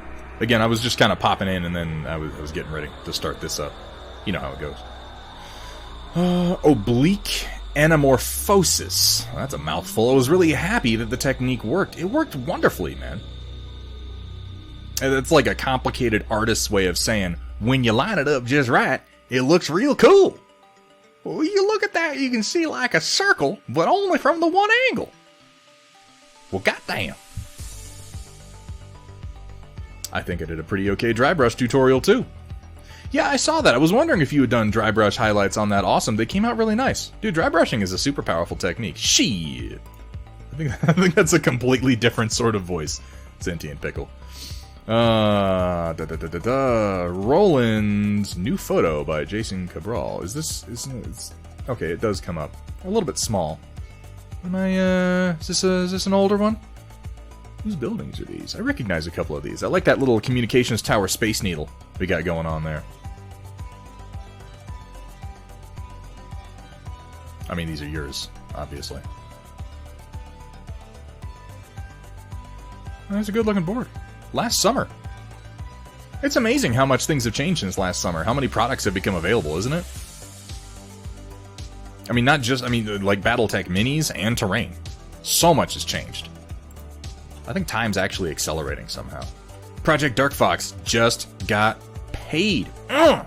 Feels good, doesn't it? Finished product from earlier in the report. Must be my third pick of this Storm report. Thus this be my... Oh, okay, I see what you said there. Is it going to come up? There it goes. Oh yeah, nice and refined. What is this going to be for, Dark Fox? Is this being printed? Is this being made for like a costume? Or is it something that they're going to use for some art or a profile picture or what? Or do you even know? Is it a mystery? Did you have to deliver it via dead drop and get paid through a Swiss bank account? Someone else's game system. Alright. Well, it's a good looking helmet. I dig it. I like the... I love the asymmetric. You know what it reminds me of? The Scope Dogs from Votoms. TRO show. Okay, I gotcha. Coral printer in action. Isn't that a good feeling? By the way, Coral, if you're here, your package is going in the mail tomorrow, man. I finally got it all finished boxing up today after having to go through printing the Annihilator like 6 times. I swear to God, the Annihilator's cursed. I love the Ender 3, though. It's just such a fantastic machine. It is. It is. It's boxed up and ready to go now. I'm paying the shipping tonight. New city has begun. Or you can just print everything before I get it to you, and I'll keep all this stuff. No, you're about to have a lot of fucking hex stuff, man. But the fact that you have a printer means that if there's any individual parts you want to make more of, boom, you got them like that. And thank you so much again for offering that trade. I really appreciate it. I got to dig into those stormtroopers. Thank you so much for sharing, a Coral. Roland. What do we got here, buddy? So, Roland, tell me what I'm looking at. Other than a pretty solid olive drab paint job overall with a good choice of cockpit glass colors. And some nice basing to boot. With some 20-hour builds coming up, I'm seeing the value of just buying some of it from you. Yeah.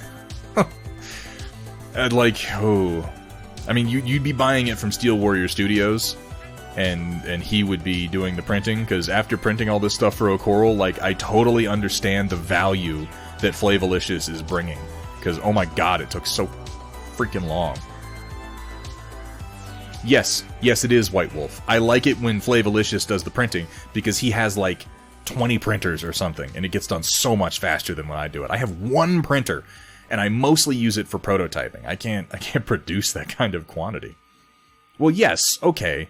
There is a Hatchetman. Thank you, O'Coral. Thank you very much. Aerodani Lighthorse. Okay. I didn't want to, like, I know there are a lot of color schemes out there I'm not familiar with. I see olive drab with yellow, and I go, that's probably ELH, but I wasn't sure. Yeah, he did. He just got 3 more enders.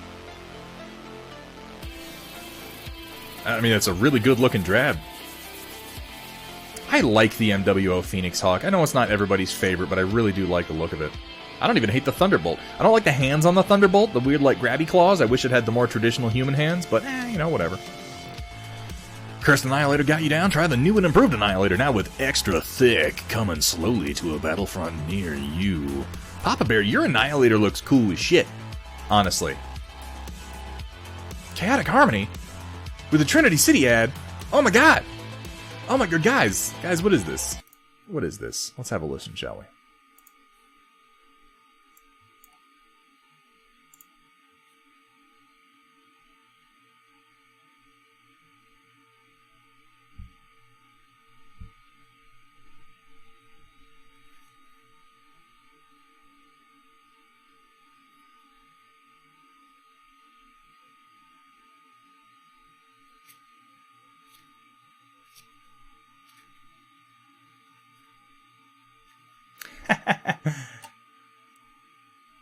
Oh. So you're just seeing me, like, go like this. You're not hearing shit. That's disappointing. Oh, that should have been unmuted. Oh, poopy. One-man rave. Yeah, pretty much. Alright, hang on, let me adjust that. Yeah, I see what went wrong. I had that set to the wrong source. Okay, let's try this again, and you tell me if you can hear it. Unless you just want to watch me dance like an idiot for a few more minutes, we can do... No, don't fuck... God... I gotta turn off clips. Someone remind me to turn off clips.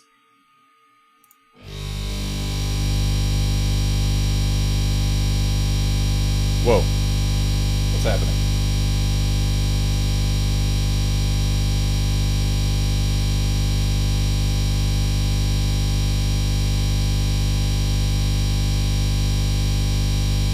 Yeah, I don't know what's going on there. Give me a second. Let's mute that. And figure out what the fuck just happened. Okay, desktop audio is on. Turn that off. That's off. Pretzel's off. Whew, that was interesting. Turn the Hitachi off. Let's try this one more time and see if it does that again. What the flying fuck is even going on? Like, how is that happening? I don't understand how it would be happening. It sounds like feedback, right? It's CGL. I don't know why that's going on. Let me adjust this. Default. Okay. Output audio. Set that to default. We're going to try one more time and see if that happens again, because that was kind of weird, huh? Nope, this is just the thing that it's doing now. I don't even understand, like, mechanically how that happens. It should just be playing normally. Yeah, it's nice to see me shaking things up and putting in the audio problems in the Storm Report as opposed to at the very beginning. This is Chaotic Harmony's fault somehow, because I was just listening to it and it was fine. Like, if I have that turned off and I go to it and I click it, I can hear it. Like, I'm listening to it right now. This is stupid. Chaotic, I am so sorry that I'm unable to play that right now for reasons that I cannot determine. But, you know, everybody go to the Discord and jump into the Storm Report and listen to it, because it's cool. Chaotic, I'm so sorry, man. I don't know why that's happening. I'm going to have to dig into that. You know that my audio problems are constant.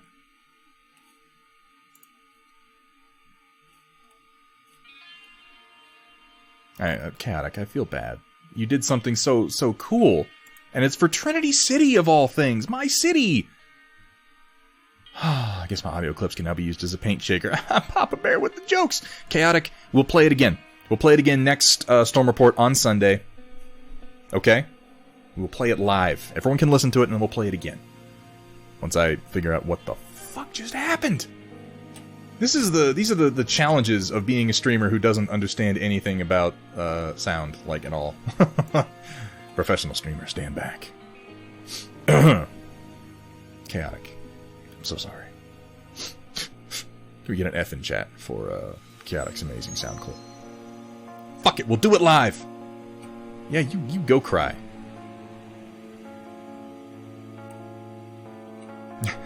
Silvery Demise Phalanx. Tried to non-metallic metal the belt buckle. Nominal success. I am proud. Oh, yeah, I can see that. Yeah. That worked out pretty decent. Real yellow, kind of a brassy thing you got going on there. Well, I mean, it's a belt buckle. Of course it would be brass. Interesting model. Some kind of pig pilot man? Porco. Is this a character that I should know? Because I don't. Yeah, the shrooms are a nice touch on the base. I dig that. Of course, Cat would be into, you know, fungi. Porco Rosso. I mean, apparently I should know who this person is. Oh, a Miyazaki movie. Okay, I have not seen that particular movie. But yes, excellent work on the NMM. I like the cloth as well, Silvery, and the mushrooms are a very nice touch. Really well done. Thank you so much for sharing. Gear Falcon. One. Okay, pick one, Funda. Funda. Oh, this is the one you're giving me an opportunity to pick? Gear Falcon, hit me up in, toss me a private chat. Please. I would appreciate that. Actually making progress on my story for Shrapnel, page 1 of 6, words 1,300. Oh, so many words. What are you, some kind of nerd? Reading words, writing words? Words are for dorks. God. That's really cool, Ghastly. Yeah, don't let everything that happened over the last few days kill your enthusiasm for writing, man. You know, keep going. And then post it here before you send it in, and then I can submit it myself before you do. I mean, appreciate it and give you feedback. Manro Fasal, close up with the decals. Huh. I got some good work done on the face there, it looks like. I like that the visor is white with the red internal. That really pops well against all the rest of the dark colors. Nice. Nice. And yeah, hey, that's a well-applied decal. It can be tricky to get them down if you haven't done a lot of them in particular without bubbling. I assume you're using... oh, and you drilled your barrel! Ah, yes! You're a fucking champion. I assume you're using Microset and Microsol. If you didn't, you did a fantastic job without them. But if you did, it shows, because it has stuck down very nicely. With no bubbles or anything. Order some of those makeup brushes, the ELF ones. They're fantastic. They're so good for dry brushing. I need to do some dry brushing here on the stream. Can't take a good photo. It's a paper decal with medium. Oh, really? It went down really nicely. It looks excellent, man. Good job. Girl Geek took a short break from the large Pokemon pick to work on this small Pokemon pick. Can you guess who it is? Is that Onomite? Onostar? Is Girl Geek here to let me know if I got it right? Or not? No, it's not Pikachu. Who's that? Yeah, we do. We have a live version, ladies and gentlemen, right here of Who's That Pokemon? Am I right? Is it Onomite or Onostar? Omastar, rather? It's not. It's neither of those. Eco Tools? Is that a Pokemon? What do you keep saying Eco? No, that's not Alakazam. Is it? Who is it? Just Girl Geek. The suspense is killing me. I'm literally dying. Jeff Bezos. Yeah, I was thinking that sounds like a tool. Eco tools. Yeah, okay, thank you. I was like, what the fuck are you... That's not a... What are you saying words for? I recommend ELF. At least I used ELF. I haven't tried Eco tools. Cat got it right? Cat got it right? What? What did Cat say? Cat never gets things right. Alakazam. This is Alakazam? You fucking kidding me? What part of Alakazam? Like, I can't see it. I know Alakazam, but I can't see it.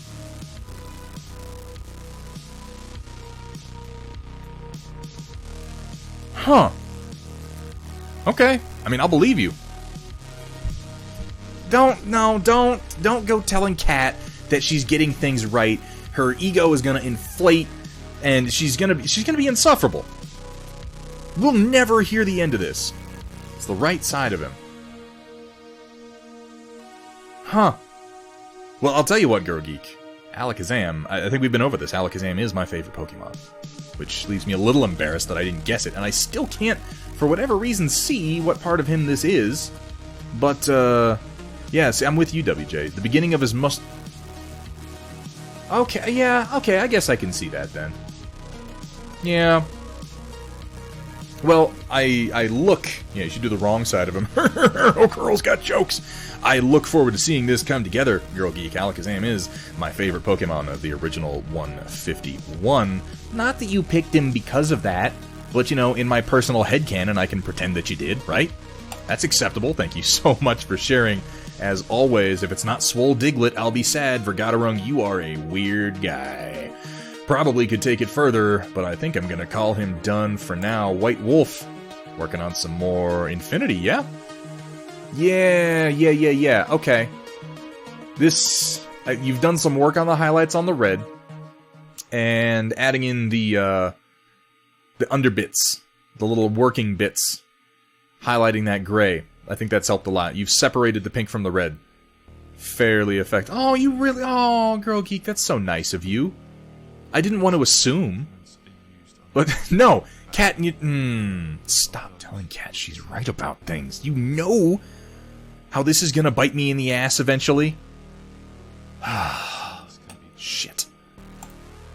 Good work, good improvement. I see you're moving the red a little bit more towards orange, and I like that. Again, it helps to differentiate it from the pink, which I think is important, since he's stomping on some pink, as it were. That's not a euphemism, by the way. Don't read too much into that. Good highlights on the back. Yeah, I'm digging it. It definitely helps to break the colors up somewhat. It's a funny sort of thing when painting models, particularly models like this, where you have a lot of one color. It can really help to get in there and break it into chunks. Like there at the hips and at the elbows and in the hands and everything. It can help you see the color a little bit better. Really love the underarm gun on that model. Yeah, the big one that he's got? That's pretty slick, right? That's a big old nasty weapon. No, stop it, WJ. If you don't respect the cat, you're gonna get the BAP. I'm never gonna hear the end of this. Made some progress on my custom tank, slow going today. Hey man, slow going is still going, and it looks like you've made some good progress. Deciding on these details can be some of the hardest things that you do. I love the sort of common weapons that you're able to slot into this. That is a fantastic idea, Kursala. Really nice. Good looking. I feel like with everything going on, I would share this great new mech design. If you anchor the box, you're gonna get stuffed in a box. It's true. That will happen. That's happened a few times. It hasn't been pleasant. I think I will call it the adequate. I see what you did there, you filthy, filthy pirate. Now it's looking nice. It's coming together well, man. Papa Bear, keep up the good work. And closed. Papa Bear, I like your work, and everyone you do gets a little bit better. Ooh. Hey, that's not bad. That's not bad. 4 hours, 6 minutes. We're coming in at the ideal time.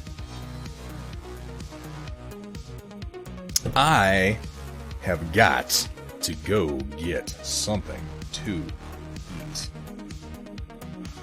It was relatively short compared to some of them, but I feel like I can thank, you know, my illustrious mods for keeping things a bit under control. Still deciding where I should go. Hey, man. Just keep plugging away. The hunger is very real. The thunger, if you will.